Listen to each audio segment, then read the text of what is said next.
Yo, yo, yo, yo, yo. Hello, you beautiful nerds. It's your boy, Bill, your favorite cousin's favorite cousin. And this is the Drunk Bantha's Bantha Bunch Show with your boy, Bill. How's it going, guys? How's it going? How's it going? Thank you for joining us tonight. It's Thursday, 7 p.m. ish Pacific time. A little bit late today just because, honestly, I was watching Invincible, man. I'm like 15 minutes left in it. No, I only got 10 minutes left in the episode. So yeah, I was busy watching that. Oh, we're just gonna get the didn't realize that was on loop. Man, it's been a great day. Like I said, I was just sitting here watching Invincible. I'm at the end here with Invincible and Cecil, Walton Goggins. How's it going, man? How y'all doing? How y'all doing out there? We are live right now from Drunk Bantha's channel on YouTube, and we are live right now on Nerds at Night on YouTube. And also, we are live right now from drunk_banthas on Twitter. That's at drunk_banthas on Twitter. So, yeah, shout out to y'all. Get at your boy. Right off the top, I want to do some house cleaning. This is going to be the last week of our live that's not for members only. So, this will be the last week that we do this for everybody. Next week begins the first week of April. So we're going to be going back to the members only. If you want to keep seeing this show on Thursday, click the join button on the Drunk Banthas channel. That's the join button on the Drunk Banthas channel. And you too can catch up with us every Thursday, 7 p.m. Pacific time. And I probably will release this on Saturday or Sunday for the entire Drunk Bantha's channel members or subscribers. But I'm pretty sure it's just going to stay like it is or like it was and how it has been, with just members being able to access this show. Again, this show will not be live with this show will not be live and accessible to anyone except members at the end of this month, which is next week. So, in other news, don't forget to check us out on the Drunk Banthas podcast every Monday, 8 Pacific. Let's see. No, yeah, it's 8 p.m. Pacific time. Excuse me. Man, you know what? I need to just go ahead and light this clove cigarette. This is a clove cigarette, YouTube. I'm just gonna light this up because my mind ain't right yet. Just got off work, man. Did some extra work here today. Shout out to everyone who watched last week, and shout out to anyone who is a new subscriber who is just watching this after we've already gone live. Dude, you guys have really kept us going hard. No Diddy. You guys have really kept us going hard. And like I said, no Diddy. And you've gotten us to 7,000 subscribers, 7,400 and something at this point right now as I speak to you right this second. It might be more than that, but you know what I'm saying? We really appreciate y'all, man. Like, y'all got to go ahead, like, subscribe. Last week we had like 200 views or viewers in the chat from Twitter, Nerds at Night, and Drunk Banthas. Man, y'all go ahead and leave a comment and chat with us. You know what I'm saying? I'll chat with you in the chat as well. We usually have a moderator in the chat to give y'all some, give y'all some confidence to speak. You know what I mean? And if you're watching this after we've gone live, make sure you comment, because I love to comment with you guys. I love to keep interacting with you guys, and because it really keeps me hyped. Honestly, I can't lie to you. It keeps me hyped. It keeps me like ready to get ready for this show the next week. Just commenting with you guys. I'm not even bullshitting you. Yeah, man, been a lot of weird comments lately. I told y'all I was gonna start reading the comments on the Bantha Bunch show, and I might as well start today. You know what I mean? Let's read some of these comments.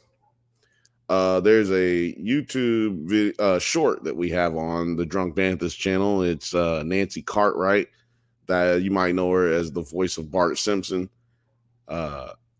She also does like 7 other voices on the show. But we've had a lot of weird comments. Like this one right here. Me DFI Biz. He says, or she says, and Hank Azaria apologized for a poo. What a joke. I don't know what that means. Hank Azaria apologized for not being white, playing an Indian man. Nancy Cartwright plays a boy who we assume is white because he's yellow. So I don't know what you're talking about. Med Phi Bez K. Yeah, you're a I ain't gonna call you weird, but you are misguided. You're a misguided human being. I think you may need to do a little bit more research on what polite society actually is. Oh, there was this other one, Cake Sauce.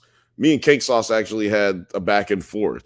Cake Sauce says, I love that you can tell whoever runs this account reads the comments, because all the comments praising Cartwright are hearted, and the ones calling her creepy Scientologist are not, laughing my ass off. Well, I had to respond. It says, so I responded. I said, not sure that is accurate. Laugh out loud, because I'm literally responding to everyone that I can. There's over 750 fucking comments on this short with 4 million views. I don't think I'm going to be responding to every single one. You just happened to catch me on a day where I was commenting on some. So he then responded in his this is Jammerama, Ama, AMA, Jammer, JAMMERAMA. He said, at Drunk Banthas, fair enough. I noticed specific ones being highlighted, but they're he said, I noticed specific ones being highlighted, but here we are. She's a very talented cult member. I'll give her that. And you know what? That's what I'm saying, man. We give you these, we got these kind of comments right now. I mean, every day for you on the Drunk Banthas channel, man. We literally try to bring y'all genuine engagement. You know what I mean? Like real life engagement. I'm not trying to bullshit y'all and like bring y'all fake shit. We don't have no AI generated comment answers. You know what I'm saying? Today I got notes because I do plan on talking about a few things that that maybe you guys will be interested in. Hopefully you are. I mean, this is the Drunk Banthas channel and Nerds at Night channel, and we talk about shit like this on the Bantha Bunch, man. Usually we talk about news, we talk about documentaries, we talk about documentary series and documentary movies. The documentaries that I've been seeing lately, they're just not pleasant, and there's nothing to really joke about on it.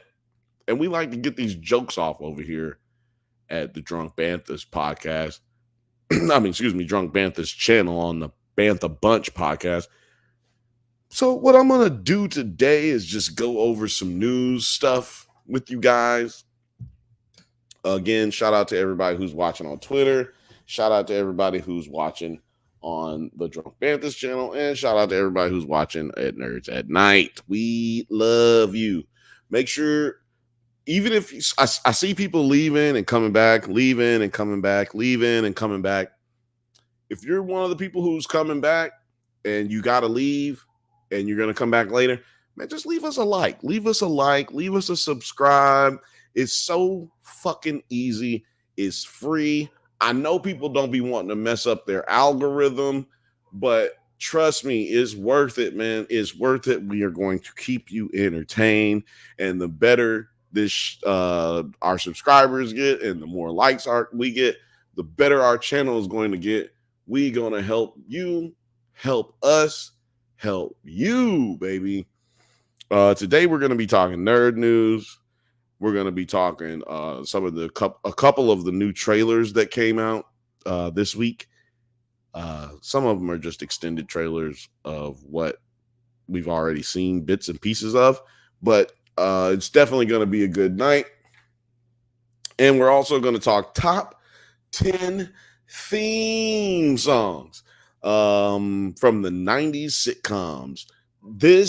So again, we're going to talk top 10 theme songs from 90s sitcoms, news for the nerds, and we're going to talk about some of the trailers that just dropped this week. You guys, I'm sorry I'm going to say a lot, but I've been drinking. So this is how it goes down. This is the Drunk Banthas. This is the Bantha Bunch show. So just to get it started, today we will be joined by some special guests, so stay tuned. It's going to be live today, and that is not meant to be a pun. We are going to be live today. It's going to be hype. I'm ready. I'm in a good mood. Last week, I do apologize, man. I wasn't in a good mood. You know what I mean? But y'all about blew the internet up last week. We had 200 views in the live between all three channels. It was so exciting, so dope to be with you guys. And again, today is really amazing to be here with you today. My God, I just sounded just like my dad just now. I just sounded just like my dad. For y'all who don't know, man, my dad passed away. Me and my brother's dad passed away about a year and 3 weeks ago. A year and 3 weeks ago. 3.5 weeks ago. And man, it was definitely hard to deal with. You know what I'm saying? Everybody deals with it at some point. Everybody got a mama, everybody got a daddy, and everybody dies. So we all gonna deal with it at some point. But one thing that's been trippy for me dealing with it the whole time is like, ever since I was in 6th grade, everybody in my family has always been telling me I sound like my dad. Everybody in my family has always told me I sound like my dad since I was about 12 years old. Man, you know what I'm talking about? Your balls drop and motherfuckers be noticing your voice change, but my voice never went through the hello, what's happening? My voice never did that. I never had no problems. I literally have sounded like this since I was 12, which is kind of eerie. You know what I mean? If you really think about it, it's kind of strange. Or not strange, but it's like off-putting when you hear a teenage boy or a 12-year-old preteen boy talking about what X-Men comic books, talking about Superman and Batman comic books, and sounding like me at 12 years old, like sounding like how I sound now. And yeah, so when my dad passed away, man, we talking about 400. Like, no, I don't know, man. I can't really tell you the exact amount of people that was at the funeral, but I've seen 300, 400,000 people together. I've seen 1,000 people while I'm on stage. I've looked across and seen 1,000 people before. I've also seen 400 people. I've seen 20 people. You know what I'm saying? I'm a pretty good judge of what massive crowds look like how many people they are. You know, is some people able to tell you how many jelly beans that's in a jar? I can tell you how many people is in a crowd. And yeah, so it was probably about 300 people at my dad's funeral. And everybody that actually got a chance to talk to me just kept like busting out into tears because they realized, damn, man, you sound just like him.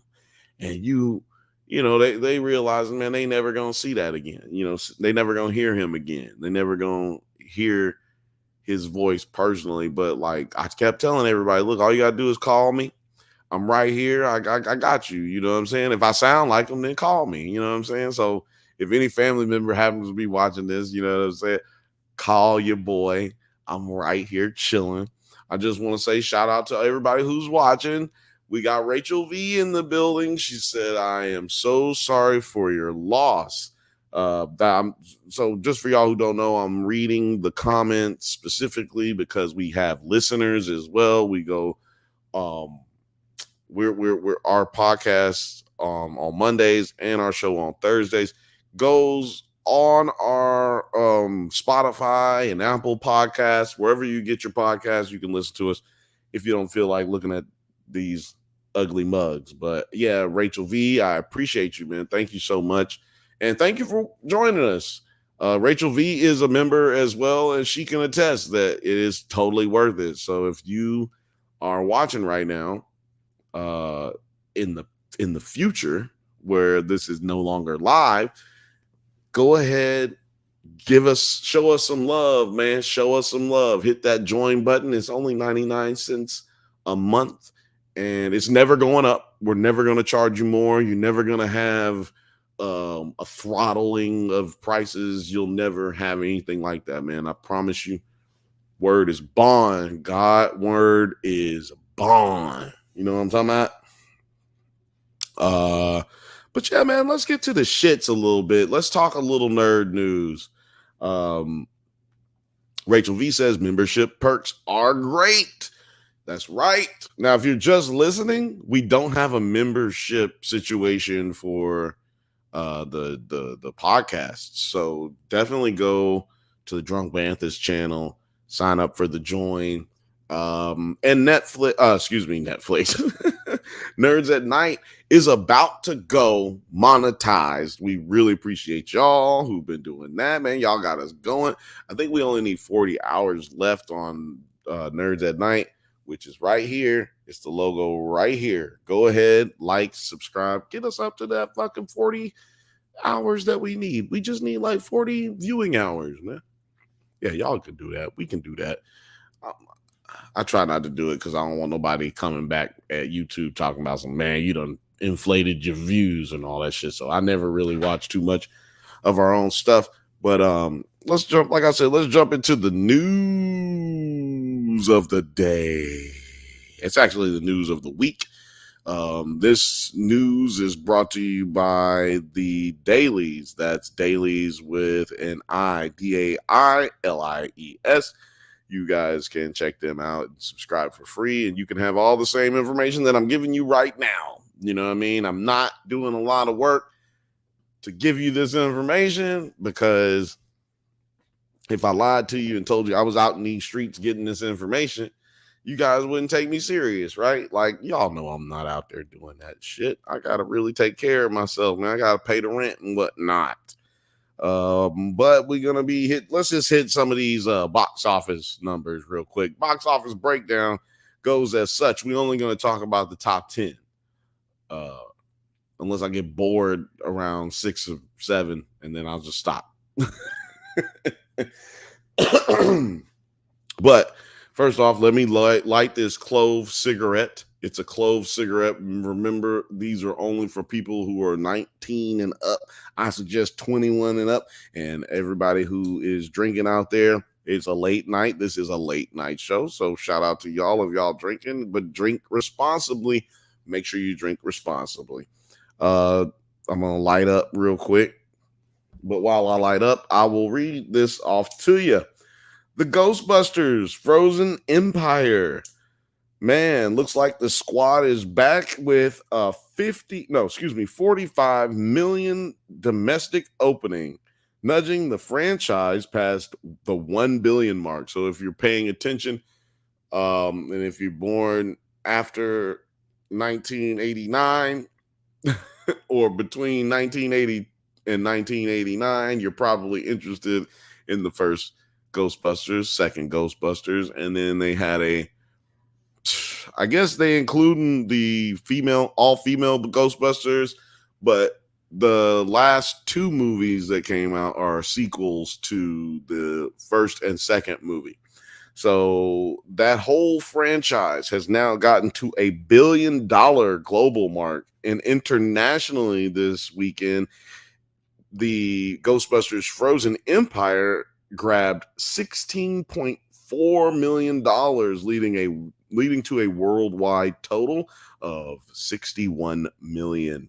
I'd have to look and see how much this budget was, but even being at number one this week, that's not really a lot of money to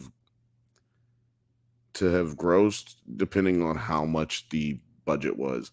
I mean, $45 million is a lot of money, but we're talking about people who are spending like $200 million on budgets. I mean, spending $200 million on a movie. So if you guys have looked it up, put it in the comments. How much did they spend on this? I'm not going to look it up right now. We got a long way to go, and we're 22 minutes in already. You know what I'm talking about? Number two this weekend at the movies, the box office breakdown, Dune Part 2 is sitting at number 2. Dune Part 2 grabs 17.6 domestically, with a total of 574 million worldwide. The sands of success continue to shift, baby. It looks like we're going to see Dune in the theaters probably another 3 to 4 weeks, maybe even another 6 weeks. It's that fucking big, y'all. It's that good too. So if you haven't seen Dune 2 because you thought Dune 1 was boring and you're like, whatever, man, fuck this movie, well, you'd be wrong about the first one, first of all. And second of all, the second movie is amazing. So if you hated the first movie, you're going to love the first movie now if you watch the second one. So go check it out. And also go check out our Dune 2 review. My brother Alex, Grandmaster Grayson, Jedi Master Grayson. Grandmaster Grayson is a different dude that I know who's a DJ out there in New York. Shout out to y'all. But check out the video, the Drunk Bantha's channel. It's Dune 2 review. The thumbnail says I was wrong because he was. I've been telling Alex since 2021 he's a wrong ass motherfucker. 1 second.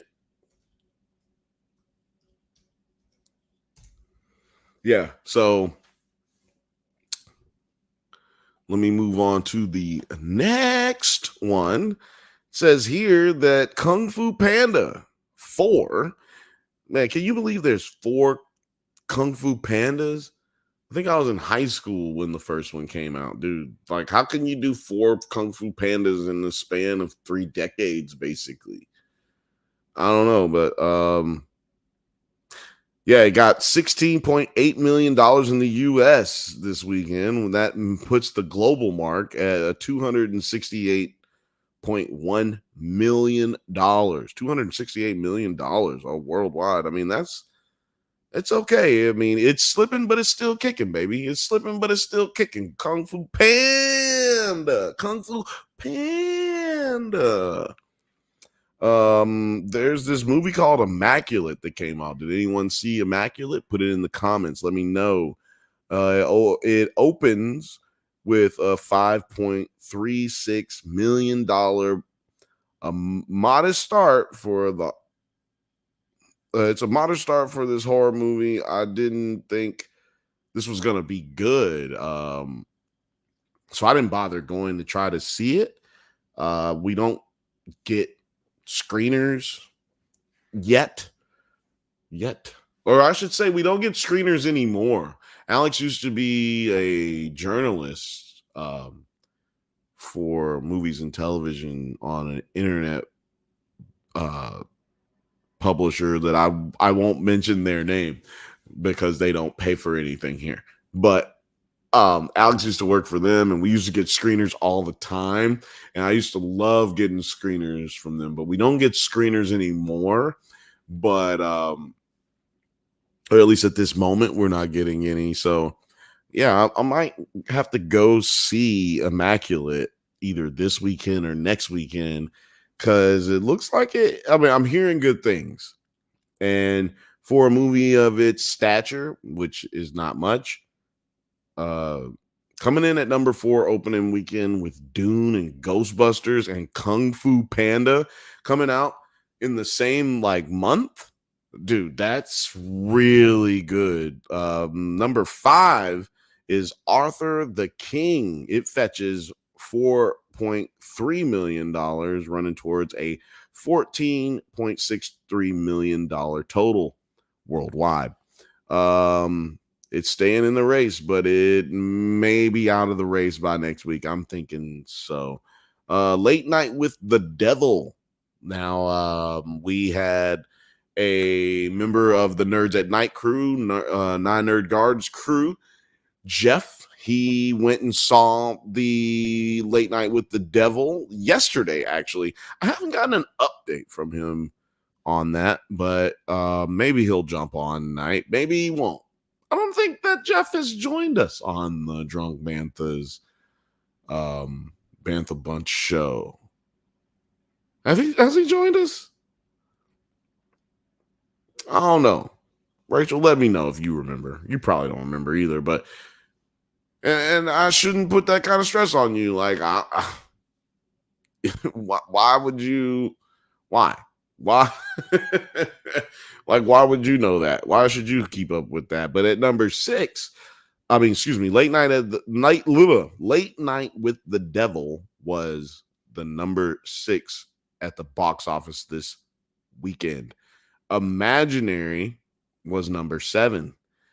Imaginary imagined and made real $2.8 million, reaching a $23.6 million total worldwide. And so far, since the movie has been out, doesn't sound good. Imaginary has basically flopped, but it still manages to be number 7 at the box office. What do y'all think about that? Do y'all think that these numbers are indicative of the quality of movies that we get now, or do you feel like these numbers are indicative of people being broke? Rachel V said, I missed the question. Sorry. Can you say it again? You know what? When I read your comment at the very beginning, I forgot my question, but I remember it now. Has Jeff joined the show? I don't know if you know Jeff. I mean, I think you know Jeff. You've seen the other shows. Rachel V also says she had surgery. I had surgery earlier, so I'm a little loopy. You know what? Damn, I'm sorry to hear that. I hope you're doing well. That's crazy. I hope the surgery wasn't serious. Morgan had surgery this week as well. He had his sinus cavities cleared out, you know what I'm saying, how they broke his face and got him back together. So they Humpty Dumptied his nose and forehead, and now he is basically incapacitated. So I appreciate you showing up right now, because Morgan ain't showing up. So because he's injured. I'm gonna text him right now that you got the same, or that you. I'm gonna. Oh, there you go. There he is. What up, Morgan? What up, fam? Dog. Rachel V had surgery today. You both had surgery the same week. Ain't that crazy? Oh, Rachel V says, yeah, I had my tubes cut out. And she also says, hi, Morgan. I mean, because Morgan's probably not close to his device yet. He probably clocked in and then went back. Yeah, Morgan says, ouch, Rachel, yours sounds worse. Yeah, it does sound worse, actually. Like being opened up and then chopped up into little pieces. That's crazy. That's crazy. But yeah, I hope both of y'all are feeling better right now. I hope both of y'all are okay. I hope that neither one of your surgeries had any complications, and I hope y'all have a speedy recovery, man. Because y'all are our friends at this point, right? Like we all friends, man. I just want y'all to have a good life, man. Get back at it and get to having fun, man. The weekend's coming up. Oh shit. We got Easter coming up. I'm not even religious, but like Easter be hype sometimes, right? Like Easter be lit, especially sometimes you just be watching. Like when I was young, like in high school, I used to love Easter because every girl would just be like I don't know how. Sometimes in the South, every girl be getting a little freaky on Easter. They be wearing they like short skirts and got their chest out. You know what I'm saying? They're like going to church too. Like what? This is wild. But I used to love it, man. So if y'all love it, I like it. If y'all like it, I love it. So yeah, happy Easter, happy Ramadan, and happy Lent to everybody who's out there celebrating whatever you're celebrating. But yeah, hold on, because my phone got messed up because I was trying to text Morgan. But yeah, let me get to this number 8 in the box office. It's Cabrini. I mean, excuse me, it's Love Lies Bleeding. Love Lies Bleeding took in $1.5 million, totaling at $5.68 million so far since it's been out. Have y'all seen that movie? Because ain't nobody seemed to have seen it. Rachel V says the cool thing is the best thing for the cramps you get from laparoscopic surgery is apparently drinking sparkling water, which I love to drink and have a ton of. And I don't know anyone in person, and I can't think of who Jeff is, but he's still kind of but I'm still kind of groggy. Excuse me. Yeah. Jeff is the only white guy who joins us really on live. I think Morgan is the only other white person who has joined us on our live on like video. So yeah, if you probably haven't seen him, yeah, he's been on a couple of Does It Hold Ups. Yeah, friend of the show. He's on every Monday with us Pacific time. Excuse me. He's on every Monday with us, 8 p.m. Pacific time. Rachel V says, "Oh, that guy. Yeah, he's that guy. He's that guy."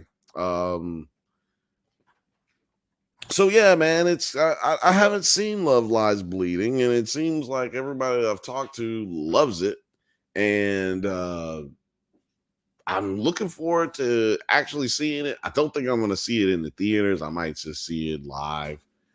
I mean, excuse me, live. I might just see it on YouTube. I watch all my movies on YouTube these days. Like I rent them. YouTube is my Blockbuster movies, y'all. Who else lives life like that? Oh, Morgan, that's a good point. Morgan says, "Yo, Noah is white too. Noah has no race, Morgan. Noah is a Bantha." No, I'm just I'm joking. No, yeah, Noah is also white. That is a good point. We had Ava Seha on here. She's white. I don't know if she's all the way white. And then we also had Christina DiBiase on here. She white. She really white. She is white as hell. Oh, and Mariana. We have Mariana on here for the Does It Hold Up Mad Max episode that's coming out soon. Rachel V says, do you guys know I'm white? I thought you did, but also it didn't seem like a thing. I don't know. I didn't see what it changed. My bad. She goes on to say, my bad if I should have said that sooner. No. So my bad if you should have said that sooner. No, of course you didn't have to say that. I only was qualifying that so that you could have an easier time trying to narrow it down. Film Age, welcome to the stage. Film Age says, hey, Bill, what's up, man? Not much, man. We just out here banthing. We just out here scrubbing the ground, you know what I'm saying? Doing a little spice, you know what I'm saying? Drinking some Bantha milk. It's always blue. You know what I'm tabbing about. Like I said, today we're supposed to have some guests with us. I don't know who's supposed to show up or if they showing up, but we're gonna get it in, baby. We getting it in. Like I said, we just went over the box office, top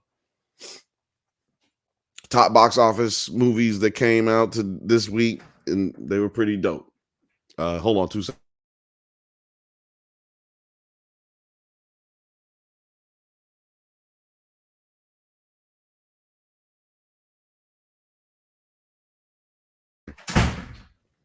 Anyway, so we're gonna hit y'all with a little news today.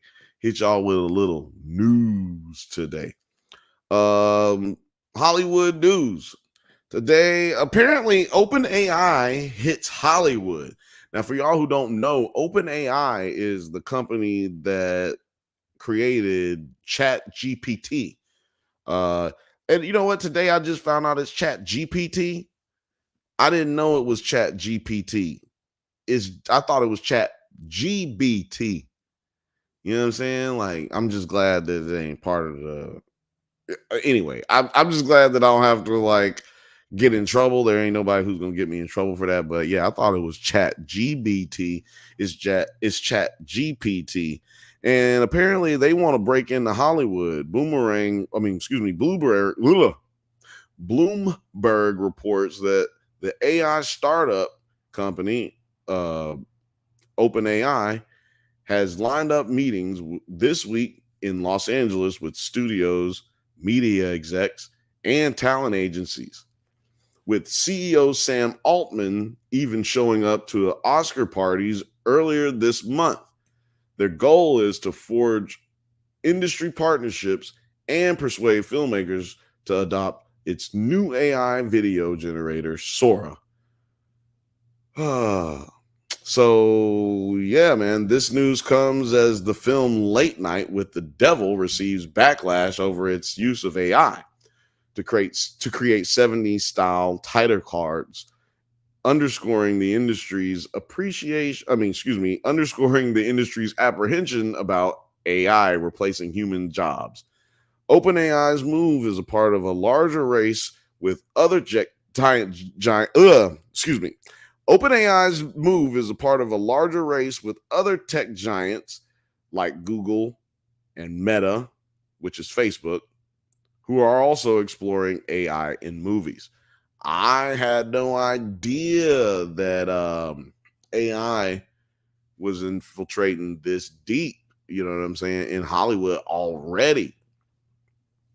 Hollywood has definitely put its workers through the ringer in the last 2 years, really, but we'll just say the last 10 months. It's been really, really strenuous, and it's kind of been unstable, to be really honest with y'all. Like, and with this AI shit, now I haven't seen Last Night with the Devil yet. Like I said, Jeff was supposed to be going and seeing it. So we'll see what's going on with that, what do y'all think? Do y'all think AI is about to really dominate, or you think we're gonna get a handle on it? You know what I mean? Like, do you think it'll be something that we can really just like kind of phase out of the industry or use responsibly in the industry? Like, y'all let me know what y'all think. Morgan says, "What up, cuzzo? How's it going, Film Age?" He's talking a little frothy. Little frothy's in the building. Shout out to Little Frothy. Shout out to Film Age. Shout out to Morgan. Shout out to Rachel. Shout out to anybody else watching. Go ahead and give us a like, a subscribe if you don't feel like commenting, but you can always comment and join us, and it's all free, baby. Morgan says it's only going to get crazier in the next year or so when AGI happens. I don't know what AGI is, but if it's it sounds like a senior citizens program. Look, check it out. We've been going for 41 minutes. Your boy has to use the bathroom. Little Frothy says, "Hey, y'all. Dang, Rachel, I hope you heal up strong. Look, I'm about to use the bathroom. Do not go anywhere. If you do, come right back. But I'll be right back. 2 seconds. Actually, 1 minute. 1 minute, y'all. Give me just a second, and I'm going to give y'all this work real quick. Here we go. One moment.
Yeah. Yep. It's true. It's true. It's true. I can escape for a day. Little Frothy says, "Sorry, first of all, welcome back. Welcome back. I'm back. You know what? I did that because we're gonna have to start doing little breaks like that. Your boy cannot sit here for 3 hours and just not get up for a minute. Even people who do radio shows, man, they get to stop, take a break, use the bathroom, put some lotion on their hands. You know what I'm saying? Like, shit, y'all need to give a nigga a whole half a second at least. And how long was I gone, man? Maybe even how many choruses played? Morgan, how many hooks did you hear? Little Frothy, let me know. Penny? Penny, come here. Come here. Penny didn't want to come here. She don't like being on camera. Just so y'all know, she don't like being on camera. Do you? Do you like being on camera? She does not. She looks down all the time. Look, she don't like it. She looking down. Look up. Look up, puppy. Look up, puppy. Y'all say hi. Say hi to Producer P. She going to sleep. Morgan says, well, hold on. Let me go here. Rachel V says, Hi, everyone, and thank you so much, Lil Frothy. I'm already feeling a lot better. Yeah, we do that over here at the Drunk Banthas. You know what I'm saying? Morgan says, I agree because producer P should be on more often. And then Lil Frothy says, you could do it in your office chair. My office chair, unfortunately, doesn't have a bathroom or toilet underneath it. So I really can't do the office chair. It doesn't make it any better. I just still need to get up to use the bathroom. And then my hip be hurting and shit. Like sitting down is the new smoking.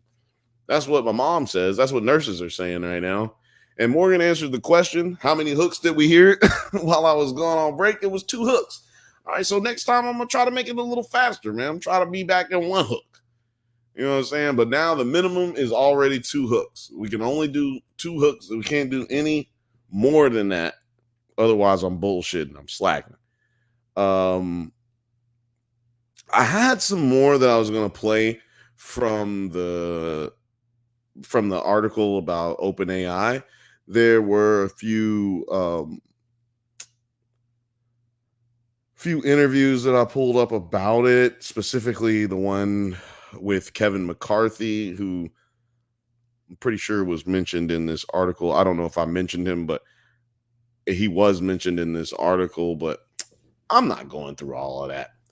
Uh, you know what? Maybe I will go through it. Let's see here. Let me pull it up.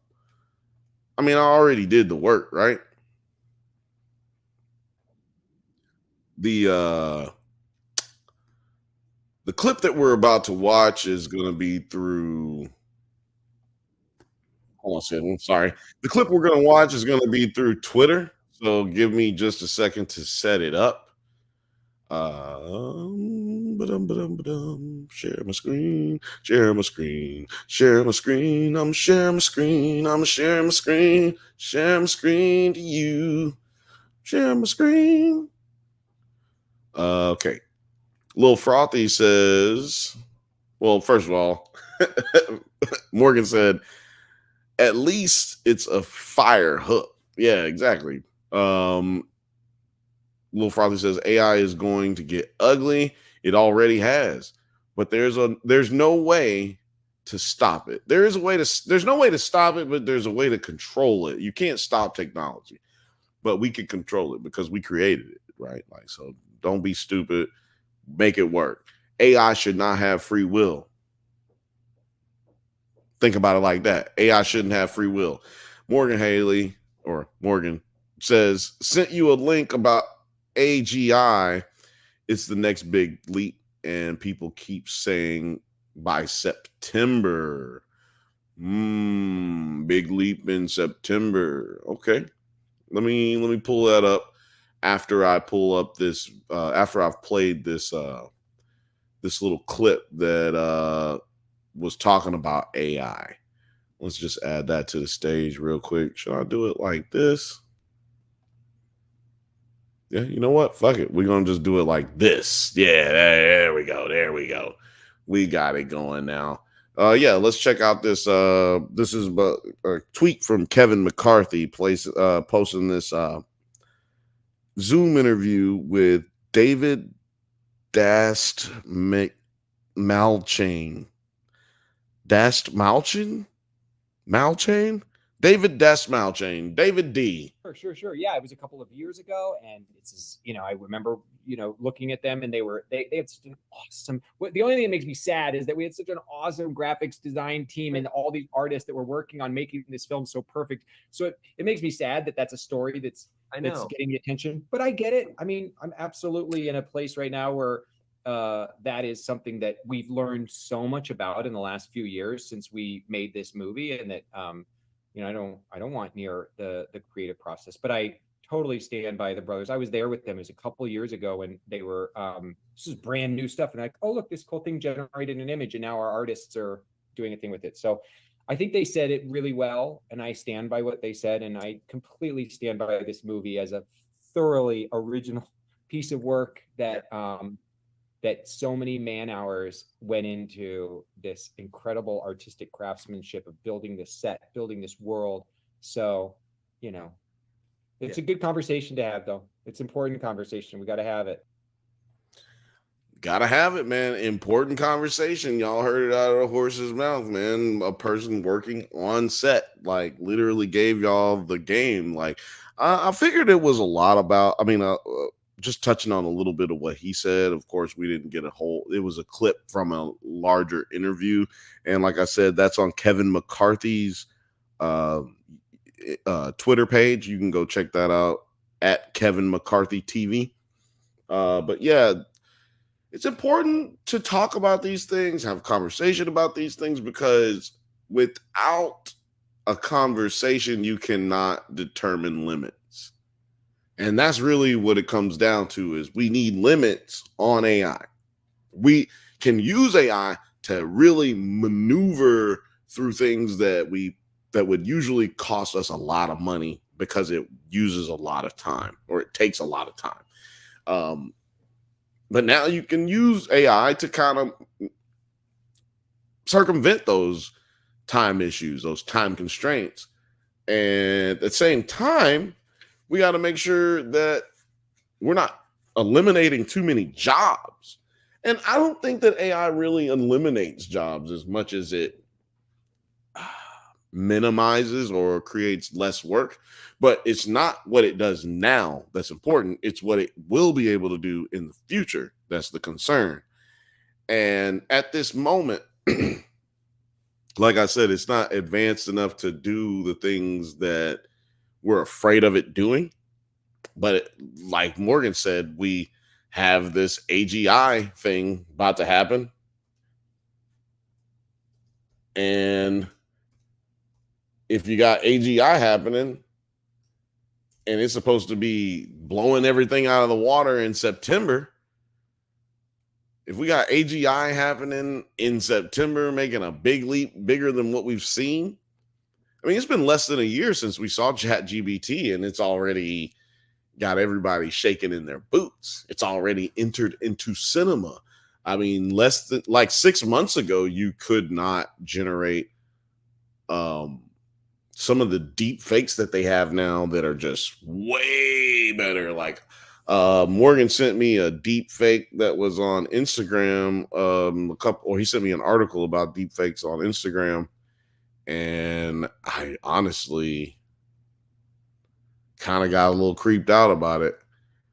Morgan, can you send that to my Instagram because I don't see it? Where did you send that? Because I don't see it. If you send it to my phone, okay, you sent it to my phone. I got it. It's just another step I gotta take. One little extra step. All good. Yeah, but like I was saying, there's some good things. There's definitely some bad things about AI. We're never gonna get out of an AI world. Like that's never gonna be the case. It's here now. It's kind of like the iPod. Remember the iPod? Now, for all y'all who's saying, "Well, Bill, you goofy as hell. Don't nobody use no iPod no more." That's stupid. Well, you would be a slight bit ignorant right now for saying such things because your fucking iPhone is an iPod. Oh, I don't have an iPhone. I got an Android. Well, your Android that holds MP3s, it's a fucking iPod. No, man, it's an iPod. It's not no iPod. The iPod on the iPhone. I ain't got no iPod. I got MP3s. It's different. Well, let me tell you why it's not different. If you had a Zoom back in the day, I remember them Zooms. I ain't talking about the streaming service, goddamn. I'm talking about Zoom, the little MP3 thing. Guess what? That came after the iPod. So you're talking about some shit that is basically a remake of something that already existed. I'll just tell y'all, man. You're using it every day. If you listen to music on your phone, you're listening to an iPod. So yeah, man. Technology don't go away. It transforms into something else. Usually it's better, but sometimes it can be catastrophic, right? What are you talking about, Bill? What could be catastrophic? What could be good and then turn into a catastrophe, right? How about plutonium? You know what I mean? How about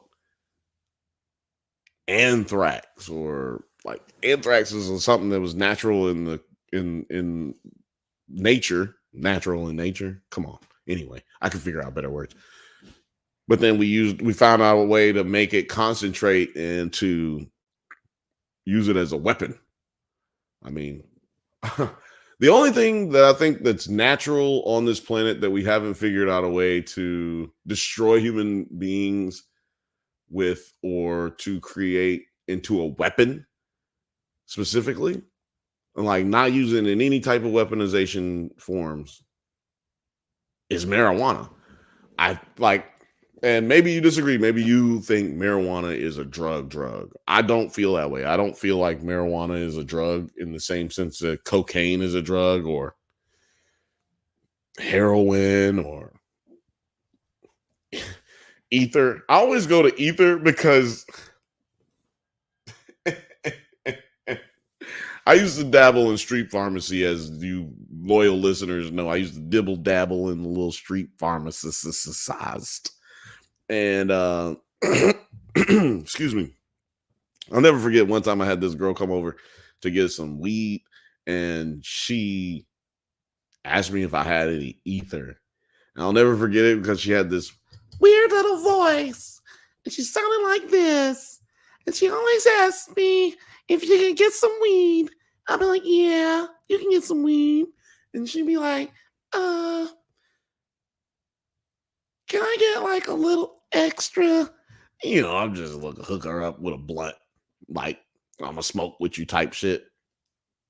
Man, do y'all know this girl sat down and asked me, do you have any ether? I was like, hell no, man. So I always laugh when I hear the word ether, or when I even talk about drugs in general. I always got to bring up ether because it's hilarious.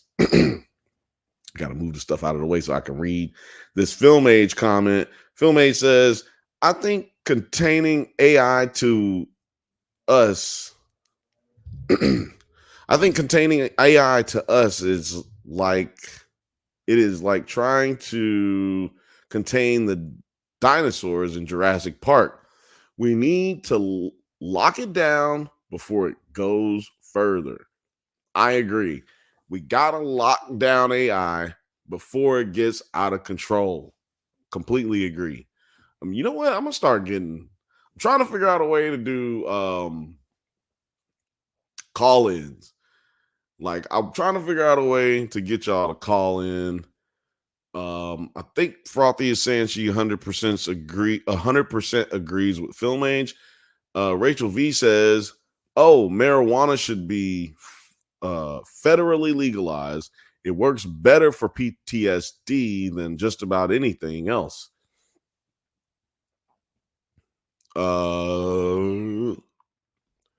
Rachel V says, "Mine 33." No, she wasn't asking your age. Lil Frothy was saying film age. 100% agree to film age. For some reason, she just used his last name as age, which is hilarious. You guys are cracking me up in the chat. Let's keep it going. Let's keep it going, baby. We got people watching from Drunk Banthas on Twitter. We got people watching from Drunk Bantha's channel on YouTube and the Nerds at Night channel on YouTube. Man, appreciate y'all. This is the Bantha Bunch Show. We go live every night. No, excuse me. We go live every Thursday night, 8 p.m. Pacific time. Every time I do that, I feel like I'm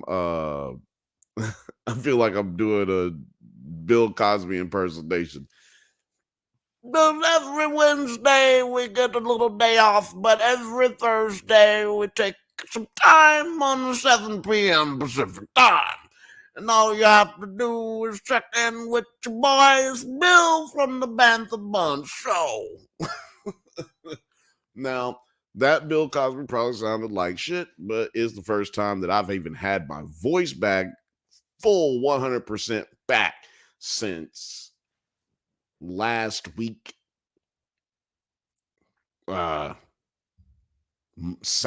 last Saturday. Okay. That's crazy, son. Actually, no, it's 2 Saturdays ago. 2 Saturdays ago is how long I haven't had a voice. Lil Frothy says, those good drugs, laugh out loud. Yeah, ether, baby, ether. No, we're all just joking here. Rachel V says, allergic reaction mostly, but also that, laugh out loud. Talking about them drugs. Talking about them drugs.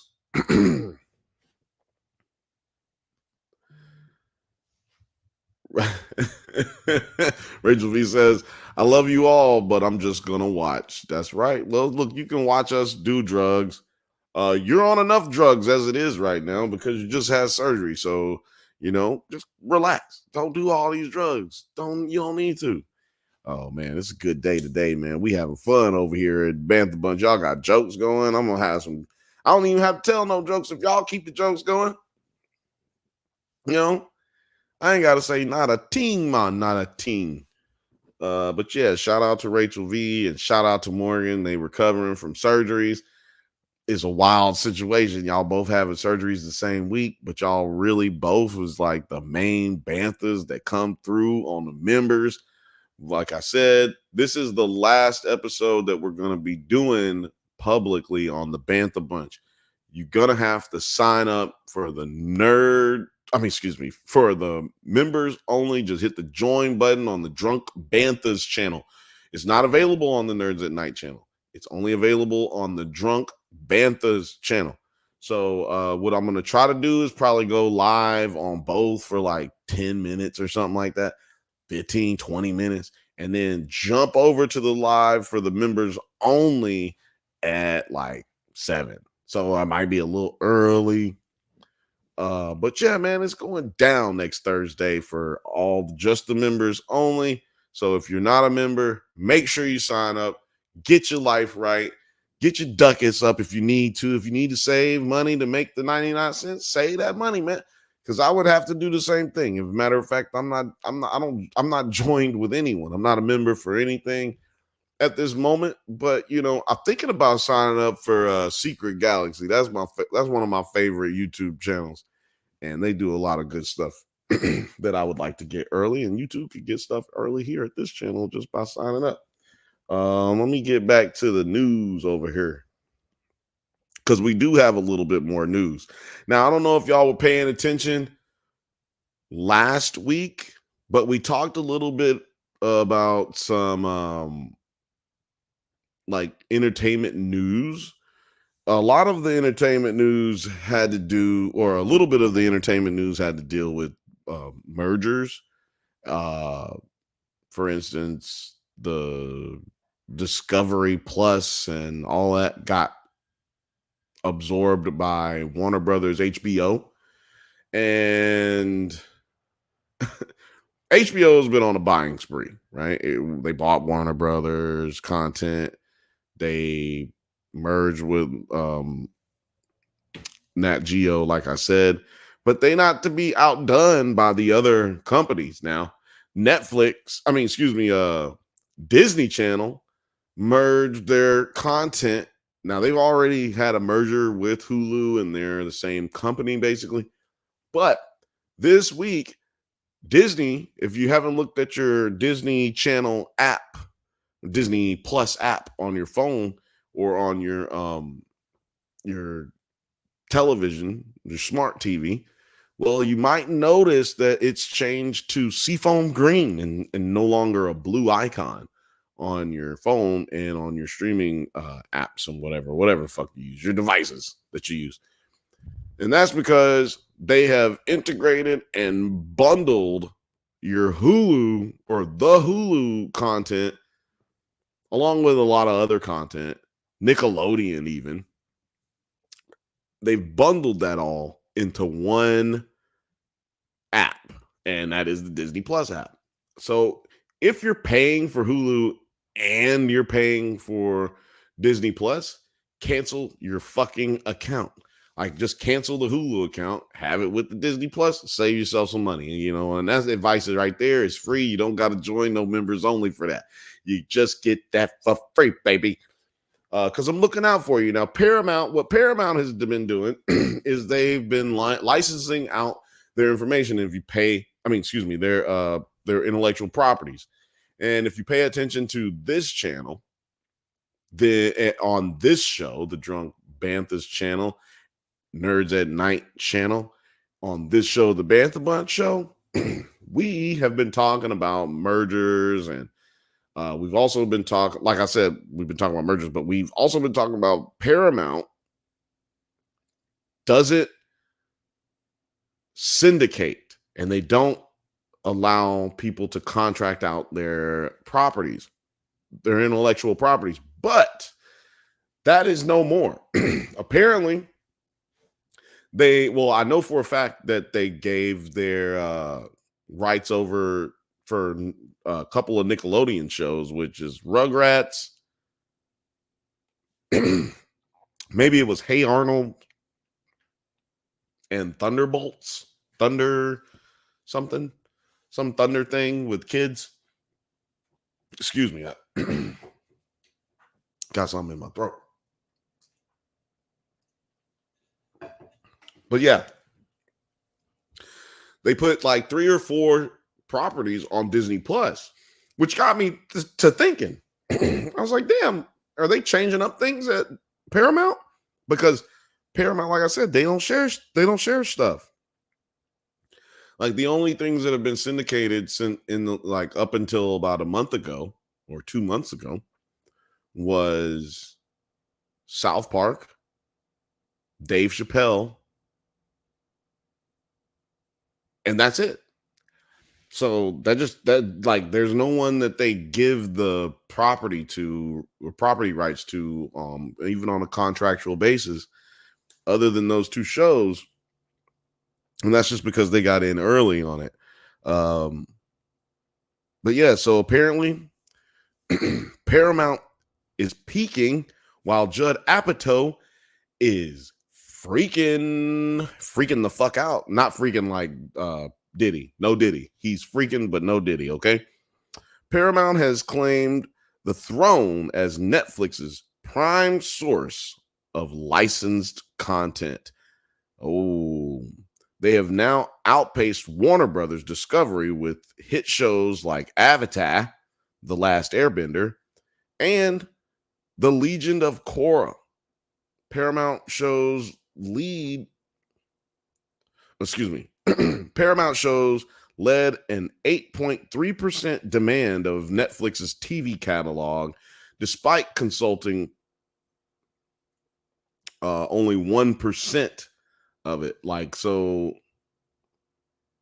they only gave 1% of their content over to Netflix, but they led an 8.3 demand of Netflix TV catalog. So that just means that a fuck ton of people were watching their shit. Almost 800 times more people or percentage of people were watching their shit in a comparison to the amount of content that they had. Wow, man, like that's crazy. Like you got Paramount sharing their content with other streaming services, and it's doing well. That tells you that Paramount is the reason that Paramount's not doing well. It's not the content that Paramount's putting out. People love the shows that are on Paramount. Halo is on Paramount Plus. And then we got our nostalgia on Paramount that people love. Bass Reeves was a good television show that came on Paramount Plus as well as CBS. I just feel like they don't do good business over there, but somebody has like wised up. Obviously, somebody has said, "Look, man, if we don't license our stuff out and make money, we're not gonna make money because we're not making money now." I don't understand it. Like, why do these companies think that, hey, we're not making money, let's just keep doing what we've been doing? So you're going to see a lot more of that, guys. You're going to see a lot more of that. Let me just continue with the article here. This development points to a recent broader trend in the content strategy that priorities the licensing of proven audience loved shows over sheer volume. So we're not going to try to make as many shows. We're going to try to use shows that have been proven to have worked, which I think may be a good sign for shows like Warrior. We know that people love Warrior. It got dropped by HBO because they have an abundance of content, more content than they have time for with the mergers that they're doing. And now this gives a good opportunity for shows like Warrior that get canceled and dropped from other streaming services to move over to Netflix and say, hey, man, why don't y'all just give us a try? We are proven commodity. We have money. um, give us some of your money so we can make more money. Now, apparently, producers and directors like Judd Apatow have a problem with it. Judd Apatow recently spoke out about this. He's calling the trend a double-edged sword.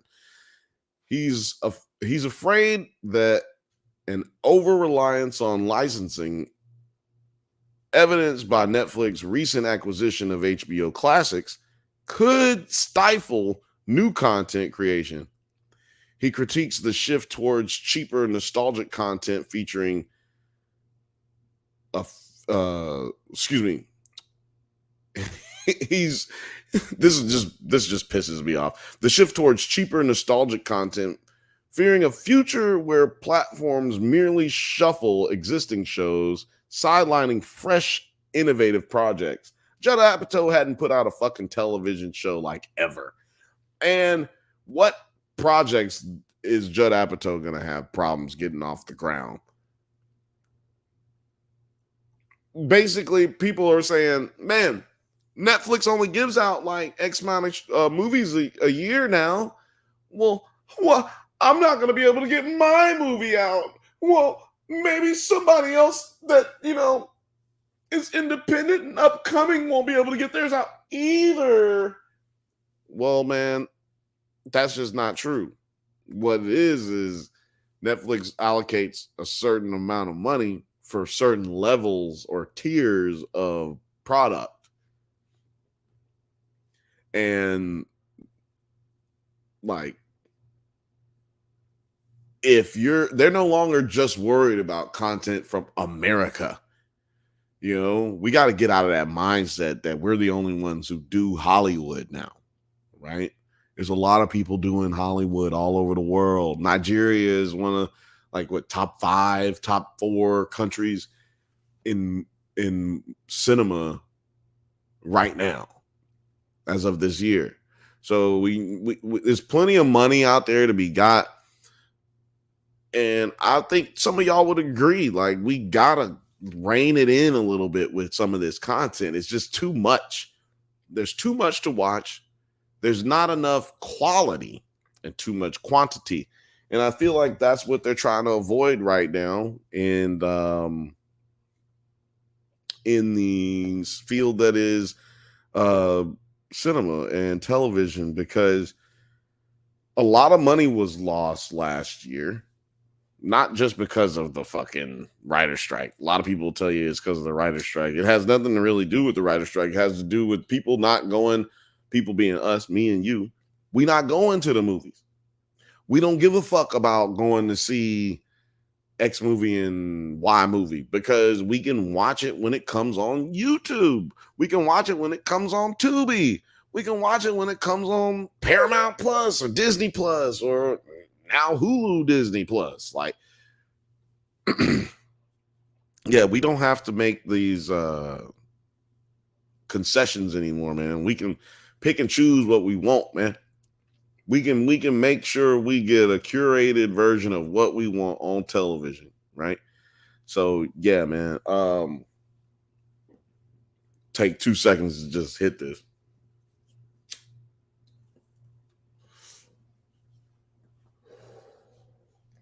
Okay. Lil Frothy says, man, speaking of Netflix, Y'all ever notice how Netflix comedy specials are absolute garbage?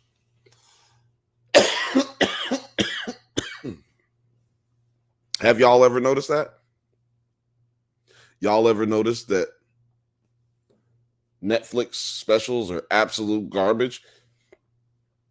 Now I know she's saying that excuse me. I know you're saying that, Frothy, and talking about the newer ones, like the newer specials be kind of garbage. Going back and watching those. Yeah, pretty much. I said this in our meeting yesterday. We had a production meeting, and I said this. I don't know if I should say this on here, but what do y'all think? I think that white comedians have actually gotten less funny. And I think right now, black comedians are dominating, black and brown, because um, we got Indian comedians now that are really big. We've always had Indian comedians. I'm just saying the bigger ones now. I feel like out of the bigger comedians, we're talking the funnier ones are black and brown. And Netflix seems to only give the white people Netflix comedy specials. And it's usually guys and gals that you never heard of. Got a lot of white comedians with specials on YouTube, and I've never heard of them at all. I've never seen them in a television show or movie. I've never passed by them on the street. I've never delivered a pizza to their house in Hollywood. Like, I don't know how I've never seen them at a fucking open mic. I've never seen them at a lot of things. Like, so, and I don't just go to black comedy clubs. But when I do see black comedy, I be laughing and rolling around on the ground. I don't be rolling around on the ground. But it be people like literally jumping about their seat, like falling around, like laughing hard, like not quite Def Jam type shit, but like right now, if you go to a black comedy club, you are going to laugh your ass off out loud at some like uncomfortable jokes. You're going to be like, damn, I ain't heard nothing this funny in a while. And I feel like these white comedians just don't be hitting the spots these days, man. Shout out to 900 Yards. What up, 9? He says, what's good, fam? For those listeners, Joe's just listening. He said, what's good, fam? Yeah, man, we just over here chilling, dog. We over here chilling, man, like a villain. While I'm West Coast pilling, doing something that rhymes with feeling. Yeah. But yeah, what was I talking about? Oh, where's my phone at? Yeah, let's move on to the next little topic here. It's the last little news thing I think I'm going to talk about here.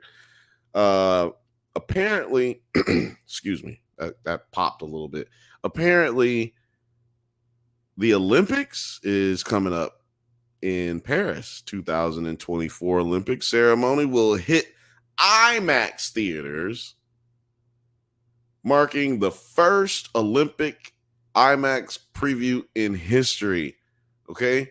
On July the 26th, spectators in over 150 locations will experience the grandeur of the games like never before as athletes parade down against a backdrop of. I'm not reading all this shit. Look, first of all, we've talked about this several times. We've talked about this several times on this show. IMAX, most IMAXs in this country are fake as fuck. And there's probably only like 3 or 4, maybe 6 actual IMAXs in this country. And I don't have a problem with that.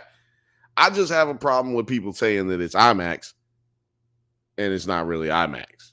I don't care that there's only 6 in the country. But quit telling these people that there's 150 fucking US locations of IMAX theaters. That is absolute bullshit. Okay? Like, do not fucking piss down these people's back and tell them it's raining outside. Because they're talking about how there's going to be beautiful IMAX detail. This innovative partnership not only showcases the enduring appeal of the IMAX experience, but it also sets new standard for live event broadcasting amidst a growing renaissance of large format cinema. This Olympic spectacle spotlights IMAX's unique ability to fuck niggas over. Okay, it doesn't say that part, but I'm just giving y'all the good. I'm just giving to you how the drunk Banthas would give it to you. You know what I'm talking about? No Diddy, no Diddy, no Diddy. Lil Frothy says, I wish Jeff was here to comment on the Austin comedy scene. Yeah, where the fuck you at? No, I'm joking. Austin has a pretty, what do you call it? Vibrant, booming comedy scene. And that's another thing. That's what's interesting about what we're talking about here.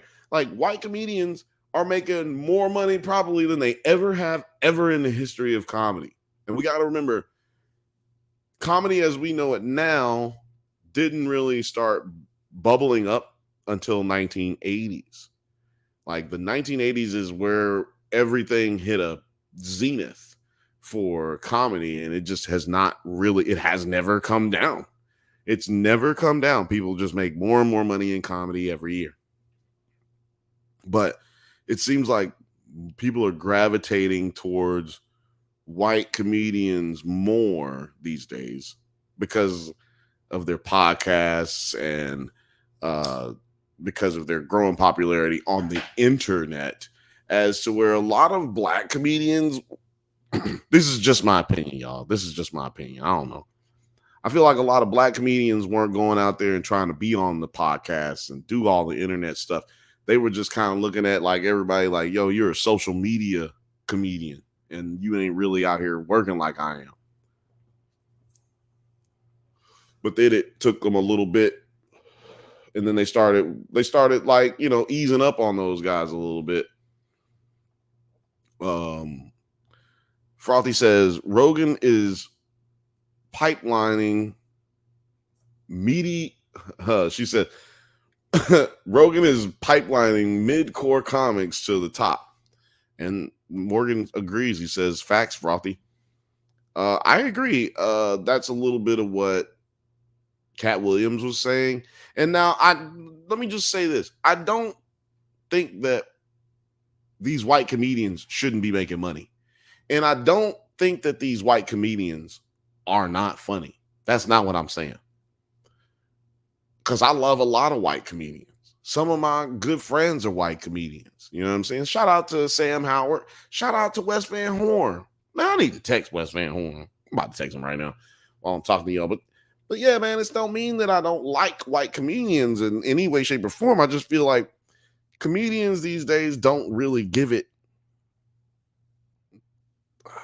They don't be hitting it raw. You know what I'm saying? You be hitting it raw. You be like, It's a little bit more extra to it. You know what I'm saying? It's a little more colorful, for a lack of a better word. And I mean, come on, man. They still comedians, right? There's great setups. I don't want to. I keep thinking of white comedians that I like, but I really don't want to give them no love right now. And that includes black comedians too. Y'all don't pay for nothing here. So I don't want to give y'all no love. Y'all don't buy nothing, man. Y'all don't buy a goddamn thing over here. So, man, hold on. I'm trying to text Wes Van Horn. So, yeah, man. How do y'all feel, man? How do y'all feel? Do y'all feel like, you know what? Fuck how y'all feel.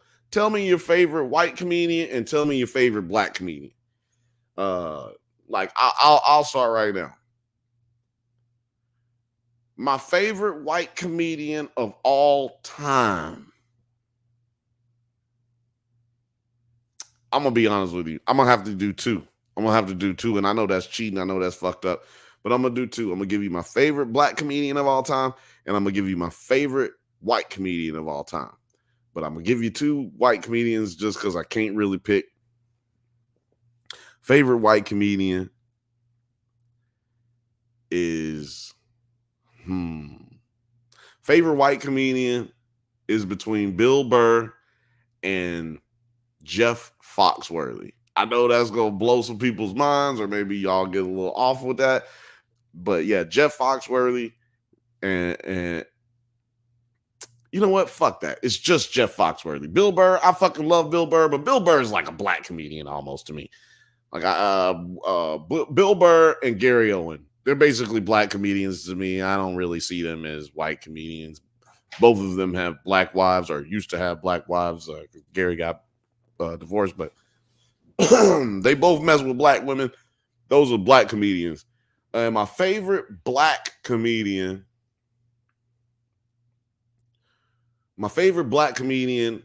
has to be Sinbad. My favorite black comedian is Sinbad. Sinbad is in my top 5 every fucking day.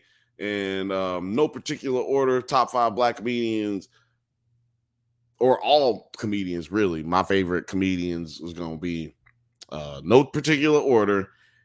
Eddie Murphy, Richard Pryor, Dave Chappelle, Robin Harris, or you know what? Robin Harris, I would put him in number 6 because he didn't have a chance to give as much content, but I'm going to have to go with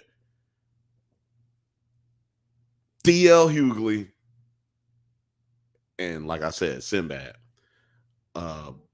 Bernie Mac is definitely a top 5 candidate, but like Phil May said, I just couldn't give it to Bernie Mac over D.L. Hughley just because I grew up with D.L. Hughley, like literally grew up with him. My mom used to love his stuff. I think I seen a couple of bootleg DVDs of his stuff growing up. You know what I'm saying? So I had to go with DL.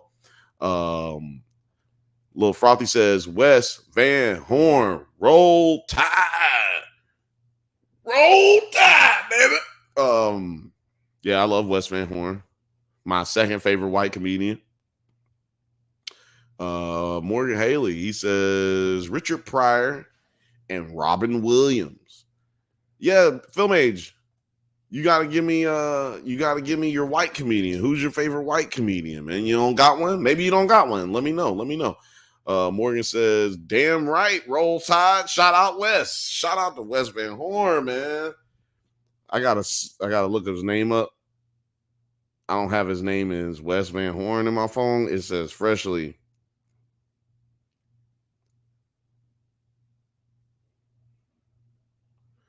Man, you know what? Let me call him. I'm about to call Wes Van Horn. This is crazy. I never called nobody yet before on the podcast. Let's see if he answers. Hey, roll tide up in this bitch. Oh shit, roll tide, brother. You already know. Right now, hold on. Right now, you're live on the Drunk Bantha's Bantha Bunch podcast. I was talking about you. And I was like, man, I be naming my favorite white comedians and favorite black comedians. I can't believe my name came up. Yeah, your name came up. You was my second favorite white comedian. After who? Don Rickles? Don Rickles? No, I like Don Rickles. I like Don. No, after Jeff Foxworthy. I named Jeff Foxworthy. It was between. Oh yeah. It was it's between me and Bill Engvall. Oh yeah. No, I couldn't do it. I had to go with you. And who was it? Oh, Bill Burr. You. Oh yeah. You, Bill Burr, and then goddamn. And what did I just say? Goddamn, I've been drinking Jeff Foxworthy, man. Because a check. I can write you a check. I thought you needed money. Hell yeah, man. How you doing? I'm good, man. I'm about to watch Bama get into the fucking Elite Eight. We got 2 minutes. Hell yeah, I've been like low key watching it on my phone while I'm doing this stream. Well, shit, man. I just wanted to call you, man. Say what's up. I love it. I love it. Call me again. I'm sorry, I'm distracted. Oh no, you're good. I'm gonna try to get you on the show, man. I'm gonna get you on the show. That's great. Let's do it. And I appreciate being in the same conversation as the greats. The greats. But that's just because we used to get fucked up together, and you know, I know, I got a personal relationship with you, but I am a funny motherfucker. That is true. You're a funny motherfucker, and you're one of you're one of the funniest, my guy. You're one of the funniest. You know what I'm saying? Well, but we'll get deeper into it later. You know what I'm saying? Let's go. Yeah, have me on, buddy. I love y'all. I miss y'all. Love you too, bro. Take it easy. You know I don't give a piss about nothing but the time, baby. I don't give a piss about nothing but the time. Let's go. Let's go. You know how it is. Roll Tide. Peace. Yeah, y'all know how it goes, man. I hope y'all can hear that. I don't know if y'all can hear that. Let me know if that was a whole fucking mess. We do got some more people going in here. Before I get to the comments, I was looking for something here. Oh, whoa, what's that? What the hell was that? Hold on. Did I hear that right? Oh shit. Oh shit. Look at that. It's your boy, producer T. What's happening? What's happening? What's good? I just got back from the spooky circus. Oh, the spooky circus. Shout out to the spooky circus. The paranormal cirque. Like, it was basically Cirque du Soleil, but like horror themed. It was really entertaining. Oh, hell yeah. It wasn't too expensive comparatively to most things that happen. What is that now? What is that like? How does that work? Is it a circus? Is it a fair? Is it like? It's like Cirque du Soleil, where it's just like acrobats and performers, like stunt people, just stuff like that to see. Things that I'm physically incapable of, but watching other people do it. Oh yeah, man, I love it. That's why I love sports. Well, it's like I'm perfectly capable of playing sports, but I am completely incapable of doing it at that level that they do it at. So it's always dope. Yeah, I've seen Cirque du Soleil, but I never heard of that one. So yeah, I only heard about it because I was driving by the mall the other day, and I saw the big circus all in black and red, and I was like, what the fuck is a paranormal circus? So I just Googled it, I found the tickets, and I was like, oh, okay, sounds like a fun night out. Hell yeah, man. I hope they be traveling. They need to get to LA, and so I can go over there, man. Hopefully they let me bring it. I know they do a lot of stuff out here on the mountain the mids. Isn't that more of the Midwest than fucking like Ohio, Michigan? Yeah, I don't know why they don't call us the Midwest. It's weird. We're like the Great Plains or something. Yeah, y'all are the Great Plains, like regular. That's what they saying. Y'all is the regular. Like what? That's disrespectful. But you know, I grew up in a flyover state as well, so you know, Bible Belt. Yeah, so I feel it. I feel the disrespect, and maybe I'm just a little too attached to the disrespect. I'm like a little bit more offended than normal people. It does go to Sacramento and Eureka. Oh, okay. My mom doesn't live too far from Sacramento, so I could do that. And Eureka reminds me of Eureka's castle, so I might have to go out there anyway. Let me just jump over here to some of these comments, because we were talking about your favorite black comedian and your favorite white comedian. We got to get your favorites here in a second. I'm gonna go ahead and go back to the chat real quick. A little Frothy says, I really like Brian Collin. Yeah, she been telling me about this dude. I'm gonna have to check him out. Make sure he's actually funny, because I don't know who he is. We'll have to see about that one. Filmage says George Carlin is my number one. Okay, but who? So so Bernie Mac is his top 5. So is Bernie Mac your favorite black comedian and George Carlin your favorite white comedian? Let me know. Little Frothy agrees. She says Carlin rules. Morgan says hell yeah, he's a funny motherfucker. But Rachel V, she's paying attention. She says Lewis Black and Amber Ruffin. I don't know Amber Ruffin. I mean, if I know Amber Ruffin, I don't remember her name like that. It doesn't. But I'm terrible with names. Actors' names, comedians' names. Like only people I'm I trying to think right now, and I'm like just drawing blanks. like mine was I just said mine, Jeff Foxworthy and Sinbad. Sinbad was my favorite black comedian. Never gets enough love. Sinbad is, I can argue people That's down. still hanging in there. He's hanging in there. He is. I just seen him post something not too long ago, like the day before my birthday. He posted something on his Instagram. Of course, I'm sure family members run that, but it was him talking specifically, saying thank you, and he did some kind of Kids' Choice Awards or something like that. I don't know. He literally has been making a comeback in life, and I am hoping we get to see him make a comeback on stage and or at least on television or movie screen somewhere sometime soon. He was my favorite cameo, and It's Always Sunny. Did you see that episode? It was him and Yes. Rob Thomas from Matchbox 20. Yes, I love. That's probably It's the bad house. those two cameos are probably the best cameos in the history of It's Always Sunny. Like, sing some for him, Rob. Shut up. Shut up.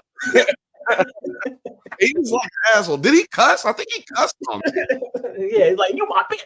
I got one eye on you and one eye on Rob Thomas. You my bitch. He doesn't cuss on his stand-up. So I think that was legit the first time I ever heard him cuss in real life. Like in my brain, he cusses all the time. Like, you know what I'm saying? I've seen Sinbad live before, and you will watch that whole hour and a half of him being on stage and be like, did he cuss? I think he cussed one time. He'd be like, no, he did not cuss. He does not cuss. Like, it's his thing. A lot of the times his parents are in the, or at least back then, his parents would be in the crowd. So he told the story. He said first time he went on stage, he did a whole dirty bit, like, and his parents was there, or his dad was there, and his dad was like so disappointed. Like he thought it was funny, but it was like, you know, and he was like, damn, because his dad is a preacher. He's like, damn, man, I don't feel comfortable doing that. Like, if my dad don't like my stuff, then I feel like I'm not actually succeeding. So he said he never cussed in a show ever again after that. So, man, that was the best show I've ever seen in comedy, Sinbad. Every special he's got, banger. I've never seen somebody who has every single special is hitting like bow, bow, bow, bow, bow. Like, some people have a special, at least one that's just like, you know, I like that one, but it was like not as good as this one, or da da da da da. It's hard for me to remember which special it is specifically if it's not like his weight fluctuation. Without that, I wouldn't remember which one's which, because it's just straight heat every single time. Like, it's crazy. But have you thought about yours yet? Have you figured out one of yours yet? No, I mean, you keep thinking. Personally, I mean, just this is like, as a person, who do I like? It's Doug Benson as a white comic. Doug Benson? Yeah, but that's just because I fucking personally know him. That's my dude. That's what I smoke. There you go. Yeah, that's no problem with that. I've used my homie as you could hear him. I think you was in the green room, whatever, but I think you could hear him backstage. The phone call? Yeah, the phone call. Yeah, I hear that. Yeah, that was my homie, man. I put him in my honorable mention white comedians because I can't give it to him over Jeff Foxworthy, but like, I still remember Jeff Foxworthy jokes. I used to really like years ago. Jeff Dunham when he first came out. Jeff Dunham is funny. He's funny. I just can't put guys like him into a top 10 or, you know, a top 5. Although I do like him. I got to come up with my top 5 white comedians. I could do a top 5 black comedians easy. Bang. Mitch Hedberg. Mitch Hedberg, a good one. Yeah, number 1 top. Hickory dickory dock. Yeah, no. Definitely fucking gotta be in there. Who did I did really like Dave when he was doing stand-up back then. Who? Dave Chappelle. Yeah, you didn't like him or you did? I did. Yeah. Dave Chappelle. I said I mean, Dave. I went to one of his pandemic shows because he did one in Austin. Oh yeah. He moved the one from Ohio to Austin for like a couple of weeks or something. Yeah, I saw him only one time, and it like live personally, and it was the Block Party tour. It was the Block Party tour, and that was dope. But it wasn't like Did you see the movie? The Block Party comedy movie that he did? I didn't see the movie, but I know what you're talking about. I saw Yeah, had Erykah Badu and the Fugees got back together, and they had to live Kweli and a lot of other people. Like I think that was the last time the Fugees was actually like solid together all at the same time. Even since then, before then. Yeah. I think that was the first time and the last time in a long time. But you know who he was with that I liked? It was the first time I saw Mo Amir. Oh, Mo Amir, yeah. I have not seen her like a lot, but his stand-up was real funny. So I guess that's like one of my top Muslim comics. Black Rob. That nigga's hilarious. Black Rob.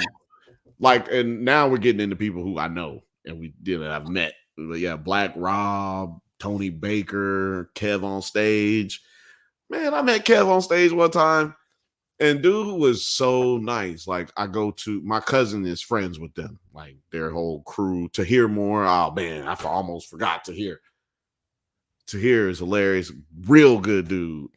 But yeah, I seen them for the first time, and their little shit that they was doing during the pandemic was real small. So I go there the next time, and the girl had asked me my name. You got to be on the list to get in there. There's no invite really. You just gotta know somebody who knows somebody, or get directly invited by one of the comedians. Sound like the Magic Castle. Yeah, it's exactly like Magic Castle, except it's Black Magic Castle. This is all black comedians up there. I've seen one white comedian there. But anyway, you get there, you got a name on the list. She asked me my name, and then Kev on stage walked out. He goes, "Bill, what's happening? How's it going? How's it going, man?" I was like, "Oh shit, I didn't know this nigga knew my name." Like, I met this nigga one time. And so yeah, it was real, man. It's always a good time over there. Them dudes is fucking hilarious. I can't put them in my top 10. I mean, my top 5, but I would probably put those guys in my top 10. They would probably make it. I'm not a Steve Harvey fan. Like, he says things that are funny on stage. I've seen his specials. Like, he says funny things on stage, but I've never felt him to be a comedian, like a great comedian. I've always felt like I could do what he does, you know. Yeah. I don't know why. I just have always felt like I could do what he does. He's more of like a host to me than he is he's a good MC. He's a great MC. Yes. He really can go into that MC bag. He can talk shit. You say something to him on stage, he can kind of riff off of it, improv wise. Like, he's really good at that kind of stuff. And he's good at talking. You know, he had the radio show, so he talk. You know, he can talk for hours. Much like us right here at the Bantha Bunch show every Thursday at 7 p.m. Pacific time. It fucks me up that the first like 5 episodes we did was like all at 8. And now I'm doing them at 7, and I always want to be like 8 p.m. Pacific time. And we do the Bantha, the Drunk Banthas podcast at 8 p.m. So it's always confusing, but it's all in the description, y'all. Y'all fuck with us. And like and subscribe. There's a few people watching right now. Less than usual, but you know, that's why we leave this shit up after it goes off. After we're done live, we leave it up. Rachel V said Lewis Black and Amber Ruffin, and then Lil Frothy letting me know that West Van Horn sounded great. Yep. Appreciate that. Appreciate the. Oh, and Brian Collin is from Mad TV. I Okay. fucking love Mad TV, but that name doesn't. Let me look him up. Yeah, you gotta look him up, and because that one is beyond me as well. Oh yeah, look, as soon as you see him, you're gonna be like, I know who the fuck that is. Hold on, let me look up Brandon. I believe I never knew his name. As soon as you see his picture, you're like, oh fuck yeah, he's like one of the main people that were on. Uh-oh.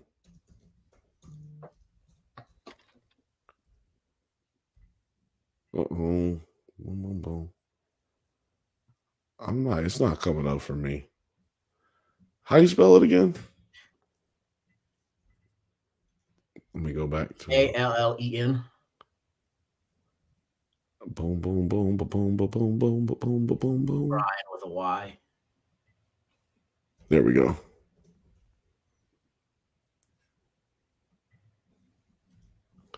E-N. Mad TV. My favorite person on Mad TV was Will Sasso. Oh man, this guy was on MTV. I didn't know he was on on Mad TV. I did not know he was on Mad TV. That's crazy. Oh, hold on. I gotta reshare the my bad. I gotta reshare the screen because I fucked up my screen earlier. My bad, little frothy. You're absolutely right. This dude is fragging hilarious. He used to have a podcast. I can't remember, but he's good friends with Godfrey. This is him, right? Yeah. He's good friends with Godfrey, the comedian. This is what he looks like now. I have heard that this gentleman here is like one of the nicest motherfuckers in comedy, like maybe on the planet, but I've heard that he is one of the nicest people ever. Brian Callen, sorry, I fucked up the names and shit, but hilarious dude. I wasn't a Mad TV guy. I wasn't in Living Color guy. And if I was going to do something outside of that, we're talking about Saturday Night Live. See, I did not. I went from Living Color. Living Color to Mad TV with like BET, Comic View sprinkled in between all of that. But I never watched Saturday Night Live. Rachel V says she's talking about Amber Ruffin. She's a writer for a couple of comedic shows, Things Seth Can't Say, and her own show. She's really funny and really smart. I'm gonna have to check her out, Amber Ruffin. I'm not one of those people who thinks that female comedians aren't funny, but I am one of those people who think that female rappers are not good. But whatever. But what are you gonna do? I'm just not a fan.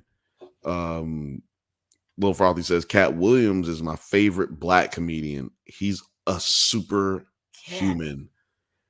Cat Williams is funny. He's funny as long as he's not talking about religious stuff and then including any kind of religion in his joke. I'm fine with it. Yeah, sometimes he'll get preachy on a little shit. I don't know. Yeah, that's why I'm not feeling him. Sometimes but he started doing that later in his career, mostly. I feel like, but pimping is pimping, or pimping since pimping been pimping, or man, pimping is probably the best comedy special of his ever. Like that shit is hilarious. Morgan says Taylor Tomlinson is funny as fuck too. Lil Frothy says, name one female comedian you think is funny, Bill. Let's just see here. Sarah Silverman is fucking hilarious. Sam Howard is funny. He's a friend of mine. That's kind of low-hanging fruit for me because I just pull one out of my brain and pull it down. What other? What's her name? Samoa. Hilarious.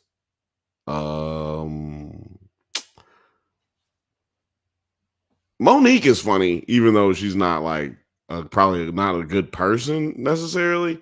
It's, Monique is funny though. I always thought Ali Wong was real funny. She's not black though. Oh wait, no, I guess she didn't say black. She didn't say black. She didn't say black. Female. We're naming female. That's right. I did see Ali Wong within the last like year or so. I got lucky and saw her, and she was really funny. She was really funny. And I actually think I talked to her. Yeah, I talked to her for a hot second. She like puts on stage. She does the whole like, oh, I'm an Asian lady, but like she doesn't really talk like that. But really funny. Yeah, she's really funny. So, Little Frothy, I know you was trying to like get me to fucking slip up or something, but I know plenty of women, and you looking for the other Bantha who hates women. That's what you're looking for. I love women, and I love funny women. I think women are funny. Can't try to catch me slipping. Let's see here. What else was on the docket for the day? Oh, I wanted to play some trailers, so I'm gonna look them up real quick. I gotta send them to myself again. But I was speaking of trailers. I saw the Beetlejuice trailer. Oh, you did?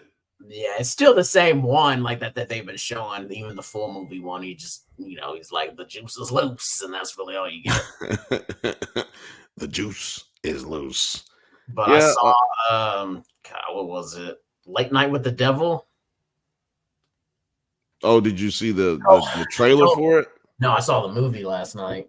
Oh, you did? Was that you or Jeff? So you and Jeff we both went and saw it. Yeah. So yeah, you want to tell us how you felt about it? I mean, I'm not going to see it, so you can spoil it. Yeah, don't worry about waiting to see it, or it's a must-see thing.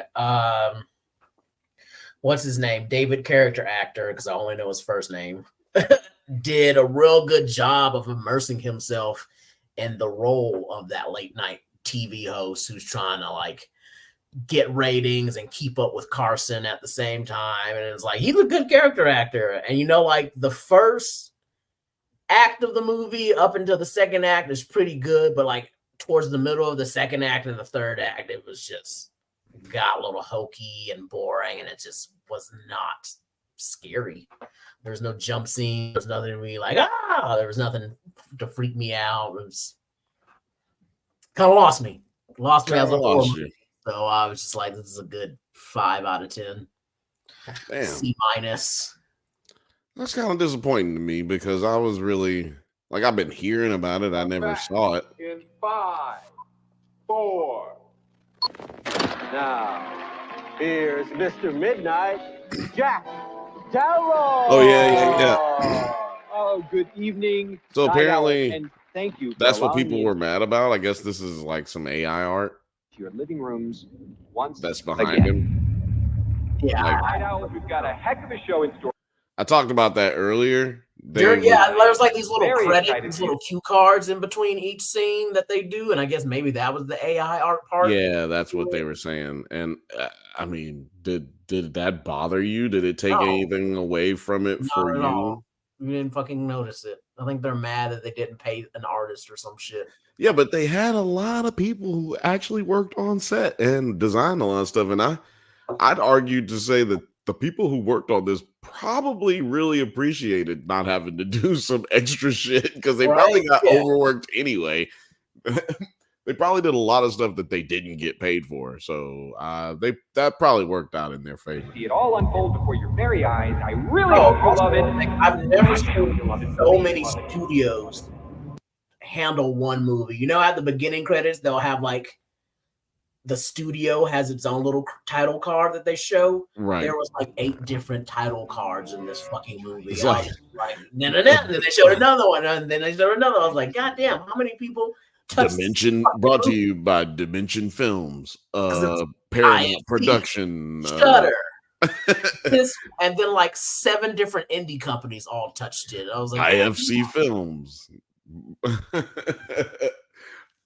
And then whatever the guy's name who produced it is his production as well. It's like, okay, like everybody's production company was named on it. I think the AI's production company was one of them. Nine says, I'm hearing a bunch of mixed reviews about this movie. Yeah, I mean, same. Like, Film A says a 9.5. What? yeah, whoa, What? that's about as mixed of a review as Yeah. That's about as mixed We're of a usually review as I like can on get. the same page when it comes to movies. Yeah, no, Film Age and I have been going like we've been doing this. We are a sound wave. Like one goes up and one goes down like this every single time right now. But both of y'all put me on that what do you call it? Set. What was it? Something on set. The Dan Snyder shit. Quiet on the set. Y'all put me onto that, and I finished that. I'm gonna talk to you a little bit about that. I'm gonna let this play though a little bit. Trying to help you keep it on the air. We all know I've how seen important it is to keep horror our movies, not sponsors the and worst affiliates one. happy. Skinamarink takes that cake, but Who really matters in this whole darn crazy business? Yeah. Okay. Here we go. That is you. From the producers of three different movies. You're meddling with things you don't understand. Whoa! Now, as you know, here on Night Owls, we think it's very important to keep an open mind. Open your Please welcome mind. Dr. June Ross Mitchell and Lily, the young subject of the book, Conversations with the Devil. I really You don't. talking about this guy, the character actor? yeah, David Dastino. Yeah, He has a weird last name. David. I tried to say it earlier at the beginning of this podcast. He's David character actor. David character actor. That guy from that thing. He's that guy in a couple Can you things. hear He was me? in Polka Dot Man. She was good. That little girl who was playing the haunted girl, she knew how to be creepy and Good to see you again, Jack. Lily returned. Nice. like even when she wasn't in the devil form, he was like just still off-putting and How could creepy. you let it happen? Oh yeah, wait a minute. He was He was the thin man in Watchmen, wasn't he? Was he the thin man in Watchmen? How could you let it happen? He might have been. I know he was Polka Dot Man, and he was also Hyder DeVries in Dune. Profoundly disturbing. He's been in a lot of other stuff too. Just, Oh you know, man, his yeah. I'm trying to get a freeze frame on his face. Yeah, I think, man. I don't know. I'll have to look it up. But David Malchin. yeah, I could not pronounce that either earlier. I saw it on here and I was like, In The Dark Knight, he was in Oppenheimer, Boogeyman, Ant-Man. He was in Blade Runner. He was in a lot of shit. Bird Box. yeah, I'm looking. Yeah, he was in right all now. of Hands on the Walls.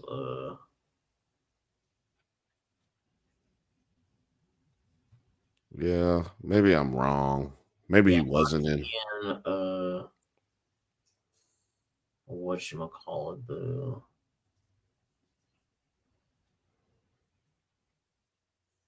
Nah, yeah. I guess he was. Wait a minute. Let me look him up specifically. I'm keep looking up the wrong thing. He's 6 foot. Oh, we're the same height? Cool. He's a giant in Hollywood. Right? Yeah, because I was like, I thought he would be short. That's why I kind of like Hollywood, because I realized I guess, yeah, I just seen him in. Oh, he's in 12 Monkeys, the TV show. I definitely saw him in that. I like that show. I didn't finish it though. I Me think I had, like, either. last season. I went to a panel during Comic-Con and got to ask the director a question because I was curious about. I hate when people do panels and they gotta ask a question and they just fucking talk about themselves and it's not even a fucking question that they're asking. Yeah, I hate that. Like, and then and even though I hate when they ask questions like concerning the actual person that they're asking, like, why are you making the question about them? Like, let's get some insight on some things. You know what I mean? Like, my question is about like the production of the show, how you got something pulled out of the budget, how y'all filmed something. So for me, for 12 Monkeys, I was like, why didn't you really use the like theme song that was in the movie? Why didn't you really use it in the series? You only like used it once during like Jennifer Goins's going crazy part. exactly. in the music, man. I was thinking, so in Watchmen, I was thinking of Dustin Ingram.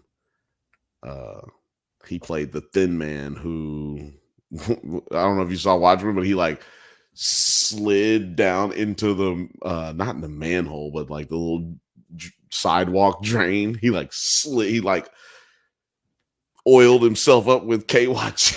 Watchmen, the movie or the TV show? The TV show.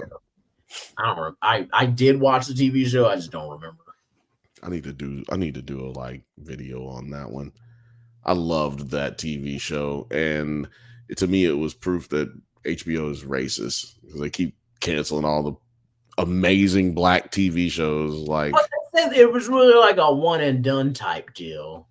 It was, but the creator said he would do it again if they offered him more money. I mean, like if they offered him an opportunity to do it, like if they said they wanted to bring it back, he would have done it. So they just didn't want to do it again. Same thing with Lovecraft Country. Lovecraft Country, they screwed over, but literally the next year. That show was taking a little too long to get good for me. So Lovecraft Country. Uh-huh. Yeah, I mean, I can see that. It just, like I said, it got good. So now by the third episode, like it took to like the fifth episode for me to like catch on to it, and I was like, "This is the destiny for y'all." That was when I don't find it good to the fifth episode. They usually get canceled. Was that Michael K. Williams when he died? Is that when he died? That fifth episode? No, his character or him in real life? No, his character. Oh, I don't fucking remember. I think that's around that. I think that was around the same time. Nine says, I never know what Film Age is thinking. Also, he was in Oppenheimer. Yeah, we said that. I think he probably said that before us. And then Film Age said, laugh out loud. Gotta keep you guessing, Nine. Gotta keep your ass guessing. If you get too comfortable on this bitch, you know what I'm saying? You might stop appreciating the shit. We got more people joining the chat right now. If you're watching, we got a boost over there at the Drunk Bantha's channel. So salute to you, sir and ma'am. We really appreciate y'all. You know what I'm saying? Give us a like, give us a subscribe. It's free. We won't charge you unless you want to hit the join button. That's 99 cents a month. You know what I'm talking about? Yuddy. Should I play the rest of this? Nah, you know what? Y'all get the idea with this right here. I ain't playing the rest of this trailer. Because I got some trailers that I'm gonna get to right now. Some other trailers. So an extended trailer for the Penguin TV show came out today, or was it today or yesterday? And there was a trailer for The Absence of Eden with Zoe Saldana. Let me try to pull up. There we go. So yeah, have you heard of that one? No, the newest trailer I saw yesterday was Zendaya. Oh, I saw that in the theater. That made me kind of uncomfortable. Yeah, the three-way tennis coach one. Yeah, I was like, yeah, what the fuck? Hey, and then it's not even my type of movie, but I'm kind of interested in seeing it. Like, and then look, I'm pretty positive. I don't know which one you saw, but I saw it in the theater, the trailer. I'm pretty positive I saw a titty. You saw a titty, did you not? There was a whole titty in the trailer. Am I wrong? I don't think I saw a titty. It was like a side titty, but it was nipple in the side titty. Like, I was like, whoa.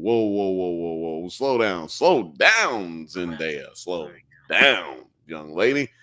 I've known you as a child my whole life. Like, you gotta relax. I'm seeing nipple slips and shit. Like, goddamn. And then I was like, they just did this in a trailer, dog. Like, this is a little bit crazy. Maybe I saw it on YouTube. Maybe not in the theater.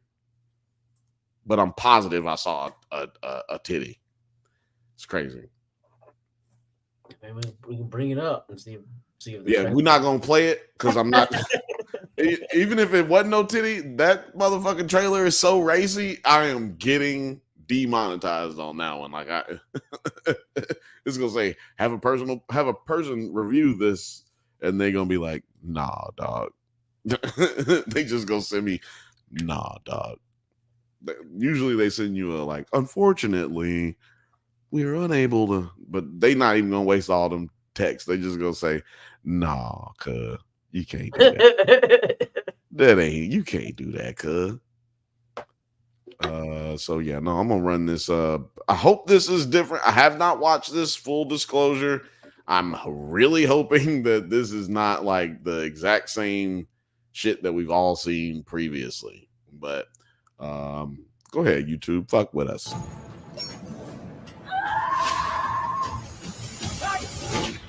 God damn, that started hard. When I was a kid, there was a gangster, real old school type, Rex Calabrese. He was a big deal. Do you look? This is crazy. I feel like Colin Farrell just loves fucking dressing up. This is I think he has too much. I was real surprised when they said Colin Farrell's gonna do a TV show, and he's gonna be doing it at the whole time as the Penguin. So it's like that tells me he enjoyed this shit way too. I don't feel like he's a TV person, right? No, Tom Hanks famously told damn, what's her name? Julia Roberts. Tom Hanks famously told Julia Roberts when she got into a movie, her first movie, he was like, hey, you're no longer a TV star, because she did like a couple of character actor things. Mm-hmm. He was like, you're no longer a TV star. You're a movie star now. Don't ever go back to TV, or you'll always be on TV. And so, yeah, that's typically the way you go. And as most of us know, Colin Farrell used to be that dude in Hollywood for, a hot 5, 6 years. He had the Banshees of Inisherin come out just a few years ago, and I think that kind of made him cool again. Definitely. I don't think he ever lost the coolness. I think he just became one of them actors that's a little bit more picky, like exactly. Exactly. He became more picky. So for him to be like, I'm gonna do a TV show as this character in a movie, a whole thing, I was like, man, he had to love being the fucking Penguin. He did. I don't even think they wanted him to do prosthetics, if I remember correctly, for the movie. I think he was just like, nah, I'll do the prosthetics. I got this action I've been working on, and I want to do the prosthetics. But yeah, let's keep it running. Rex Calabrese. He was a big deal. He helped people. You saw you on the street, call out to you.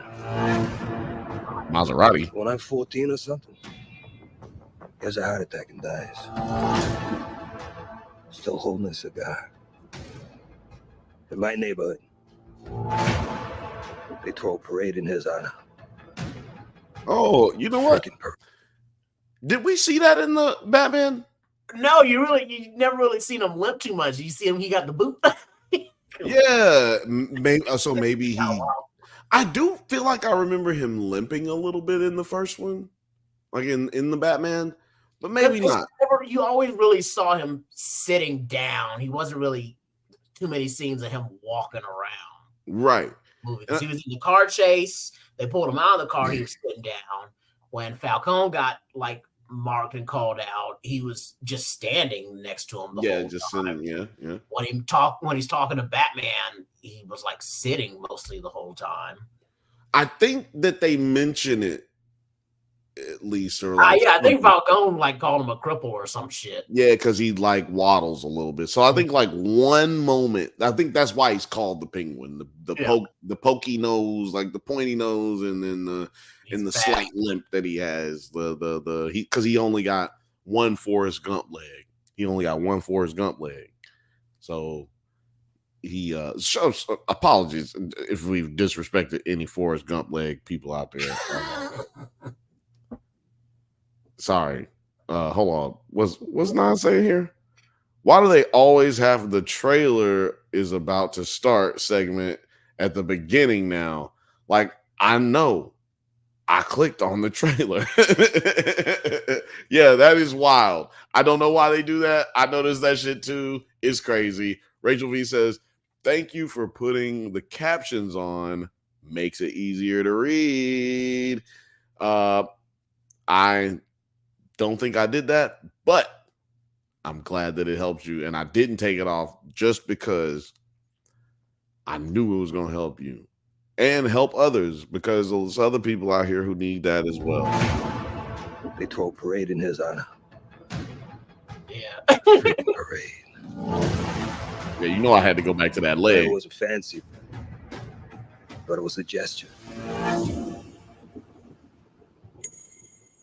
A show of love. What he meant.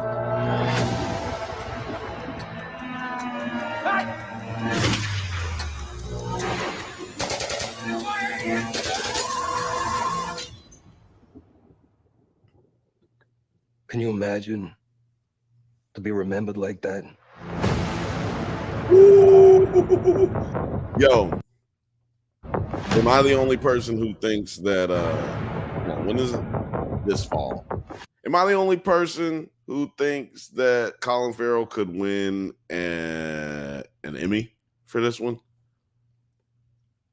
I think that he could win an Emmy for this. Yeah, I think that's what he wants. He's trying to EGOT. Yeah. Oh, you know what? Because he didn't get an Oscar. He's an Oscar nominee. He hasn't won an Oscar yet. But let's make some predictions right now. Hold on. I'm bad producing right now. I'm doing a terrible job of producing. Let's make some predictions right now. Y'all ready for these predictions? I'm predicting right now that Colin Farrell wins an Emmy for this performance because it's going to be so dope, right? He's going to win an Emmy for the Penguin.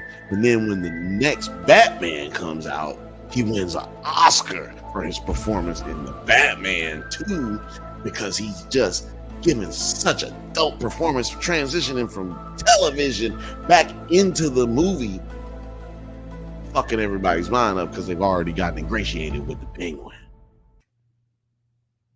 I'm not gonna say he's gonna win. I will say he'll snatch both nominations. Oh, okay. I'll say he'll get the Emmy, but Oscar, I don't think so. Well, just because I haven't seen what all movies have come out. Will he get a nom? I can see a nom, but it's way too early to see if he'll get the win because I don't know what else is going to be coming out. Well, see, that's the beauty in my prediction, right? I jumped out on the limb, you know what I'm saying? As we say in the South, I jumped out the window on this one. You know what I'm saying? Like I jumped out the window on this one. No parachute. You know what I mean? I know I'm covered at the bottom. It's some of the finest LAPDFDs in this bitch, or is it F? Yeah, fire department. Yeah, that's right. LAFD. I got y'all. You know what I'm saying? Y'all got me because I'm jumping out the window on this one. It's going to be a shitty year at the Oscars in 2025, 2026. It's going to be a shitty year. And they've already set precedent by giving these Oscars to these Barbie people, or at least the Oscar noms to these Barbie people. So I feel like we might have to get it, man. We might have to end up getting it. Film Age says, hell yeah. I think he's hype about the TV show. Everybody else, let us know. Are you hype about this Penguin TV show? Because I'm hype. I'm hype. I am hype as fuck. I might even get my own, like, I might stop using my like joint account. You know how you get your homie's account on the HBO? I might just buy me a subscription for that 1 month and just watch the Penguin, like, boom. Or I guess what? maybe 3 months. If it's 10 episodes, that's 3 months, right? Yeah. 10 episodes, that's like a little over 2 months. So, ooh, boy, I'm gonna try to tell you right now, I'm gonna be watching that shit. It's gonna take up a lot of my life. And we'll be covering it right here on the Drunk Banthas channel and Nerds at Night. And you know what I just realized? Right before that, House of the Dragon will be going off. So it's gonna take that House of the Dragon spot. I bet you it come on Sundays. You have House of the Dragon, and then as soon as that go off, you have 2 weeks, and then we're gonna have the Penguin. Yo, I'm excited about nerd shit this year, dog. Like it's a slow year movie wise, but the nerd shit is jam packed in the television field. There's, I didn't get into House of the Dragon. Like it was just. Oh, you didn't? Weird. No, I watched a couple episodes and. Have you read the books for House of the Dragon? Like, have you read Fire and Blood? No, but I got the encyclopedia and all the other. Yeah, okay, yeah. It's like I know what happens. It's like, well, they all fucking die, and everybody fucking dies. It's the War of the Dragons, and Look, none of them if really you right now, right this very second, if you don't want to know what happens in House of the Dragon going forward from this season all the way up into the end, go ahead, hit the mute button, leave it on, just hit the mute button. I'm gonna be through in 45 seconds to a minute. Okay, I'm just gonna tell you right now what what makes me so happy about the story that they're telling right now. And I said, go away now. No spoil. I'm about to spoil shit now. Go on, get. Or just mute it. Don't go anywhere. The thing that I love about House of Dragon is because the fucking book is so dense, and House of the Dragon is the last quarter of the book because it starts with the story of Aegon's conquering of whatever it's called, Westeros. Yeah, I ain't that nerdy. I can't even remember. Yeah, see, I thought they would. I'm pretty nerdy. Yeah, no, yeah. I'm just saying, it's all good. We need that. A Song of Fire and Ice. Like if you would have asked me what story, what I would have done, that's been on these backstories, I would have done Dunk and Egg. Yeah, the reason they didn't do Dunk and Egg is because it would be one season. You can't do Dunk and Egg. I think you could have stretched out Dunk and Egg. They could have threw in all kinds of crazy adventures that were made up. You could, well, yeah. See, that's what I'm saying. So they have to include things that because there's a long time between when he's just like roaming around with his hedge knight to the part where he actually becomes king, and then the hedge knight is Aemon. The hedge knight is Master Aemon, Maester Aemon. In that he takes the black and becomes a crow. So the guy who was he was pretending to be a nobody, but that ends up being Aemon, Maester Aemon, who is a Targaryen, obviously. And are you talking about Dunk and Egg? Because Egg was no, not Dunk and Egg. His like squire that goes along with him. Oh, yeah. His squire that goes along with him is Maester Aemon. I keep saying master. He was not a master. But he was supposed to be next in line to become king, but he decided he was just gonna dip. He said, "Fuck all this shit. Y'all doing some wild shit, everybody." And he also was hearing the Raven. According to some parts of the book, he was hearing the Raven. At least that's what people assume or allege, because it's not explicitly spoken and said and definitively like he was, but they were saying he was seeing visions and hearing shit, and kind of like would have been good and long. That would have been better than the War of the Dragons, the Blackfire Rebellion. Yeah, okay. Blackfire Rebellion. Also short. So what I think would have been better is to start with, like, if we didn't do House of the Dragon story, so which is the Dance of Dragons for the book people, for all of our book people who hadn't seen the show, because y'all be some book people don't even watch the show because they're like, nah, fuck that. I know y'all gonna make me mad. That's why. There's people who get mad for show, but House of the Dragon, if you're not going to do that, you need to do Aegon's Conquest. And because you can get 3 seasons, maybe even 4 seasons out of Aegon's Conquest. Because he's got the 2 sisters, they have their own battles. You got the Dornish Wars, and then you got the battles that really aren't battles, they one-sided through Westeros. But yeah, so if you're not going to do House of the Dragon, you do Aegon's Conquest, but to me, they could just start and just do the whole Targaryen line and just keep doing all this shit and just call it one big ass show, and you can include all of it. Because you could. I want Meager the Cruel. Yeah, and how bad he was. Meager the Cruel is crazy. Was it Meager or Magor? I don't know how you pronounce it. Meager the Cruel. Yeah. Magar. Because he killed his brother. That nigga was wild, dog. He was about it. He wasn't playing with people. He was not playing with these lords. No, y'all, if whoever's watching right now, if y'all ever seen Game of Thrones, if you think Joffrey was like crazy evil or crazy, that motherfucker was just a child. And even as a child, Meager the Cruel, that motherfucker was fucking. He killed, and he was a big dude. That was another thing. He was massive. Just like ordering people to do it. He was about that. He was kind of like the Hound. Not the Hound. Like the Mountain. I said it wrong. Yeah, you're right. He was just like the Mountain.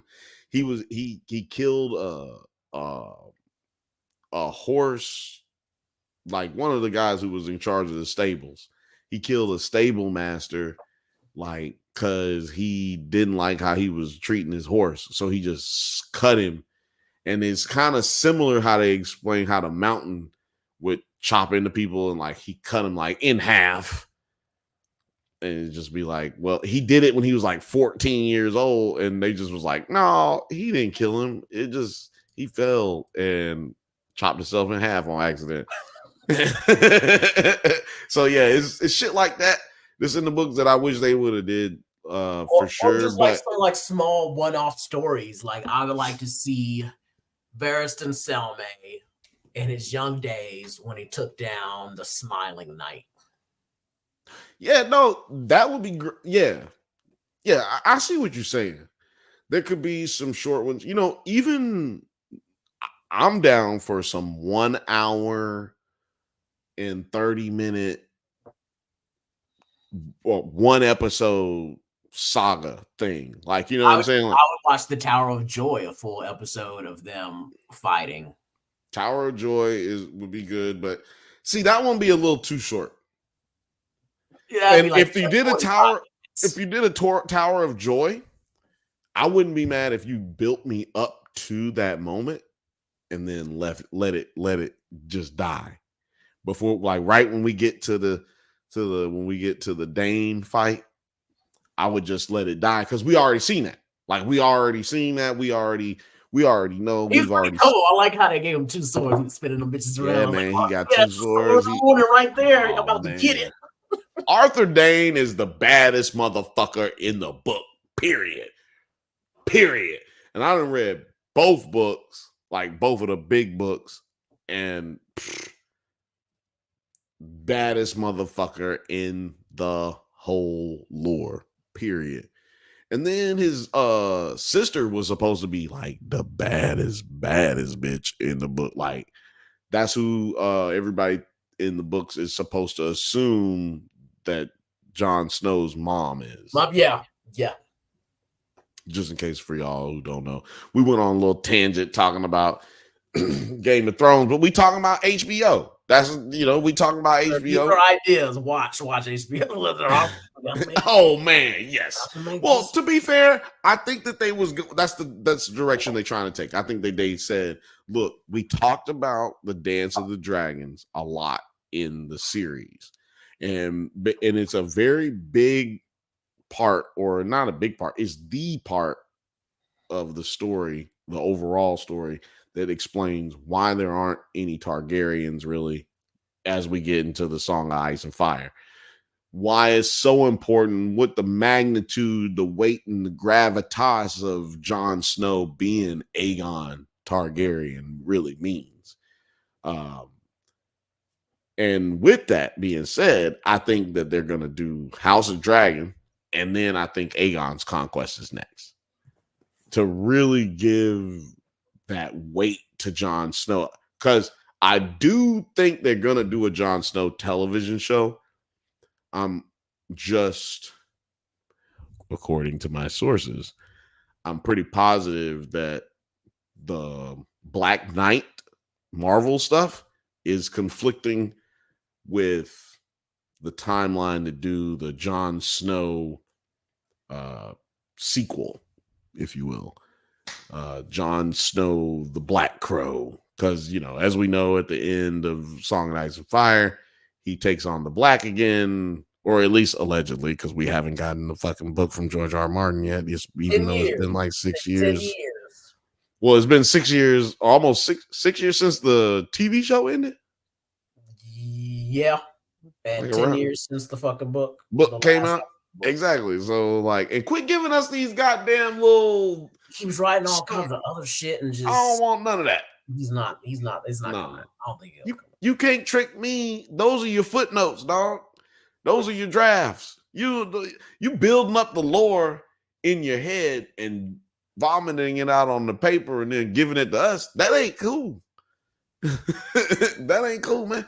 Unless you're about to get them TV shows, and we ain't getting them either. So we need some. No, come on, bro. Come on, George Martin. I ain't calling you the RR until goddamn 2 books come out.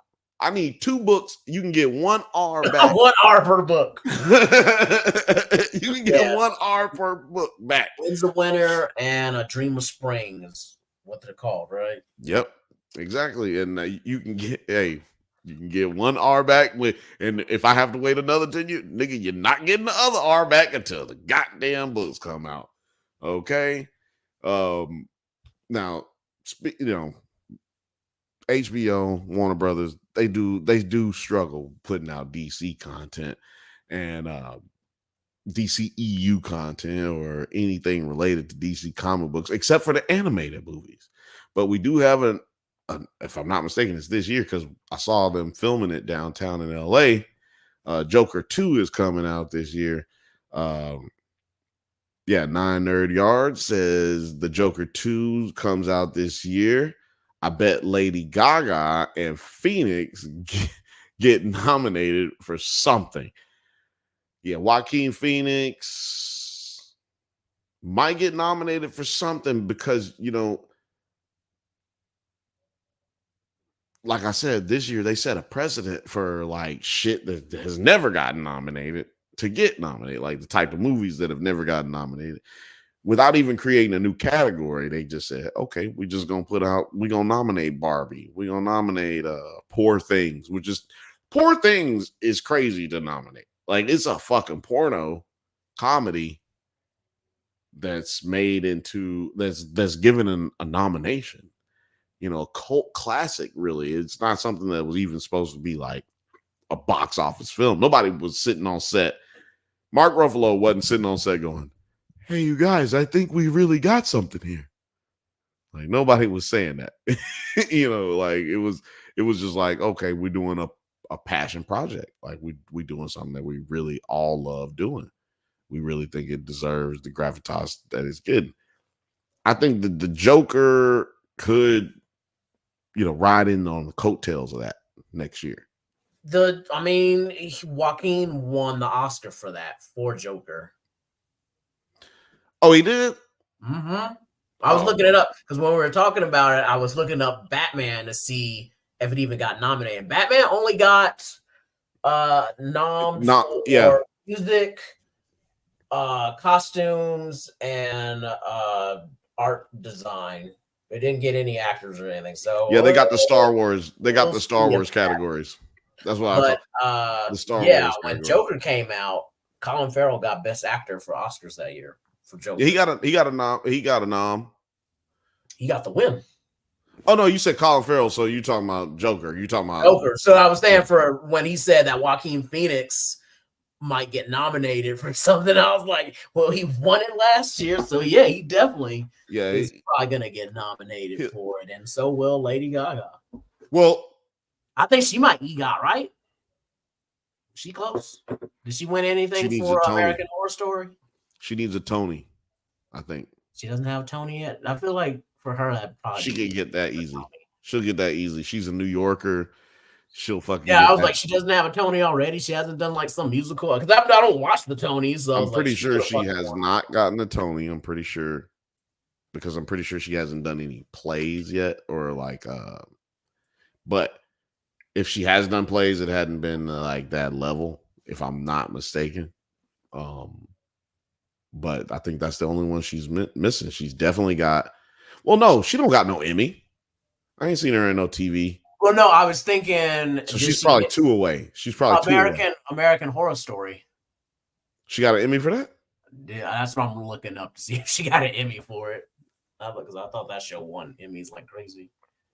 American Horror Story gets the Star Wars category. I call them Star Wars categories because it's like best makeup, best soundtrack, or best score, best makeup, best visual effects. Like I call those Star Wars categories because Star Wars never wins like best actor, best movie. You know what I mean? It's like, but it could be the best movie that came out that year, and it's still not gonna get best movie. It's just gonna get all of the other awards and the non-televised awards. Like Star Wars win like 3-4 Oscars every time one come out, but it just don't be for the shit that be on television mostly. Oh, apparently she already has an Academy Award. Yeah, but I don't think she got an Emmy. That's what we talking about. No, she doesn't have an Emmy. No, she has a Grammy. She has 2. Oh wait, where are the Golden Globes? She has a Golden Globe. Yeah. And she has like a bunch of Grammys. She even has a BAFTA. God damn it, I want a BAFTA. They got the best fucking trophy. What's a BAFTA? The British Academy Film Awards. Hold on, I'm about to look up that one. Yeah, look it up. I think they have the best statue. I like it. The little actor mask. I was like, oh, these are tight. I want a BAFTA. Yeah, I'm looking up the statue because oh shit, this shit kind of hard though. Yeah, exactly. I was like, no, the BAFTA's the hardest fucking award statue you can get. Man, that might be that. Yeah. Oh man, what's the silver? Okay, hold on. Let me pull it up for everybody right here. Cause I'm like, what's the silver one for? Like, I'm trying to get all of these. What? Look at that. That's so sick. I gotta have that one. Oh, it's not silver. It's just the lighting on this one. Let me go to a different lighting. I mean, a different one. Because that's not gonna help. There we go. You can get one right now. You can purchase it for $549. God damn. Can you imagine somebody got this in their house somewhere and who won their BAFTA and sold it, dog? That's what I want to know. Who won their BAFTA and then sold that bitch to somebody? Some out of work British actor. Yo, who do you think it was? Do you think it was the guy who plays McNulty? Like, what's his name? I was thinking it was probably like, what was that dude that he died and they found out he was like the biggest pedophile in the world? Or just a sexual assaulter in general. What was his name? Oh, man. Damn. Jimmy Savile. Jimmy Savile. Jimmy. That dude was a monster. Yes. dude. Like they can't like they're like, well, who did he sexually assault? Everybody, bro. Like anybody could get it, man, woman, child. It did not matter. Man, Nine said the BAFTA award is a scary looking award. He also said that one might, might have been in the States. So like just dead, you know, and then they sold it. So they do a lot of estate sales around over there since the 50s.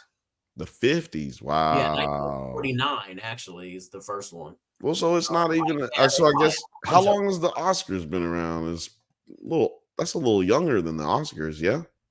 I think so. Yeah, because the Oscars are on their like 90th or something. Right. Oscars have started since 1927. 1927. Jesus, way ahead of the time. Like goddamn, there wasn't even sound in the movie in 1927. They had like 3 categories. They weren't putting women up in that shit either. It's like Bill Russell got 12 rings in the NBA, but it was 8 teams. So it's like, goddamn, how many games did you even play? Like, really, you just beat like 4 niggas. Like, that's really. But I mean, you know, to even with them odds, actually, so it's even kind of just as impressive, right? Like you with those odds, like you play the same teams X amount of times. Like how many times are you really gonna beat every team? Like, you know, so I guess you know what? Shout out to everybody in old NBA and the old Oscars who was winning back then, because I don't think you had a lot of competition, but you still had to get it in. You still had to get it in. Man, Nine's still killing me with this. Might have been an estate sale. I mean, it probably was. Yo, son, you had to sell your shit off for $549.99. I guarantee you, this only cost $300 for them to buy it for themselves, so that they could then have to sell it to you. It only got one eye. Oh, dog, that's crazy. Can you wear this bitch? Right. No, I guess not, because it's like it's like that little base, but like you yeah, can't. I guess you can't put that on. I would love to wear this. Maybe I go to. Maybe you could unscrew it at the bottom of the base and just unscrew the mask part off. I'd like to see somebody with it. I mean, like to scale. Yeah, I mean, you know what? I'm gonna maybe have to be this for Halloween. I might have to do this for Halloween and be Bill BAFTA. It's the drunk BAFTAs. Oh man, I might have to do that. That sounds pretty legit. Tonight we were supposed to do top 10 theme songs for sitcoms, 90s sitcoms. I'm gonna get into this a little bit just because we talked about it a little bit before, but I had to narrow down a few of them because they, like, me and Alex talked about it. The other Bantha, for y'all who don't know, we talked about it, and we felt like some of them didn't represent the sitcoms, like we said. Like some of them just didn't fit the sitcom criteria, but they were some dope ass theme songs. But also some of them fit the criteria at the same time. Like, so one of them that was under debate, for instance, was Matlock. Like, people was like, yo, is Matlock a sitcom? I don't know. Like, In the Heat of the Night, is that a sitcom? I mean, it's funny at certain times, but it's also serious. I feel like that they would fall under dramas. So we came down to the conclusion that In the Heat of the Night would fall under the drama, but Matlock will fall under the comedy realm because it has more comedy than it does drama, even though it does have drama. They do have dramatic situations, but so does Family Matters, right? Like, so does Cheers. Like, there's serious situations in even your best sitcom. Actually, it might be argued that your best sitcom has to have one of them episodes that get you You know what I mean? Like a few episodes that really just Someone catch has me. drug use. that's the easy one. That's the easy one. The one, I think the only time we've seen, like, I think the most unique and maybe the only time we've seen it type of episode was the episode of Fresh Prince of Bel-Air where Will Smith's dad comes back in his life, but then also leaves in the same episode. And I was thinking about the one where he got shot and Carlton had the gun. That's another good one. They had a lot of good ones. Or when the first season where Will and Carlton get arrested, and Carlton has to come to grips with that. You know, as a black man, the police ain't necessarily going to be treating you like you see the police. Like he thought, Right, man, the yeah. police is supposed to be here for me. They just here to help us. But We got that an identical episode of that one in Family Matters. Exactly. From a different point of view of where it's a black cop realizing that even though, you know, he's a fucking cop, you know, his family's black. He takes off that uniform. Guess what? You still black. And he got to explain it to Eddie. You got to keep, you know what I'm saying? Got to explain it to Eddie because Eddie. Like, not all cops are good. Like, you know, I mean, like your own dad's a cop. And so you would think cops are good, but there you go. And you know what? what? I think that one had a bit uniquer perspective on it because, you know, he was a cop.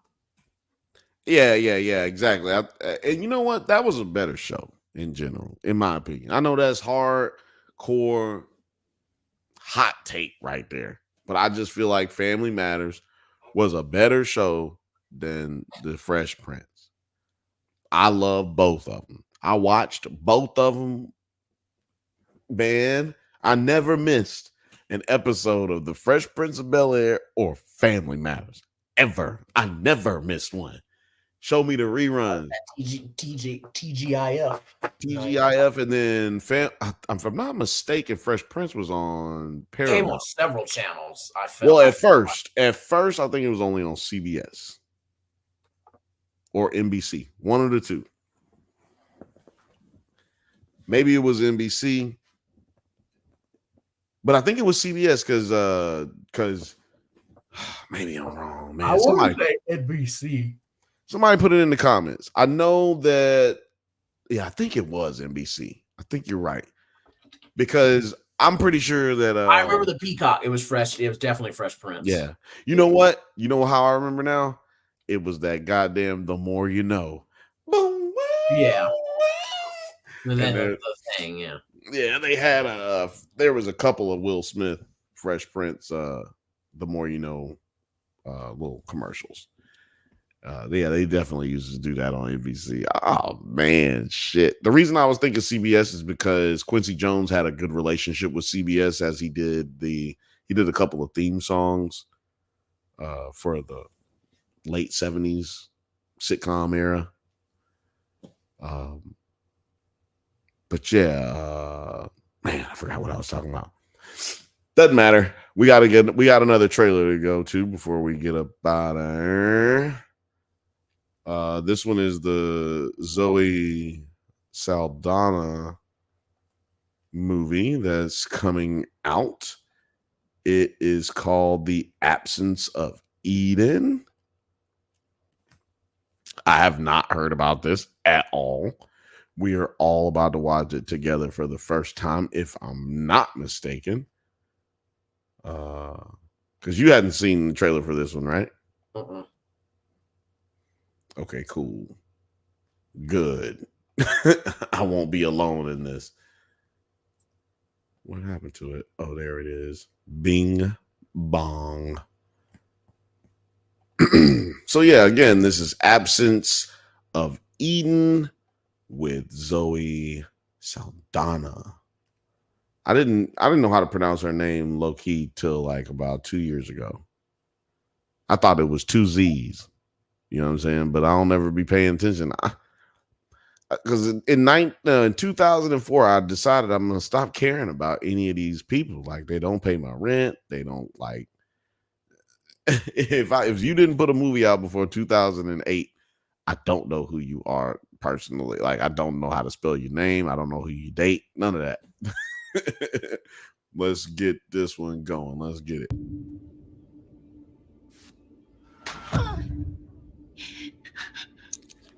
No, I'm not doing this. Yes, you are. No. Oh, shit. Oh, she killed that dude. We come here, plant your seeds with our dirty hands, and then we help them grow while you get to put your feet up.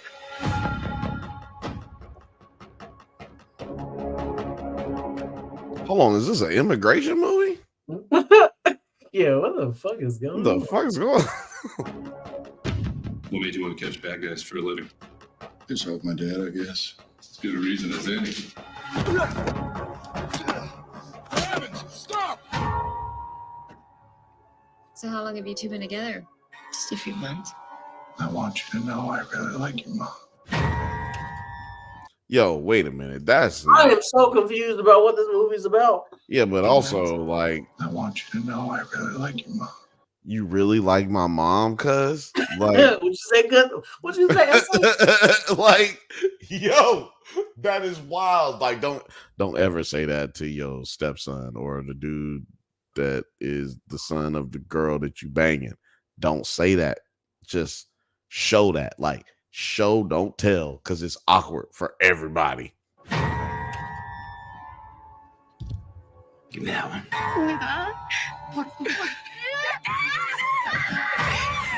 So you dear, where are you from? I'm from here. Like here, like born here? What is this? An interrogation? Te juro que voy a hacer todo lo posible para que encuentres a tu mamá. If I was you, I would keep my distance, bro. Where is she?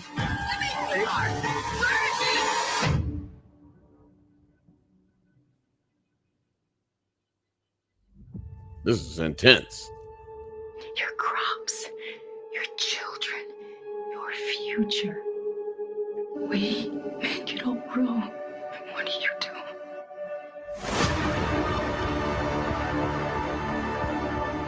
You just take. Hold on, is Zoe Saldana Mexican? Let me know in the comments. Jesus Christ, let me know in the comments. Is she Latina? Like, I did not know she was Afro Latina. I thought she was black. I gotta figure it out. We'll figure it out when this is over. Take.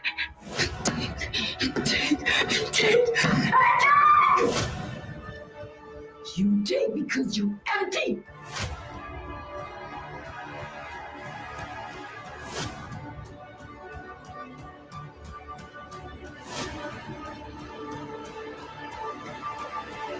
Come out with your hands up! I'm empty now.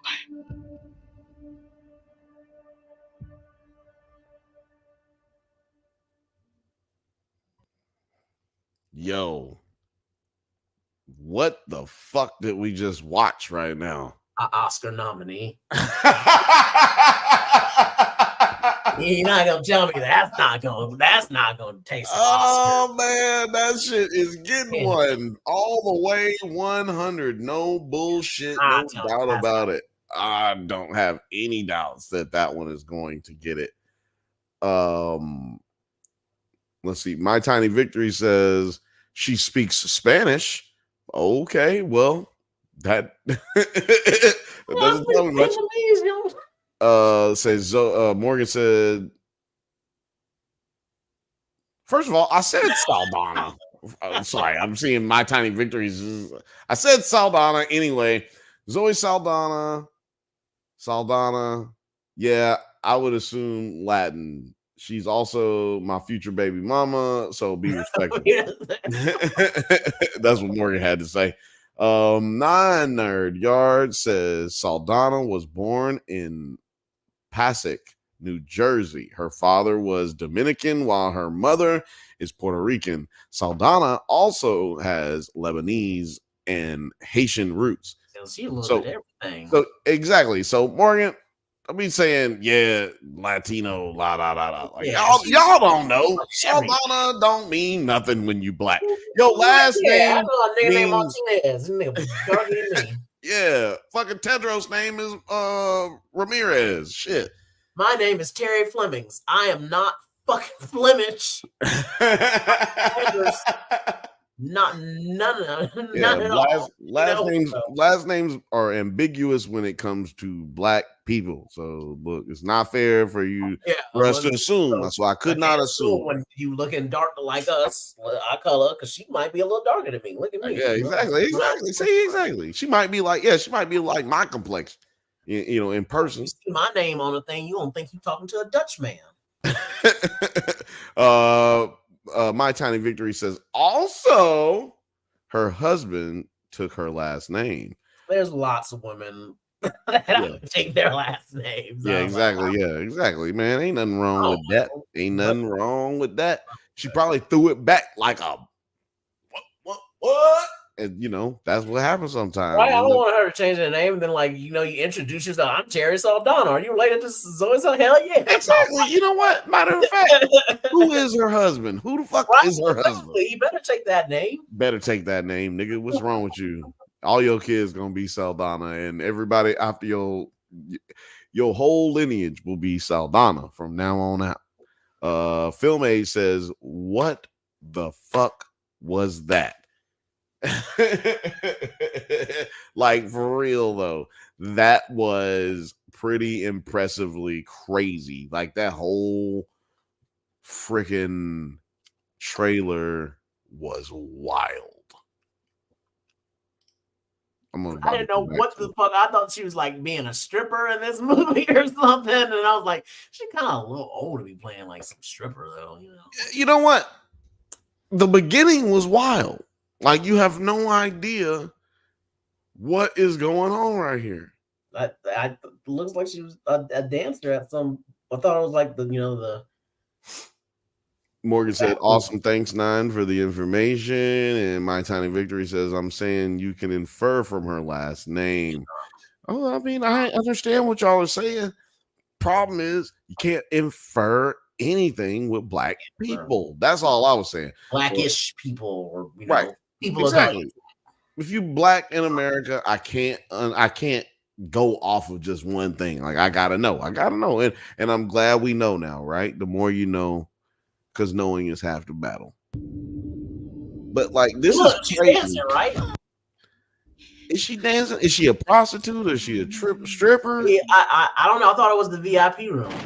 Yeah, it could be the champagne room, but did she get? So I thought right there she got shot, but she clearly shot this nigga. She shot him. She got all that money, so I was like, okay, she a dancer. But she was in Mexico. So look, she's Latina, but she's not Mexican. She's Puerto and Dominica. You know what I'm saying? Orale pues is Mexican. But damn, what is it? What do the Dominicans say? Damn, I forgot what the Dominicans say. They say the same shit the Cubans say. Anyway, I ain't gonna be disrespectful. But yeah, man, I'm getting vibes that everybody wants it to be Zoe, who it's a Zoe Saldana movie, right? But we don't see Zoe in this trailer really. At the beginning. I'm just saying, the majority of the trailer is not. I can't tell. It's a little too dark. A lot of scenes. So I feel like we see this young lady just the same amount as we see Zoe in this trailer. So it gives a little vibe. Right there? That was her, yeah. But I'm just saying, I feel like we see this other Mexican lady as much as we see Zoe in this trailer. Not to say that it's not a movie about and not then the white FBI guy. Who is that? Yeah, he was the dude. If I'm not mistaken, he was in Sicario. I've been wrong all night, so who knows? I'm sure someone knows, but I have no idea. I've been wrong all night about dudes and women, what they've been on, what they hadn't. I feel like this is a good time for me to test out this new break. I've been doing it. I've been taking a little break, one break, and it usually only takes me less than a minute. I'm gonna see how long it goes. I'm about to play this music, and I'm gonna use the bathroom for 2 seconds. I'm gonna take a piss. So y'all don't think that it's gonna be nothing crazy. Do you want me to play Family Matters or do you want me to play the instrumental? I think it's Family Matters.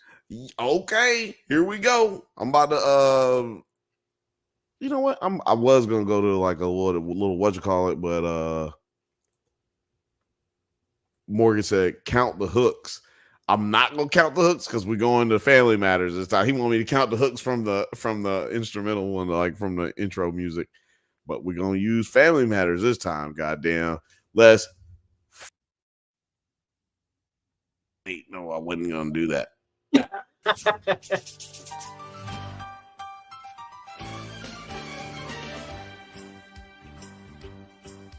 It's a rare condition this day and age to read any good news on the newspaper page.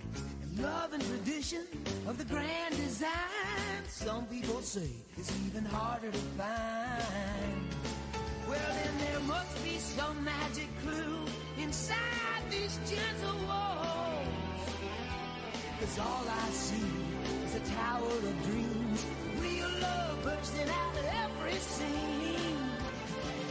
As days go by, we're gonna fill our house with happiness. The moon may cry, but we'll smother the blues with tenderness. As days go by, there's room for you, room for me, for gentle hearts and opportunity.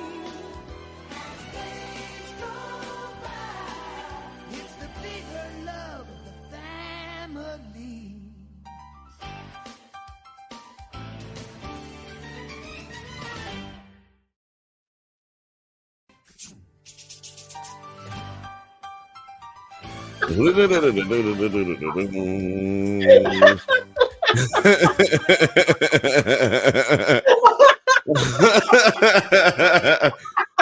Oh shit, you put the goddamn pickle up there, goddamn.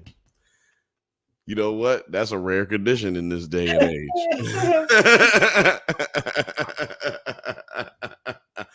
Oh man. Y'all know we ain't got no motherfucking sense over here, boy. Yeah, I finally watched that little documentary. What did you think? Well, I still hold. Okay. So let's get back to where I started off by talking about God, what was her name? Oh man, the girl who got called that was told that she was fat. Yeah. Right. Okay, so you see how she's like trying to build it up. So now that you've seen the whole thing, do you think like it should have been cut out, or did I just tell it wrong? No. You told it right. One thing that you missed on it was well, hold on. Morgan said, well done, sir. Hey, I got back right at the end, you know what I'm saying? And then Rachel V said, kidney health is important. Drink water and don't push yourself too hard. Yes. That's right. Drink responsibly, ladies and gentlemen. And I will as well. So I felt like the only thing that y'all didn't mention, you and Film Age, shout out to Film Age, was, matter of fact, I'm gonna send him the link right quick, just in case, because he was on here that night. Nine was on here that night. Y'all can go back and look at last week's episode. Check it out. See what you want to do. Actually, Nine and Film Age. You can see the link right now. I just sent it over. Y'all missed the one part y'all missed was that old girl said that her mom got a phone call telling her that she was too fat for the role. Now, she didn't say that she heard it. Yeah, I did. And then they were like, well, she's already doing all these exercises. She's doing gymnastics. She's doing all these sports. Right. They was like, yo, we can't actually make her gain less weight. And it wasn't, I know that they did say that she was too fat, or at least that's what her mom conveyed to her. But just for everybody who hadn't seen it, she wasn't getting fat. She was getting older.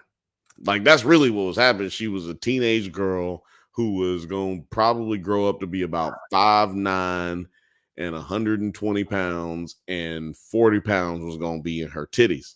That's and like that's just what she was growing up to be, you know, and you can't do nothing about that. Like 40 pounds was in, or 20 pounds was in the donk, 20 pounds was in the chest. I mean, you look at her dang, like, man. Like that's just how she was about to grow up. Like, and like her parents said, like, look, she's an active like 4 young hours of lady. sports every fucking day. Like, Exactly. You're not gonna make your kids starve themselves. Like, that's just not what you finna do. So yeah, okay, so that's why I was just like, no, I was like, I'm telling you, it's important. I'm just kind of, I'm probably leaving something out. Definitely that part was left out, but it doesn't change what I was trying to say is that's just what happens in Hollywood. It's just what happens in Hollywood. It's what happens in an industry. Like if she was a supermodel, we gonna say like supermodels get told they too fat to do a lot of, not that they get told they're too fat. They just get said that they're not the shape or whatever, the size that they're looking for. Or you do it to actors and actresses, but they can achieve that weight. Like we see it all the time. He's saying like a children, right? All this, right. I gained all this weight. I lost all this weight, but you can't ask that of a child. Well, see, and that's why it's like you can't really do that with a child. That's why me and Frothy were saying like you don't have children involved in them situations. And the fuck was that sound? Oh, I dropped something. Anyway, like me and Frothy were saying last week, like just don't put your children in them type of positions, because her parents seemed like they were not willing to keep her in a position or something that was negative like that. And she was the only season 1 and 2 character, like season 1 and 2 actor that was still left over from that time period where it just started out. And she was the only one that carried over into the new cast that ended up being the ones that dealt with all the abuse, like Dan Snyder. The Amanda Bynes era. Well, so Keenan and Kel were a part of the Amanda Bynes era, but when Amanda Bynes got the Amanda show, she was no longer on all that. And that is the cast that old big titty girl, she is the only one who really carried, like Danny Tamborelli and a couple others carried over into that other, I feel like there was like generation. Generations of exactly. So she's the only one who carried over. Actually, Danny Tamborelli didn't carry over either. So it's just two. I mean, just her she's the only one who carried over into the second generation. And apparently, from what I saw through the doc, Dan Snyder was he didn't really become a problem or start displaying what was the toxic work conditions, hostile work environment. He didn't start doing that until that season. So like we're saying like third or fourth season, he started displaying these power grab type mentalities. So basically after he got the Amanda show, he just became, what do you call it? I can't remember. Hypnotized with hatred. Because he didn't have that power when he first started all that. Like when he was the main writer on all that and the showrunner, he didn't have the kind of power that he ended up having in those later seasons or those later 2 generations and the Amanda show. I can't remember what the other show that they said he did that was outside of Nickelodeon, but then they ended up being able to bring him back because it was like, yo, this is a hit.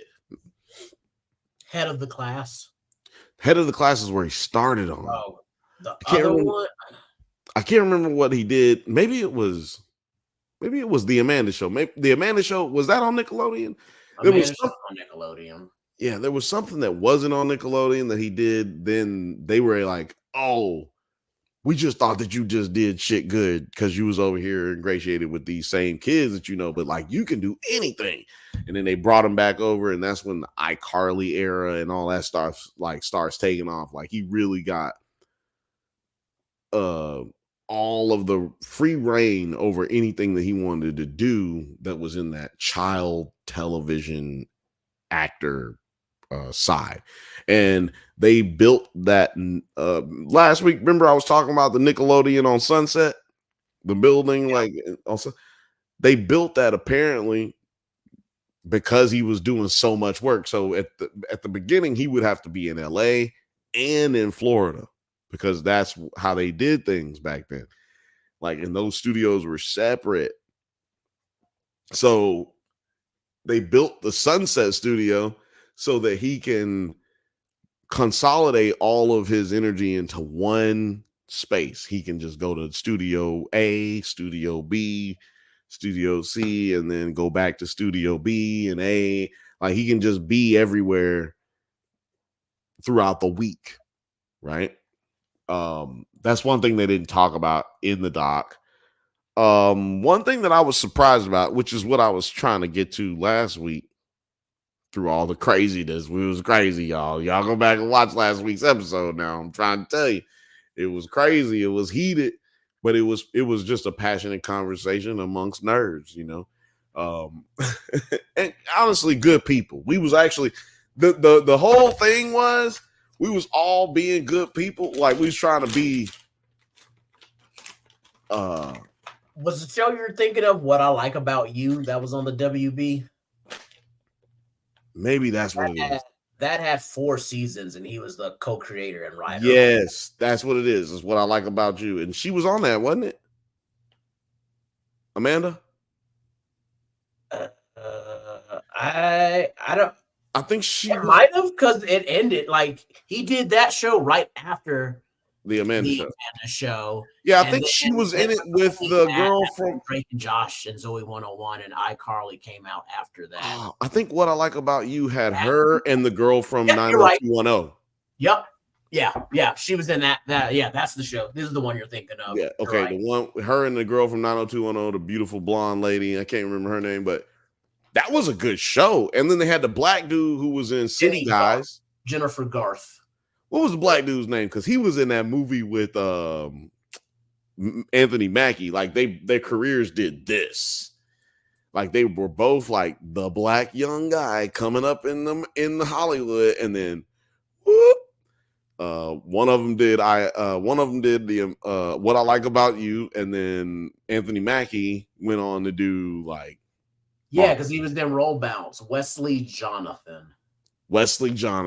Oh man, loved him. He was in City Guys with the white. I can't remember the white guy's name, but yeah, really good actor. Scott White, was that his name? Mm-hmm. Man, that was a good show. That was a good show. But yeah, I feel like that's when he that's when he like skyrocketed, right? Dan Snyder. After that, like, it was just like that's when he got all the main shows right during 2005 in the middle of that show. Yep. It's like, oh, you make shows that get 3 million views, like because it was not just it was not a kid show. It was like Mad About You, Murphy Brown, Cheers, like that level of comedy. You know what I mean? Like, this is our competition type situation. Like, those shows weren't out when it came on. I was just so like it was competing with the Steve Harvey Show and the Wayans brothers. Actually, I think the Wayans brothers got the boot because of What I Like About You, or at least shows like What I Like About You. Sabrina the Teenage Witch shows it is going up against. For sure. It was just that era. The Hughleys, TV shows like that have a more adult content, but are still family shows. Mm-hmm. But yeah, Amanda Bynes, man, went through it because. So this. So before I get into that, this is what I was like getting to last week. There was nothing in the documentary, and even before I saw it, nothing that y'all was telling me that put Dan Snyder or pictured him as a child abuser or a molester. No, he just created a hostile work environment. Right. But the big use of sexual assault of adult women. Well, this is the thing. This is the thing.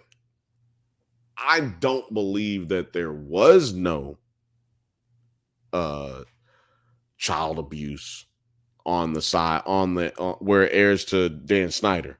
I think that there was, and there have been crazy insinuations that there was through cast members that have previously dealt with him, but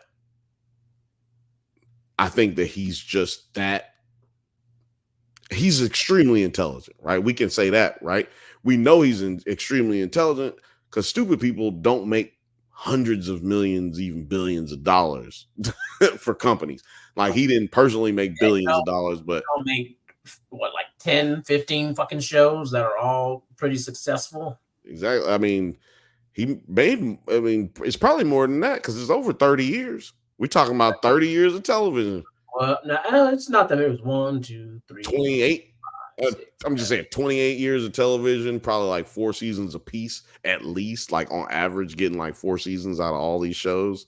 And we're talking about dealing with teenagers. So most of his shows probably ended because his characters aged out of the role that they were in, not because the ratings. Like, I guarantee you none of his shows got canceled because of ratings, just because the kids aged out and we need a new set of people. And like I said last week, Nickelodeon only does 3 seasons because they know, hey, after this 3rd season, the kids who are watching this now are going to be too old to care about this, and we need to get in the new kids. We need to start whatever we got going and bring in the new people.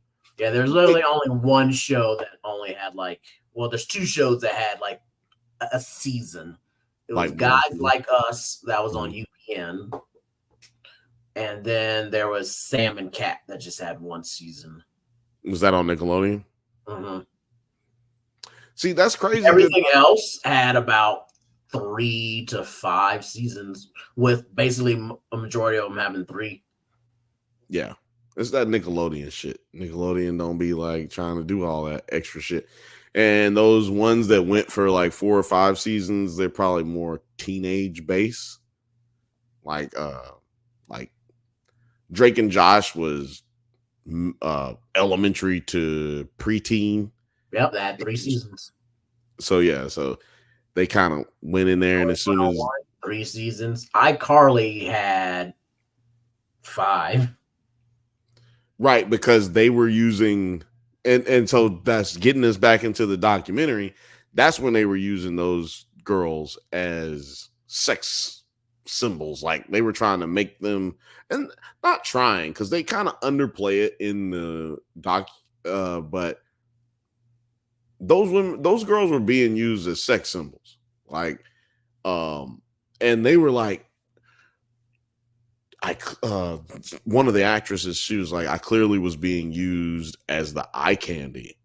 And I was like, well, yeah, you were being used as the eye candy. Now, to her, it might not seem that way as a child. You know what I'm saying? Like, right? Like, you're not looking at it that way as a girl growing up, especially since you're not even really going to school like everybody else. Like, it's probably girls her age that are realizing like dudes are looking at her sexually, but like, she don't talk to nobody at school. She probably getting homeschooled on set and shit. Like, yeah, I was about to say they probably had like the set teacher for all them kids. Well, because they definitely did on all that, but like, they didn't really get into those details on this in that episode that she was in. But it's just like, she's clearly not interacting with people on a normal level, so she doesn't realize that like, she's growing into her sexuality, and kids her age are going to be looking at her in that manner. Like, I remember we was looking at Topanga. Like, I'm like the same age as Topanga, or maybe like 3 years younger than Topanga. And I was looking at Topanga when I was that age. I'm like, yo, Topanga need to go ahead and break it off real quick. You know what I'm talking about? I don't know what that means. I'm only 12 years old, but she need to break it off. It's like, that's how you was thinking.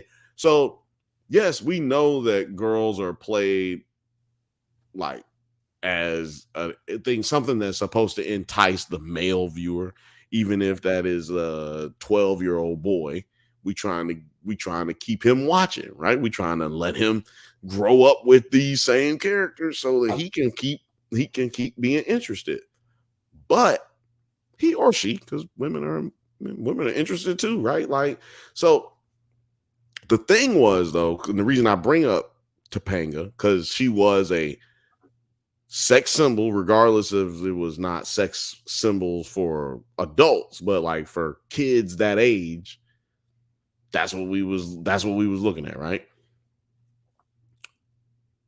But she was never over sexualized in that show. She was never.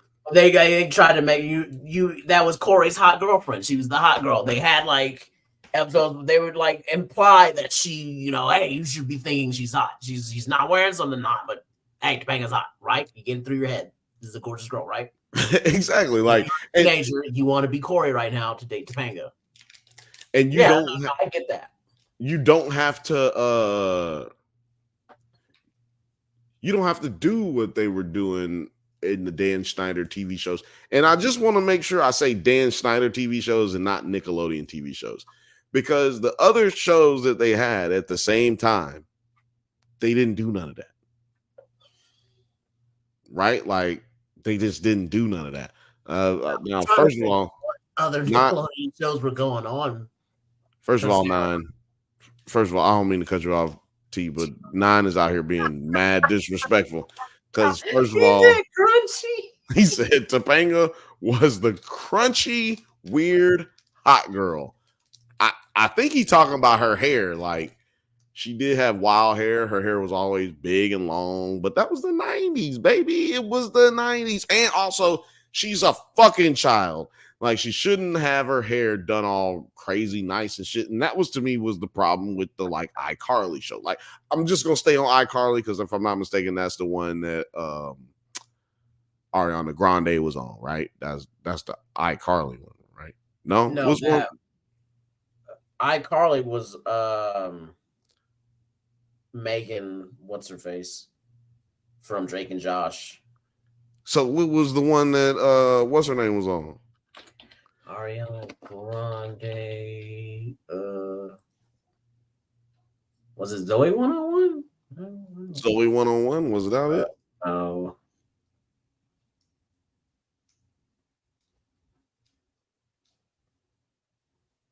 Well, either way, Zoe 101 or iCarly, them girls had crazy hair. There's Victorious and Sam and Cat. I thought she was on another one. I thought she was on the damn iCarly one. I don't know. Look, I didn't watch none of this shit. Yeah, it was like, I was too old for this. This is when I was finger popping bitches. You know what I'm saying? Like Nine said, iCarly was he said, iCarly is my shit. I even love the reboot. He said, to be described as someone as crunchy means he/she is politically liberal and environmentally aware. Well, I was not thinking that. Not at all. But let me tell you what we call that back in the day. We call that back in the day as a tree hugger. That's all we used to say, a tree hugger. Yeah, exactly. She a hippie. Yeah, iCarly was Miranda Cosgrove. I don't know why I call that. Her name was Megan in the show, in the other show. Yeah, Miranda Cosgrove was iCarly and Jeanette McCurdy.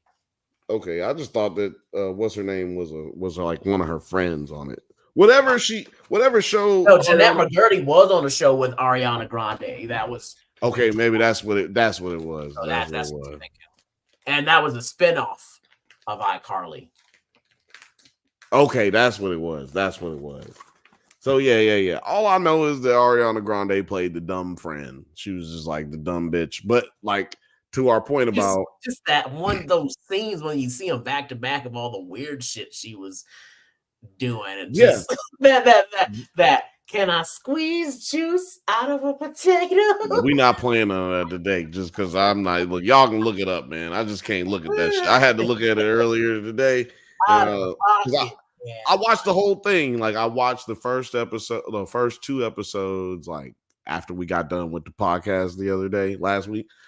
And then I watched the rest of it all today.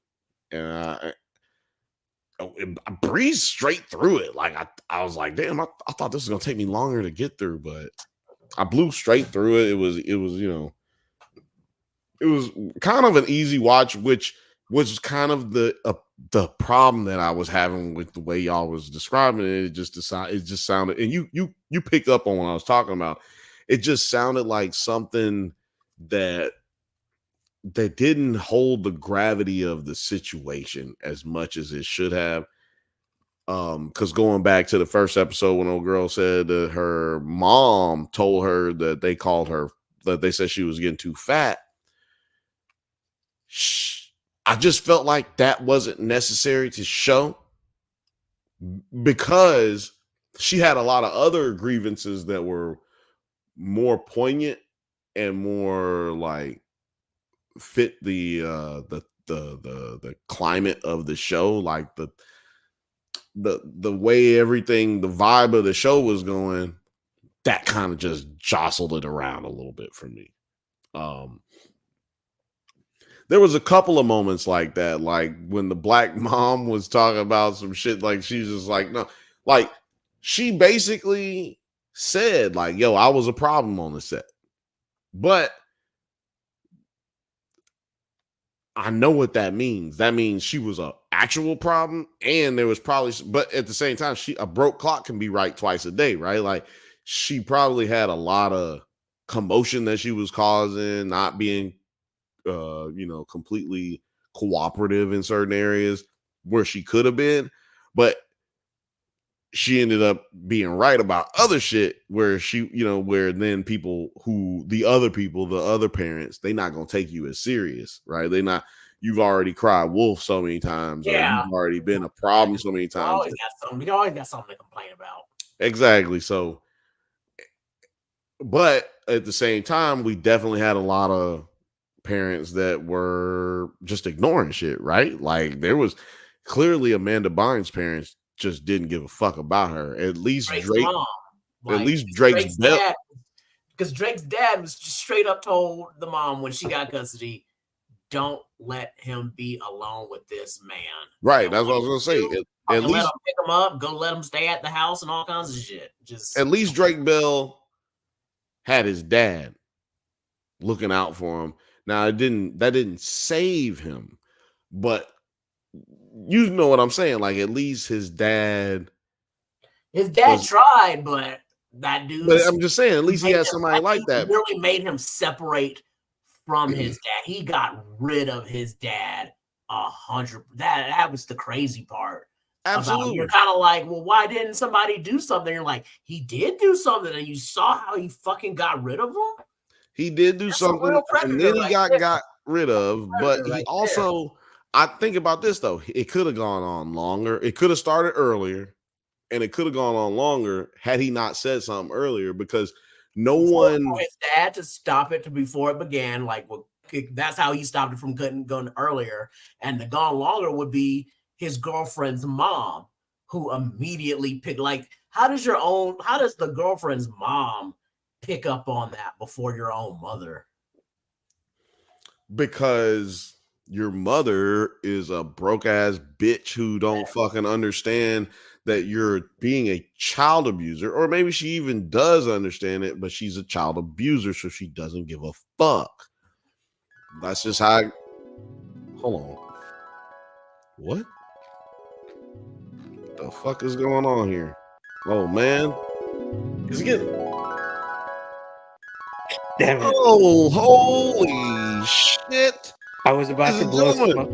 I was about to blow smoke into the camera. And you still can't. Hold on. You still can't. Hold on.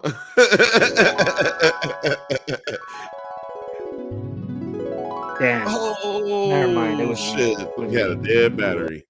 Yeah. Y'all want to see a dead battery? No, I'm just. What's dead that? Dead body. Dead battery. Dead battery. Dead How's it going, Film Age? Y'all, welcome to the stage. Is Film Age. That's a great one. There That's you a good name to have for me saying welcome to the stage. Thank you, thank you. So yeah, I kind of just jumped on randomly. I didn't know. I didn't know at what part or you guys are talking about or. Oh, yeah, you're good, man. We were just talking about the Dan Snyder documentary, or at least that's what I'm calling it, right? That's And what then everybody's after calling it. this, I want to jump back to Late Night with the Devil, because why did you give that shit 9.5? Oh, dude. Okay. All right. Yeah, we'll jump back. We'll jump back to that. We're still on Dan Snyder though. Yeah, we're still on Dan Okay. Snyder because what I wanted, my whole overall, what I gleaned from the entire documentary, and y'all can tell me if y'all feel like I'm right or wrong. What I gleaned from it was Dan Snyder is a motherfucking cold ass nigga. Okay, like, and when I say cold, people were trying to like nail him down on some child molestation shit, right? And the only thing that I could really maybe connect dots on is like his and Amanda Bynes' relationship. Like I could probably connect dots on that. But like even Drake Bell said she has to be the one to confess to say what he did, because I feel like it's either her or potentially Jeanette McGurdy. No, Jeanette McGurdy did not. She did not get abused by him. Now she was a part of the, what do you call it, the work environment situation. The hostile work environment. Hostile work environment. Yeah. That's what her mother was most of the cause of all that herself. Right. Exactly. Right. Yeah. Like Amy Lynn Spears, her mother was the cause of all that. Like those are the things. Because one thing that Dan Snyder says, by the way, Dan Snyder, terrible name for anybody in business or entertainment, because Dan Snyder was what was at the time called the Redskins owner for the football team. And he refused to change the name. And it wasn't until they ousted him as the owner that they were able to change the name. Wow. So if your name is Dan Snyder, man, and you're a good person, I feel for you. I feel bad for you. Go ahead and change that name. Go ahead and just change your name, because you ain't got no fucking. Because both of them had bad work environments. Both of them created hostile work environments. And so what I'm saying is, like, I feel like if you're ever going to be able to nail him on anything child abuse wise or assault wise, I think it's going to have to be through Amanda Bynes. But even in that, it may not have happened, right? Because this is my thing. Snyder comes off, and y'all know I'm a documentary dude. I watch a lot of documentaries. Most of them are the ones based on psychopaths and multiple personality type people, real crazy serial killers.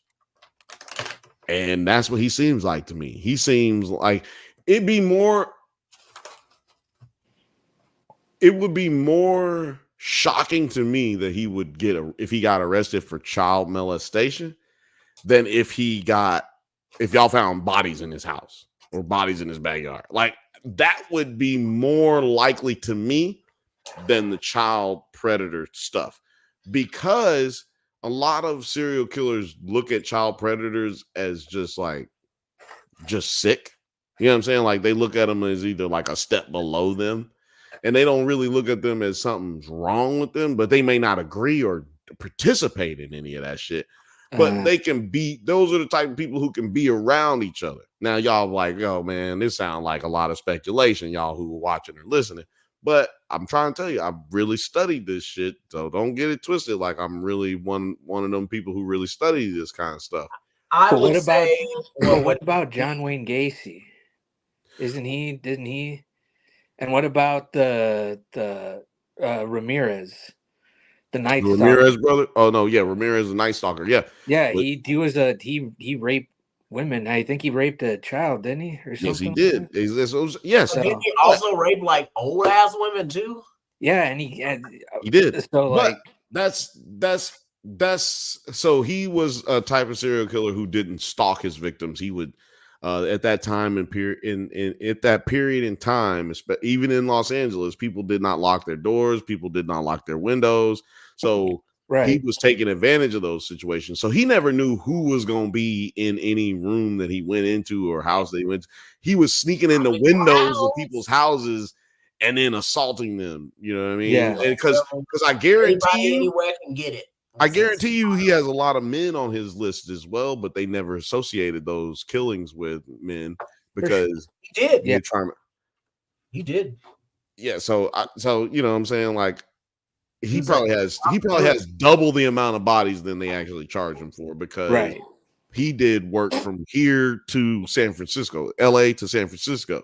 So you never know with them type of situations. Like I said, I think Dan Snyder's more likely to be a serial killer than he is to be a child molester. Because one thing that he said that was accurate, and like I have to agree with him on. Oh, wait, hold on. The reason I bring all that up is because you said that that serial killers find people that do that disgusting, and I was giving you the two examples in which.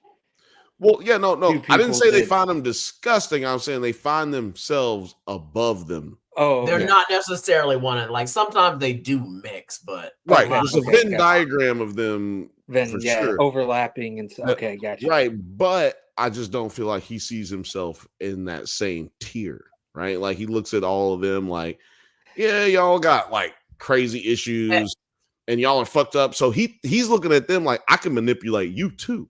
Like he's taking advantage of people because he knows that they're fucked up. So I can do whatever I want to you because you can't go anywhere and complain. Like if you're a child molester and you work underneath me, I can control whatever you do. Because all I have to do is fucking pick up the phone and your ass going to jail. Right? Right. I feel like he knew about things that were happening. Exactly. I don't think he knew about things that were happening. I think he knew about the type he picked it. I would say he picked it up. Like he could tell that something. Well, just based on Drake Bell's testimony, I'd have to say no, only on that. And the only reason I say no, I think he knew what type of people he was hiring. Right? Like there's no way you don't do a drug back. Well, even though Nickelodeon said especially the jokes they were making with each other. Exactly. Especially jokes in the writer's room and all. Exactly. Because you can't tell me no child weird jokes came up, right? Like they had to be said. And maybe Dan Snyder was like, no, we can't use that. That's fucking weird. But at the same time, he was. So if you're aware of those types of weird motherfuckers being around, let's rewrite that a little bit. Right. But if you're aware of those types of people being around, you should be getting rid of them. Right. And I think that he can't get rid of them because it doesn't, then you'd lose control. As soon as I put somebody who can find themselves in a position of power, or at least he needs somebody whose weakness or he can exploit. Exactly. Yeah. And so I think that's what ended up being like the majority of what he had going on, because like I said earlier, he was also creating this hostile work environment. That's right, but not intentionally, like not not for that purpose, but for the purpose of being in power. Because as we go along through the documentary and as the years pass, that's what you see intensified. Like I wouldn't say he was trying to make pedo playground and being like, let's call all the right. Let's do it here. It's that Nickelodeon. Come on down now. Right. It wasn't pedo Price is Right. Did you guys see the SpongeBob clip that's been circulating where it's the episode where Sandy is hibernating and they're in there and he's just like, what makes you think you can be Dirty Dan? And they start hitting each other with these like, I'm Dirty Dan. I'm Dirty Dan. I'm Dirty. Yeah, that's a Dan Snyder joke for sure. Yeah, for sure. And it's so crazy. It's like all these clips are starting to pop up and it's like, man, dude. I mean, he was not like so many nicknames. Like I was straight up calling this man. What was it? My favorite one was Dan. If you don't show them feet, you don't air this week. Snyder. There was Dan, hold her tighter. She's the fighter. Snyder. You know, he had these nicknames going on. And see so it's Ariana Grande is one that I actually saw a video of where she felt uncomfortable on set when Snyder came around. That video's on YouTube somewhere. I can't remember where, but and like I said, Amanda Bynes. Those are to me the only ones that you could probably nail him down on, right? Like those are probably the ones that you Say can find evidence on, but they would have to say something exactly because unless he was smart and made sure not to shit where he ate. and that's what I'm about that, and that's another thing that I was gonna say. Like he never made it a point to do any of the things to children that would have happened there. And maybe he's a serial vapist, but he doesn't do it with children. Like there's a darkness and a terrible, sinister element to Dan Snyder. I just don't think it falls in the realm of children, right? Yeah. Okay. Because we didn't have any of this information. Domestic abuse. Say that again. I said, if you were to say Dan Snyder committed domestic abuse, I'd be like, I saw that coming. Oh yeah, exactly. Like he's beating his girlfriend or whatever. Yeah. For domestic abuse. Exactly. Because this is the thing. You don't hear anything about the first cat. But nobody in the first cast, except for the girl who said they called her fat. No one, and even her, she doesn't describe anything sexual or physically inappropriate or even inappropriate at all. The only inappropriate story that she had to tell was being called fat and getting kicked off of the Nickelodeon. And it was like just the beginning of a hostile work environment. Exactly. Where children shouldn't be overworked like that. Exactly. That's where I feel like that came into play. And clearly we hear that these kids were being overworked, like they weren't adhering to labor laws like they should be, which it happens. I mean, they do that with adults, right? Like they do that with adults. They working your ass way more than they should. Like that's just gonna happen in any workforce. That extra pizza and that time and a half. Exactly. Like, hey, Domino's still open. Y'all want some Domino's? Yeah, we get some Domino's. That was like the fun nights though, because I wasn't doing shit as an extra. They're like, oh, we got to keep you here for like 12 hours. I was like, I'm still just gonna be sitting down. Yeah, exactly. It's not order me all the pizza you want. I'm just chilling. But the problem is that children do have to go to school. Like, right? Drake you know what I mean? Like they do have to get up. And also they're developing. Like getting sleep is a very important part of your health. Go ahead and check out the show that I'm on, the Sleep with Sam Howard show. You go on over to YouTube and just go ahead and give it a like, give it a subscribe. But yeah, sleep is very important as an adult, and it's even more important growing up, you know. So these kids, that's the reason we got labor laws, right? Like, we ain't supposed to have these kids working. You can't be doing that 4 a.m. call time all the way to like 1 o'clock in the morning and then expecting to do it again the next day. Yeah. That's adult work. Yeah. So yeah, I definitely see where y'all were coming from last week, but I mean, I still feel the same way. I just feel like the documentary could have been done better because I feel like they weren't giving it the gravity that they should. And I can tell that things are missing. First of all, they're not doing a Drake Bell 5th episode just out of nowhere. Most of that must have already been recorded. But they probably didn't give them permission to air some of the testimony because you could tell that there were points where Drake Bell was giving his testimony. He was just realizing shit as he's saying it. Yeah. Right. Like he's going, and I'm like, damn, nigga, you ain't have therapy? Like, goddamn, cuz like you should have already explored some of this shit. So you could tell like he hasn't. Some of this shit that he's expressing and experiencing is for the first time.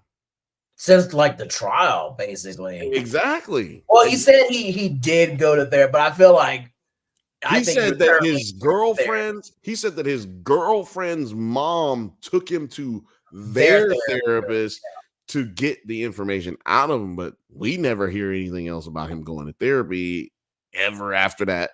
His dad even says to him, it happened where he was like forced to go to therapy. His dad even told him at the end, like, yo, it's gonna get better. You know, it's just I think he said he's in therapy now.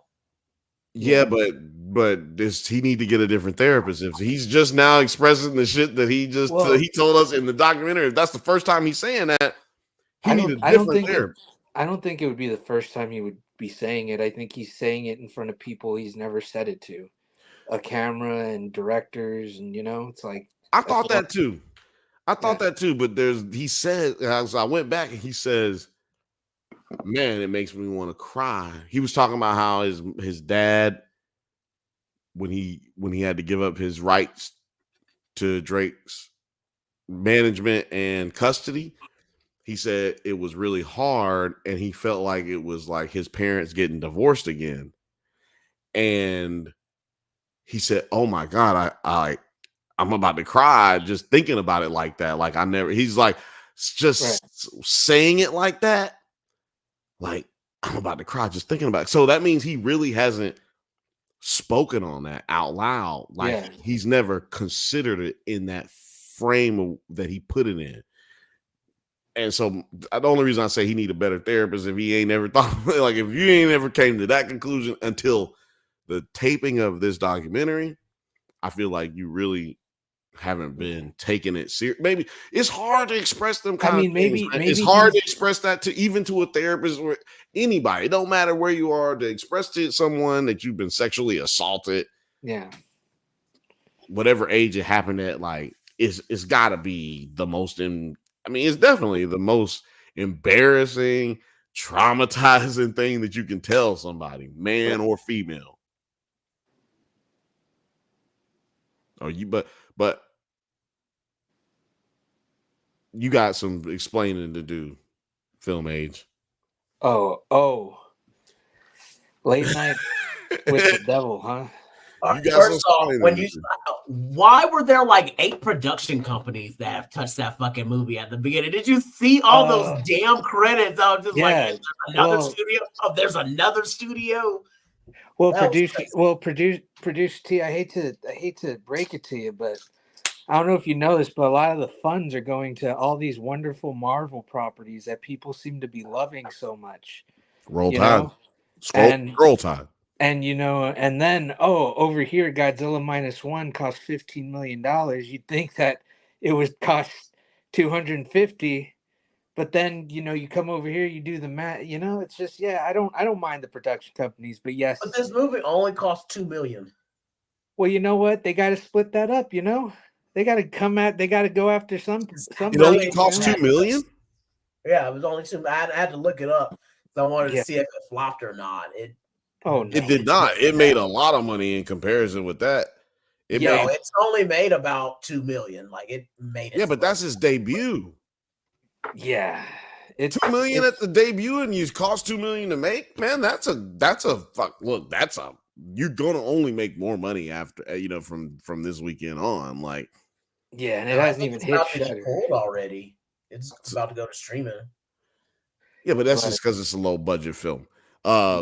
For instance, Everything Everywhere All at Once, low budget film, was supposed to go it only premiered in like 7 theaters when it first came out. And then it blew up like 4 months after it came out, and then it just extended it even more, and then it was out for like half a fucking year. Like, right. Yeah, I hope that's what happens with this. I really do. Exactly. So we got a chance for this to still blow up. Man, not Polite Society, but it was another one. Damn, with the Indian girls. What was that name of that show? I mean, that movie. The Indian girls. I thought, was it Polite Society? No, Polite Society is the one with Emma Stone. No. It's Polite that's Society. Poor Things. Yeah, it's Polite Society. It's Polite Society. I was like, no, you're right. Yeah. I didn't see that either. Did y'all? No, I saw it. It was really good, but it was another independent movie that didn't hit that threshold. So I'm hoping that it's at least somewhere above Polite Society, but like, not. Let me be honest. Like it's more than a 9.5 for me. It's like in my top. Like it's in my 100 films. Like, guys, like it's in my top 100 of all the films that have ever been made.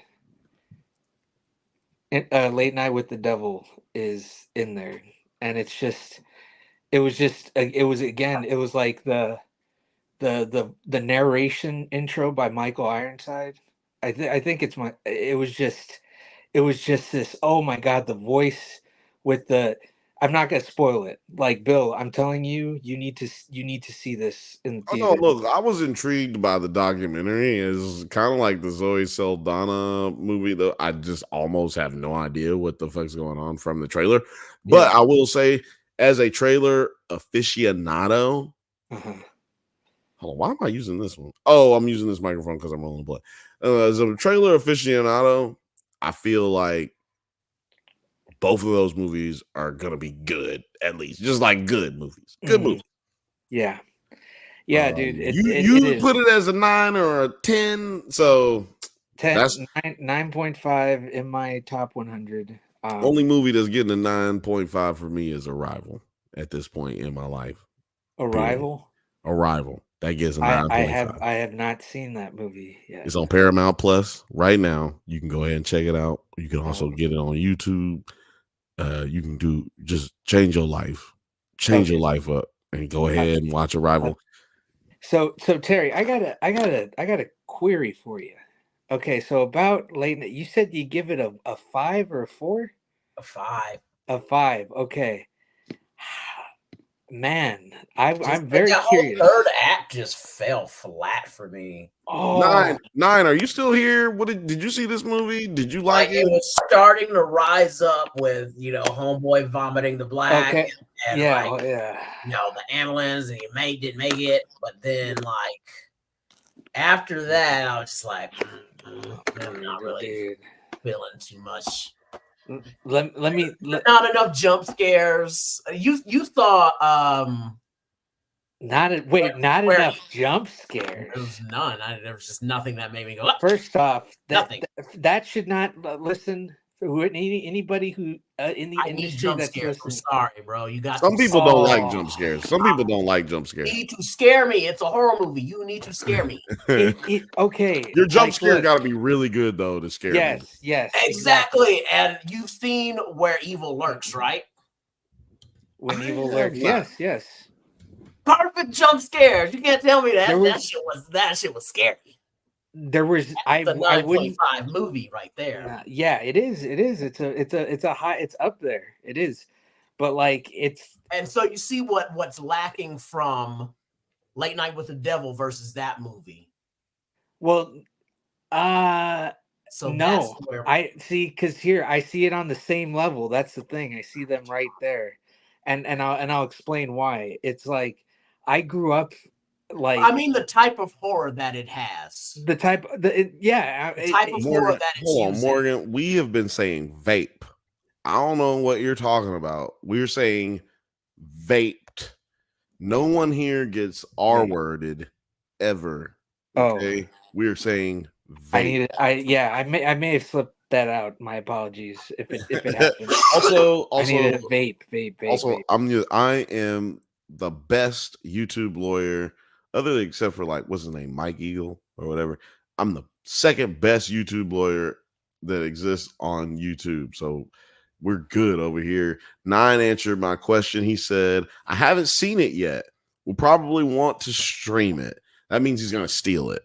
Okay. He said we'll probably go to see Immaculate this Easter weekend, though. Laugh out loud. Yeah, let me know how that is because I haven't heard nothing about that one. It's Immaculate. You saw that one? Yeah, I saw that. Jesus Christ, what did you do this weekend? Like, did you actually? No. I know a guy who gets like screeners and stuff. Oh, okay. So it's just like, yeah, you want to see it? Yeah, no. Late Night with the Devil. It is not. Bill, like I'm speaking to you specifically, man, because you grew up in that old era, in that like I'm sure you like there's like that, not Johnny Carson, Johnny Carson, but just like that. It was because it was during the same time. Yeah, I'm a Dick Cavett fan. Right. Yeah. Okay. So exactly. So you're gonna I'm a late night nerd. So yes, all of it. Like I know late night shows that y'all don't even remember. Man, y'all remember Sinbad had a late night show? Yeah, but this movie, man, has a bunch of like unknown characters, unknown actors who played the characters in the time period so accurately that it genuinely feels like it's a movie from that era. And Right, I and said there's the first act was real good. no, I'm yeah, okay, yeah, the first act real good, but I'm just saying like the way, like even the beginning narration with Ironside, that whole intro, how that feeling sets you up, because you've seen that in other, spaces. And that's And how he then, gets his first couple points with me. right. Now we get to the third act, and it's just like it's what did you not, was it too on the nose for you, or was it not like, Very on the nose, just I mean, highly predictable. It just wasn't holding the scary moments for me. Where I think and that's where you could have put in the where evil lurks as jump scares or something like that. Or you know what really disappointed me is I kind of wanted more information about how when they first met, when the devil or Braxis whatever came, and she turns to him and is like, "Hey, what's up, homie? Well, I ain't seen you since we was up in the tall trees." That part, I wanted them to go into that and explore that more. I kind of wanted to see maybe that he would have had more conversations with the creature and talk about the story. Maybe would have found out it would have been more direct that he sacrificed his wife at one of these rituals. Oh, I felt like that's what they were trying to imply. Hold on, because you're giving out too much information right now. Yeah, my man. I haven't seen it. I'll probably go see it. You said I could spoil it earlier. You said those words. Well, no. Now y'all done gave me too much information. Now I'm like, no, I might want to go see this. Lil Frothy, let's go see this. Lil Frothy, you want to go see this movie? Let me know. I'm telling you, comments. And here's the thing, I saw it. That's why I said the third act just lost me. I was expecting something. See, I don't need you to. You can spoil all the other shit, but the third act, I need to just let that. But you know what I'm saying? Let me get that. Let me get that on the organic way. You know what I'm saying? Yeah, there's a lot of organic stuff that comes out. I do want to move on because I don't want to sit on this one too long. Because now that there's 3 people in here, I gotta ask y'all your top 5 90s sitcom theme songs. Not animated. That is next week. Next week we're gonna do animated. Now, both of y'all have already kind of participated in the other sitcom conversation, but like I explained earlier, we had to trim the fat on some of that. So I'm gonna go first, so it's gonna give y'all plenty of time. You know what I'm saying? My number 1. Actually, I'm gonna go number 5. Let's go in that direction. Oh wait, I gotta bring up the fanfare. Wait, no, it's not that one. No, we're not doing that one. That's not good. That's bad. Where is it at? 9? Damn. Where's the... There we go. Bang. That's going to have to be it tonight. Because I'm going to have to... We got to change that one up. Damn it. My bad. Hold on. I don't even know if y'all can hear me when that shit happens. But there we go. Okay, we're good. Frothy, let me explain something to you, Frothy. I just said like 15 seconds ago, we had to trim the fat. Okay, I said at the beginning of the episode as well. Got to trim the fat on this list because some of them fell under a category that was not sitcom. We had this conversation the last time when we was talking about it, but nobody could come to a general consensus on what fell under the sitcom umbrella because some things happen to, kind of Venn diagram between drama and sitcom. But we got to figure it out now. So here are my top 5. I'm going to give my 5 because I don't want to do 10. 10 it'll take too long. You know what I'm saying? 10 ain't gonna take too long. So my top 5, I'm gonna go with number 5 is Matlock. Okay. I think Matlock is hilarious, man. You got motherfucking Andy motherfucking Griffith playing a Perry Mason style lawyer who's an investigative lawyer who goes out and digs up who done it. You know, he's like a Columbo / Perry Mason, so he's like funny, but at the same time he's solving crimes. Yeah. I had to give it to him. Don Knotts is a guest star on there as well. You know, taking it back from it's basically Andy Griffith stopped being a lawyer and the sheriff, and he became a lawyer after he got his law degree at JUCO. Can you get a law degree in what is it called? Well, I call it JUCO, but it's what is it, like junior college? Junior college. Can you get a law degree in junior college? Probably not, huh? Probably not. Well, Matlock did, goddamn motherfucking Andy Griffith went to goddamn night school, got him a law degree, okay? But since we just doing the 90s, we just staying in the 90s. I'm going with number 4, Full House. I mean, Full House is a good goddamn theme song. You know what I'm saying? But not, for time constraints. Number 3, I'm gonna go with Living Single. Living Single is a classic fucking song. I cannot go with Friends, ladies and gentlemen. Just so y'all know. I cannot go with Friends because Friends. I will never watch Friends. Yeah, Friends didn't have no black people in it until the last season, so I just can't even really fuck with that as far as the theme song. And to me, it just wasn't as good as Living Single, Matlock, Full House. Shit, it wasn't good as I could name about 7 to 10 other songs before I get to Friends. Frothy says Matlock is not a sitcom. Me and Alex already had this conversation. Frothy, sit down. It is a sitcom. You just gotta rewatch it. Y'all might not have felt that way because we was kids. You know what I'm saying? We was kids when Matlock was on, so you probably didn't feel like it was a sitcom, but it was riddled with jokes. It was basically nothing but hilarious until you got into the last 10 minutes of the episode, 5 minutes of the episode, where he figured out who done it and then make them confess on the witness stand. And maybe that's what most people just remember about Matlock, but it was indeed that thing. Okay. And number 2, the number 2 theme song from the 90s, I'm going to have to go with The Fresh Prince of Bel-Air.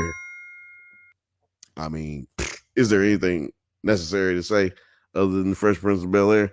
Like, there's nothing else to say. Fresh Prince. I don't think.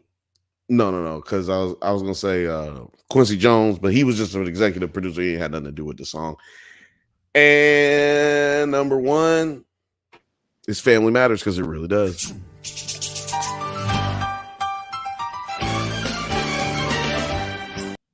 Like, I might start playing that just like as a drop. Like, I gotta cut that fucking part at the beginning because he just says, like, that part right there is hard.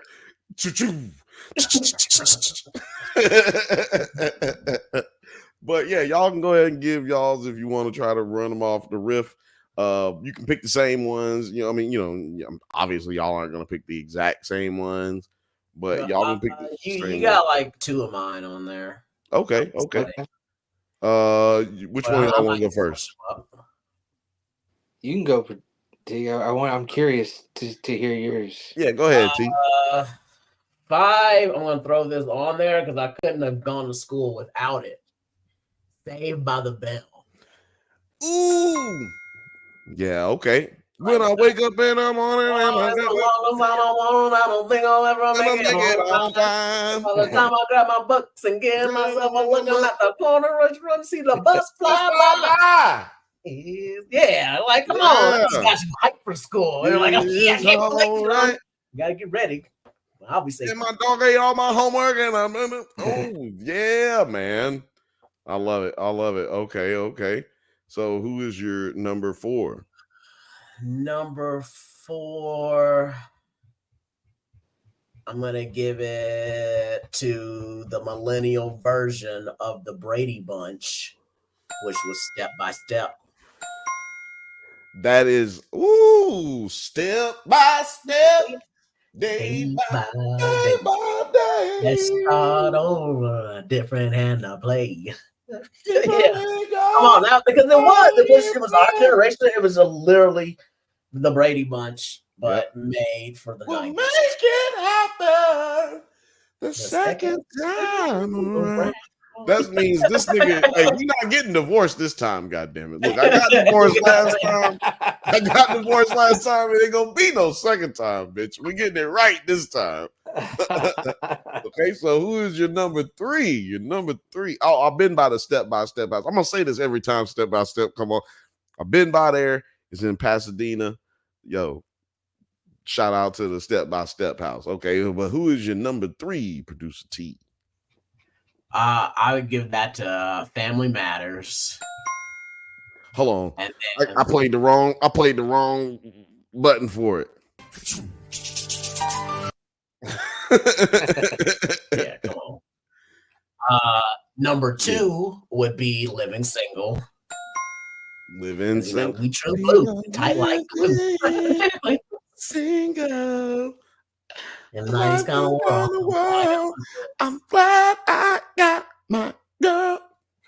And number 1 is, because the song's been in my head all day. I sent y'all the video this morning, and it's the Pete and Pete theme song. I put it on the short today. Or yesterday. And the best part is they have a mysterious, they're one of those songs where it has a mysterious lyric where the band is like, I don't really know what I said. I was just mumbling. Oh, yeah. He recorded it, and like there's just a line in there where like, oh, like citizens in like, I forgot about that shit. I'm about to put that on right now because, like I said, I posted it as a short. It got shitty views. I'm probably gonna repost it. Wait, y'all can't see it right now. I'm probably gonna repost this bitch because it pissed me off that ain't nobody watching it. Oh, you can't hear that? What's going on? Well, not that button.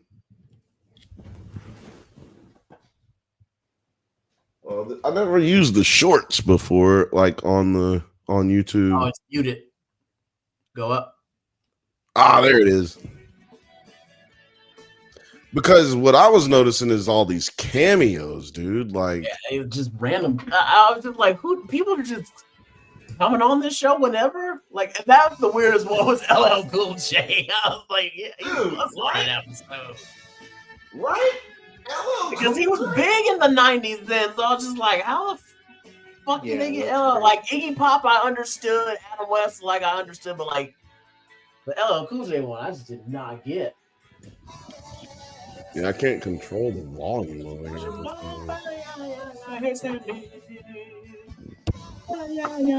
J.K. Simmons. Simmons in the 90s? God damn. Because that was like during Oz, I think.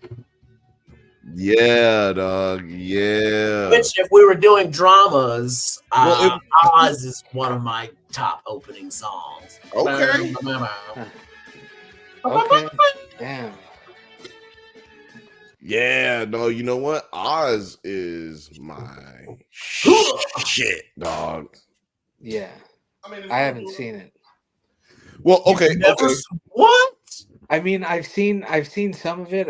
Just because of Ernie Hudson. Well, congratulations, bro! You're about to watch something amazing. You're gonna hold on. Change your life. Go ahead and change your life. Have you seen The Wire or no?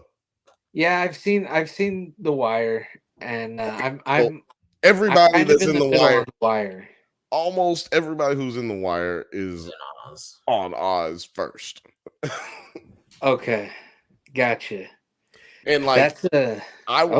I watched The Wire before I watched Oz because like all of us, I was a child when Oz Yeah. came out. I was a little bit older when The Wire came out, so it was like, oh yeah, I'm gonna watch The Wire. And I was a little bit older when like The Sopranos that came out. Like Yeah. when The See, Sopranos I came only out, season 2 of Oz had just started, or season 2 or 3 had just started when The Sopranos came out. Like Oz was HBO's first television show. Gotcha. That's crazy. See, all I got to see was this is what gave HBO its like legendary status, being the TV channel that just been showing everything. Yeah. See, I only watched The Sopranos because my mom loved the Italian mob stuff, so I could get away with that. The Wire I saw like maybe 2 or 3 years ago, and I don't think it hit me like the same way that it did from back in the day. But yeah, I'll give The Wire I'll give Oz a shot. See, I didn't watch it until I was like in my 20s, and I watched Oz first. Hold on, I'm gonna play this Oz trailer for Philmane and also for everybody else. Let us know in the chat and in the comments if this is not live for you. Let us know. Should we cover Oz on the Bantha Bunch? I mean, we're going to members only next week, so let me know. Should we do members only Oz coverage? Let me know, because we're going to be doing the warrior coverage for sure. But let me run some of this by you. The Oswald maximum security penitentiary. Some people call it Emerald City. Augustus. It's Oz. Augustus is. I remember he got that role in that Romeo and Juliet remake with Leonardo DiCaprio, and he was Mercutio. But what has he done since then? Like, I feel like I might have seen him in something else recently. Well, you saw him in The Matrix for sure. And the light-skinned black girl in the last season of Westworld, that's his daughter. Oh. Yeah, that's his daughter. And his name is Augustus Hill, if I'm not mistaken, in this episode. And then there goes Mama Soprano right there. City, we got Chris disappeared. We tell you when to sleep, when to eat, when to piss. How did that no hat yelling, stay on your head? No fighting, no fucking. Questions. I like how everything she said there's no doing, they showed somebody doing every single one of the things. There's something in the air, and it ain't love. I just could not believe that she was like the woman everybody wanted. Like, she's not a believable lead. I'm guessing it's just like, well, whenever you're just in an environment with somebody, you're gonna eventually find somebody attractive, I guess. I don't know, man. You know what? Would be like. I understand where you're coming from. I do understand where you're coming from. But I think I might have smashed 1990. What is this? 1990 something? I might have smashed, man. It was just different back then. Like, seriously.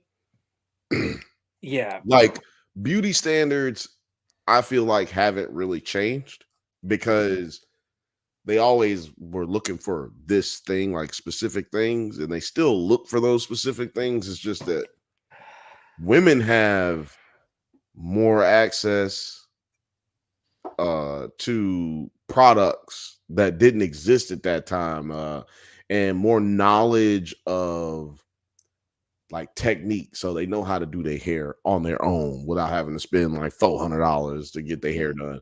They know how to, do their makeup on their own without having to go to what do they call it? What do they call those things? Like the glamour shots, like without having to go do the glamour shots at the mall and shit like that. Like girls know how to look great just in normal society. You know what I'm saying? They normal activities. It's just I know what to go grab fashion wise. If you go back in the 90s, man, I felt like anything from 91 and back, it's almost like if you didn't have bukus or bucks as a female, you probably just dressed like kind of wonky. It's like they hadn't nobody was focusing on women. You know what I'm saying? Like nobody cared to make something that from a woman's point of view, you know what I'm saying? Like a sports bra is not a woman. I mean, not a sports bra, but a push-up bra is not a woman's creation. Like the high heels are not a woman's creation. Was this covered in Oz? This wait, hold on. Is that? Oh shit! Yeah, you were gone as soon as he said that's Mama Soprano. That's Mama Soprano, cuz. Why do they? Oh god, I hate that light on her. It's like it's a night shot. Ain't love. Yeah, so like the point of Oz is that this area that they're in, you know what? That's a good spot to pause it, right? That's a good pause. That's a good phrase. Because that also describes the difference between the jail cells. No, so like this is basically a experimental cooperative not isolation, but like basically this is an experimental way of isolating high profile criminals and putting them in general population in an isolated manner, right? Like we're going to put these guys that would normally be in 22-hour lockdown, 21-hour lockdown, and we're going to put them they were trying to like do like small communities. Right, so that they can going to expand this to all the prisons to where instead of being like one giant gen pop and solitary confinements, you would make these small pod-like communities. Right. Which I think that's what they do in prisons now, that they have pods just like this. I was like, they do it in some prisons. Most prisons, though, are interested in the 22-hour lockdown method of how they do everything, because it's about taking your humanity away from you more than it is about rehabilitation. One of the points was that they were picking people all from the different gangs. Yes, so also. yeah.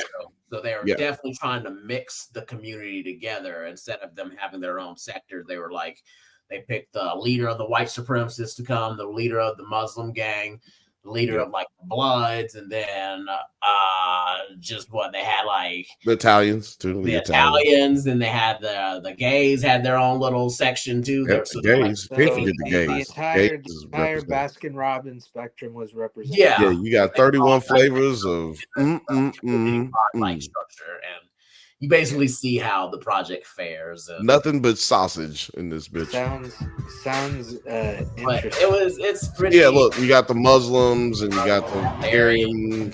Premonition like a god. Horrific. Entertainment Weekly called it. And then they just like have like regular ass dudes up in there. Remember, like the old guys. The main dude was just kind of like a regular dude.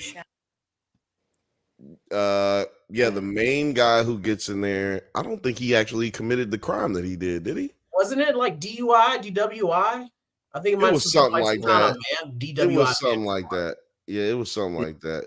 Whatever it was, like it wasn't that big of a deal, and it was like almost like an Andy Dufresne type situation, but he like actually probably did a little shit. I think he actually did commit a crime. Whoa. All right. Well, I'll definitely check it out. I'll definitely watch it. But we got on the subject of her because we were saying just like the way she was looking, they made her character like the hot girl to be, and like everybody was trying to. She was like one of the main ones everybody was trying to hook up with, and I was just saying I just didn't see it. So like, this her, lady, like when she was the nurse, I was like, yeah, I see everybody trying to hook up. Yeah, she was the nurse. Even the nun, I thought was like, you remember what she's in though? Isn't she in Dexter? I don't know, dude. It's been a while. I'm pretty positive she's she's Dexter's boss. She's the chief.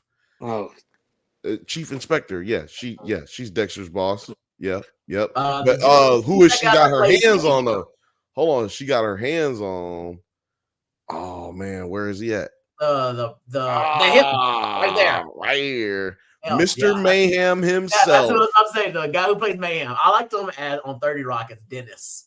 Come on, Mike. But this right here is who he actually is on. Like, this is Mr. Mayhem. Like, this is Mayhem. This is him. Yeah. Because in this show, he is Mr. Mayhem. Like, he causes nothing not on but anybody's craziness. fucking side at all. He's on his side the whole thing. Okay. That's He Irish is boy.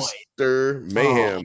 And like it's funny brother-in-law. watching it. It's funny watching it now because like you see those Mr. Mayhem commercials, and it's basically it's like, well, he got out of jail and now he's a fucking what is it, a Geico commercial, whatever the fuck kind of insurance it is. But yeah. Oz was a dope show. Yeah. Highly recommended. For Don't him. even know how we got. Oh yeah, we said if we were J.K. Simmons. J.K. Simmons plays J.K. the Simmons. Aryan boss. Yes. Yeah. Another Pete gonna and Pete change alumni. him. Yes. But so now that we got off on that tangent, because we're not talking about live, we're not talking about non-sitcoms. We just talking about sitcoms. We need to go back to. So my number one was Pete and Pete because that's just come on. Pete and Pete was a good one, a good choice. I'm almost glad that you chose maybe it. we could separate it. Like, are we gonna do like kid shows and then adult shows? No. Just 90s sitcoms. So as long and non-animated sitcoms, non-animated. Gotcha. So Film Age, you've had plenty of time to dilly and dally. But now we got to get to the nitty and the gritty. So we're going to go with your top 5. You can start with number 5. Number 5. This is going to be, I think it's in the 90s. I don't know. But if not, then Pete. And Pete is number 5. Just because I remember seeing that show and I remember the song and I remember the people. And I'm just like, oh man, I need to revisit that. Whoa. But my number 5 would have to be Dawson's Creek. What's up? I know I think that's the 90s. Yeah, that's the 90s. Okay. So Dawson's Creek. The widest show.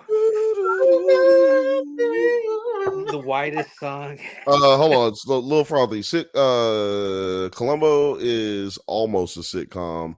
It's an hour long though, if I'm not mistaken. So it doesn't fit into the sitcom category because it's an hour long. Malcolm, excuse me. 20 minutes. Exactly, but Matlock is 30 minutes, 22 minutes long. In and out, baby. In and out. But 9 says, I don't know how I'm still awake. Well, 9, you don't sleep. So that's how you're still awake. Just FYI, you never sleep. But yeah, my bad. So now we're gonna go to number 4, Film Age. Number 4. Oh my god, I just had it, man. It was oh dude, that sucks. Well, we had Dawson's Creek.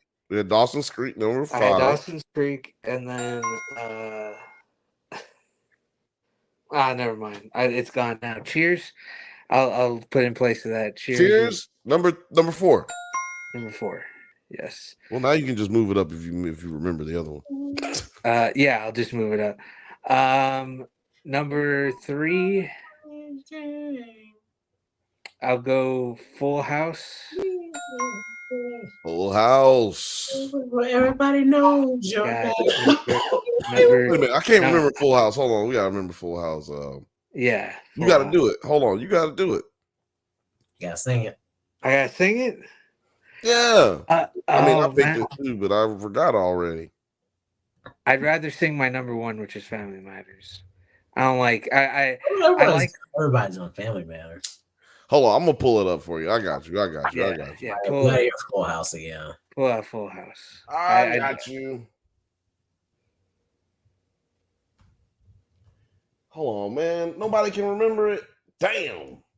I know the scene. I'm seeing the painted ladies. Dude, I'm trying to figure out what I wanted to say. In the drop top. Yeah, they in the drop top. In the drop top, I see them dropping over the bridge, and I can see the fucking painted ladies and shit. But what pisses me off is it's all basically the same dude. This is the same dude who does. Dude, so I keep hearing the other two songs. Malcolm in the Middle. Is it a sitcom? Yes. Yeah.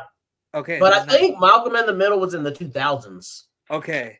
And is Even Stevens also in the 2000s? 2000s. And Even Stevens is the 2000s. Yeah. I think it was 2000s. Oh, okay. You're not the boss of me now, but yeah, that's Malcolm in the Middle. All right. Life is unfair, so you can't use that one. I'm gonna use the one you was about to play. Full House. Full House. So, but you want to use?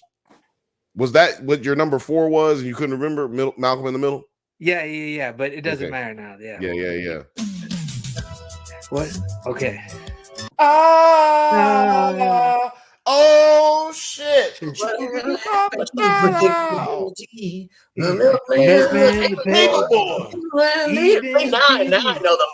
whole fucking lyrics come to mind. Yeah, you know the whole goddamn song when you play that shit. Hey, all you needed was I'm trying to tell you this motherfucker knew how to start a song. Yeah. That's all you needed. Doom, doom, doom, doom, doom. Oh man, I know that song.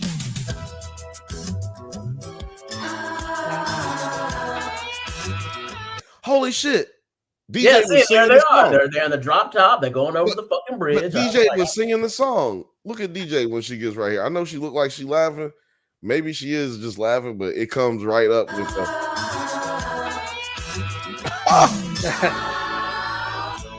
That's crazy. Whatever happened to the milkman, the baby boy, evening TV. Man, John motherfucking Stamos. Dude, right next with that lean, dude. With the lean. Rest in peace. Oh my God. This is a crazy, nostalgic situation right here. Oof. She's the only one that had in the fake background. Everybody know that they was on Lori, man. Everybody was on Lori. Everybody was on Lori. I know she did she ran afoul, run amok, ran astray. But everybody know every girl was on Uncle Jesse and every dude was on Aunt Lori. I don't remember what her name was on the show, but she was like, this is exactly what we was talking about earlier, though. Like, all of us had crushes on somebody. Like, as kids, we had crushes on somebody. You know what I mean? Please don't tell me yours was Kimmy. No, look, I'm just saying we all had crushes on somebody on the show. You know what I'm saying? And growing up, like on all shows, right? Like Aunt Becky, wasn't it Aunt Becky? It was Aunt Becky. Because I was about to say, because I was crushing on Aunt Becky. Yeah, exactly. My only point is that everybody has, like, depending on what age you were at whatever time, whatever show came on, everybody has their crushes. Right. But there's a way to do it without it being over sexualized and disrespectful as a motherfucker. Like, exactly. And these shows was really good. That's why I showed Kimmy, is just because she had clothes on. You know what I'm saying? Like, she wasn't being over sexualized. Sarah's Lil Frothy says Lori still fine. Her hair. Yeah, you know what? Let's go back and just appreciate that hair real quick. Because Aunt Becky had it going on. Let's go back and appreciate that. Look at that hair. Yeah. She's just killing it. Just motherfucking killing it. But, like, these niggas is the only one with fucked up hair in the whole fucking show. And ain't they the ones? Oh, no. Is these the ones that did, what's it called? Big Daddy? Did these little boys, is they the ones that did Big Daddy? I don't think so. No, It's like 8 twin white boys that was from back in maybe. the day. There go Mary Kate and Ashley Olsen all at the same time. One person all at the same time. Is Martin a sitcom? It is. Martin is a sitcom. Okay, so yeah, it's my number 2. I just wanted to point out that she got all her clothes on. Got all her you're clothes. right. And all of them had their clothes on. So yeah. Normal. Even Aunt Becky had her goddamn clothes on. But you said what did you say again? Number 2 was Martin. Martin, I'm the man. Yeah. Oh, Martin. And then Family Matters number 1, because that whole opening shot to Chicago was, man, that you knew one is some the good shit. shit was coming. You know what? I'm gonna play that one too since we're here. We already played the music. I'm gonna just at least play this intro because we're gonna recreate this intro. Then all of us, the 9 Nerd Yards crew, Nerds at Night crew, we're gonna recreate this little scene in Chicago. I'll be in Chicago in July, July the 4th. So if you're in Chicago, hit your boy up. We gonna get it in. We'll party. You can't come to my house, but we will party. That's just insane. I'm telling you, this dude, we already did an episode where we talked about all the composers, but this dude was doing too much, man. This nigga was making way too good of a song for a television show. Yeah.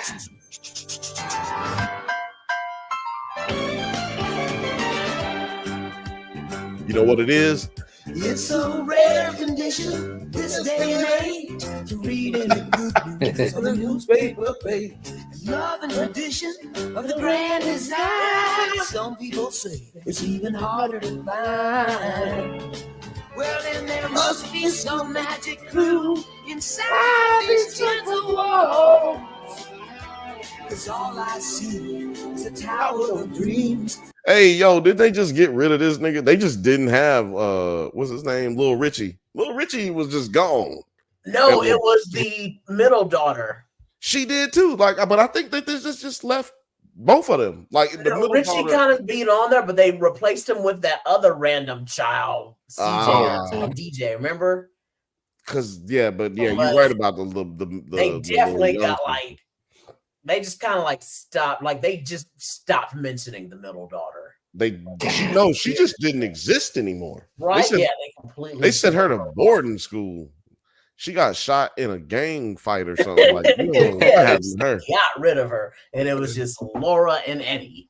And also, I ain't never seen no house that look like this in Chicago, but. Cause all I see is a tower of dreams. Why is Steve in their house playing the motherfucking accordion? And you never see Steve's parents. You never see Steve's parents, which I like. I like that. It's kind of like Charlie Brown. You never can understand the adults type shit. Yeah, that's you never a good see point. Steve's parents. I kind of like those tropes in sitcoms, which again we only see them in sitcoms. Oh man, I had a crush on her. Yep. Now let's just go ahead and talk about Aunt Rachel, because Aunt Rachel had everybody wide open too. Everybody had them wide open with Aunt Rachel. Quit playing with me.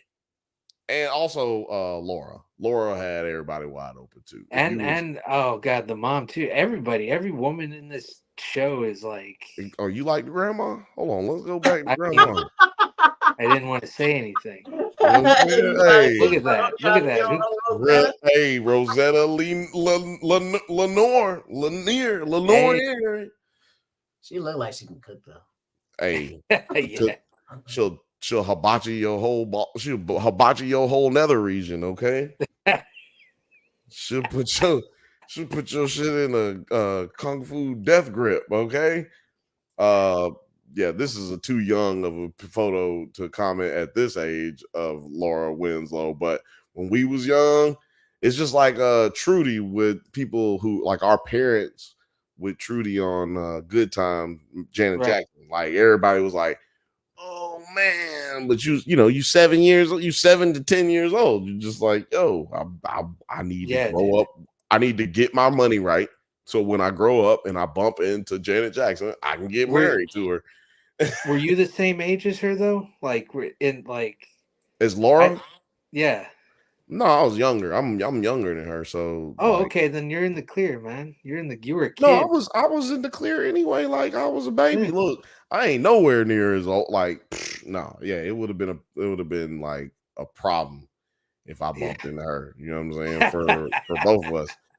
Especially Rachel, it'd have definitely been a problem. Hold on, she looked wild right there. Now, hold on. If she walked up on you,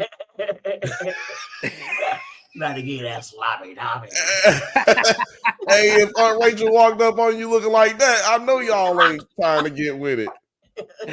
Y'all better stop. It's going down. She's about to be raising a whole nother child up there. Yo, hey, let me know y'all trying to get with Aunt Rachel. You know what I'm saying? When she looking like this, Frothy said, Laura with short hair was so great. Yeah, now that was peak Laura. That was peak Laura.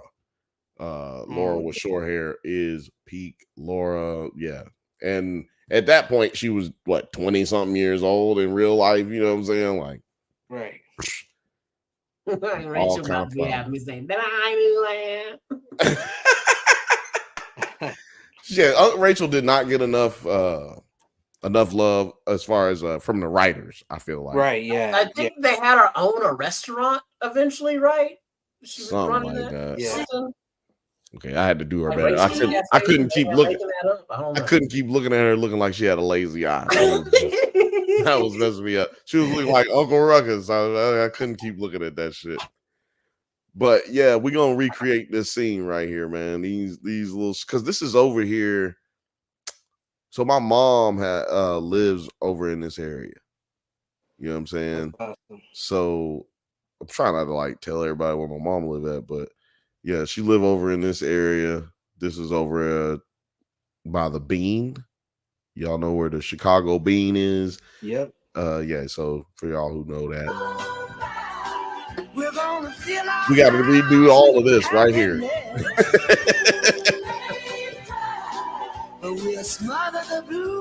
No, see, there's that other little girl, but then she just disappeared. Say what? The other daughter.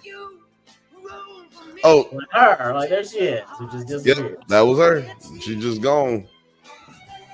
Gone. Then she wasn't even in the damn credits. And she was funny, like. Look, yeah, just. Oh man, I love that sunset. Beautiful. Like the house, this house is a Chicago house, but I'm just saying, like the inside of their house, just I ain't never seen no house look like that, man. Ever. In Chicago, you know, I got family in Chicago and shit. Like, never seen that ever. I stayed in an Airbnb in Chicago one time, and that shit was big, but they all go up. You know what I'm saying? They don't really go that way. They all go straight Well, up. you gotta remember, it's a set. Oh no, I know. I'm just saying, like, it's one of them unique situations where Chicago is just such a different architectural city than everywhere else in the country. So I think only Boston really has like similar-ish housing situations where they go up this way instead of going out this way. You know what I'm saying? In most of the suburb areas. So yeah, it's just an interesting little tidbit because it's just a slight little fuck up. Continuity error, you know what I'm saying? But like you said, it's 3-camera sitcoms, and so yeah. Yeah, that was That was good because I'm glad we had a lot of Venn diagram stuff going on with our lists. We had some that overlap because it was gonna make it a lot easier when I do my list. You know what I'm saying? Like because we're gonna do top 10, all of them. Next week, we're making the decision and it's over with. And then we're gonna have a video that we're gonna put together that's gonna come out separately on the Drunk Banthas and Nerds at Night. Actually, I think we'll just do it for Nerds at Night. But either way, you need to subscribe to both so you make sure you don't miss out. And then we're doing animated 90s TV theme songs. And that is really going to be harder. Like this one took like 6 weeks to get together.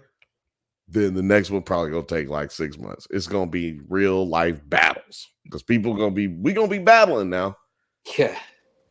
I guarantee you the rest of the 9 Nerd Yards crew show up for this one because they're going to be mad if something they don't get in. Because people get angry over them, man. You know what I'm saying? Like sometimes some crimes, you know what I'm saying? They slipping through the cracks, but these two gumshoes, man, there's no place too big. There's no place too small. But when you need help, just call the Bantha Bunch. The Bantha Bunch. The Bantha Bunch. You know what I'm saying? Hey, I really appreciate everybody who's been watching. We've been going for 4 hours. We're not going to go for 5. Again, we're not going to be going live publicly for everybody. So if you want to check us out, if you've been hanging out with us this long and you want to check us out next week, you're going to have to hit the join button on the Drunk Banthas channel. Join button right here at the bottom somewhere or somewhere else on the YouTube actual YouTube channel page. You can just hit that one. I'm telling you, it's gonna be an amazing adventure that you're gonna go on with us, man. We just sit here and we talk shit just like you just saw us today. And we work out things that we're gonna put on our actual, you know, docket of content that we're going to put out later for y'all. So y'all really control the channel from right here. Y'all can control what we put out right here on your own. Just like, subscribe, hit the join button, and you can catch us every Thursday at 7 p.m. Pacific time. That's every Thursday at 7 p.m. Pacific time. Don't forget to check out the Drunk Banthas podcast every Monday, 8 p.m. Pacific time. Every Monday, 8 p.m. Pacific time, where me and my brother, Jedi Master Grayson, make sure you taken care of and kept up to date and get some good criticism and explanations as to what happened on your favorite television shows and movies. Film Age, let everybody know where can they find you in the United States internet stuff. Well, you can find me everywhere at Foam Age Studios, or that's about it for now. I also post every Friday or Saturday, depending on Mutant Menu for the Mutant Family, which is a horror community that puts up these horror themed recipes with the last drive-in.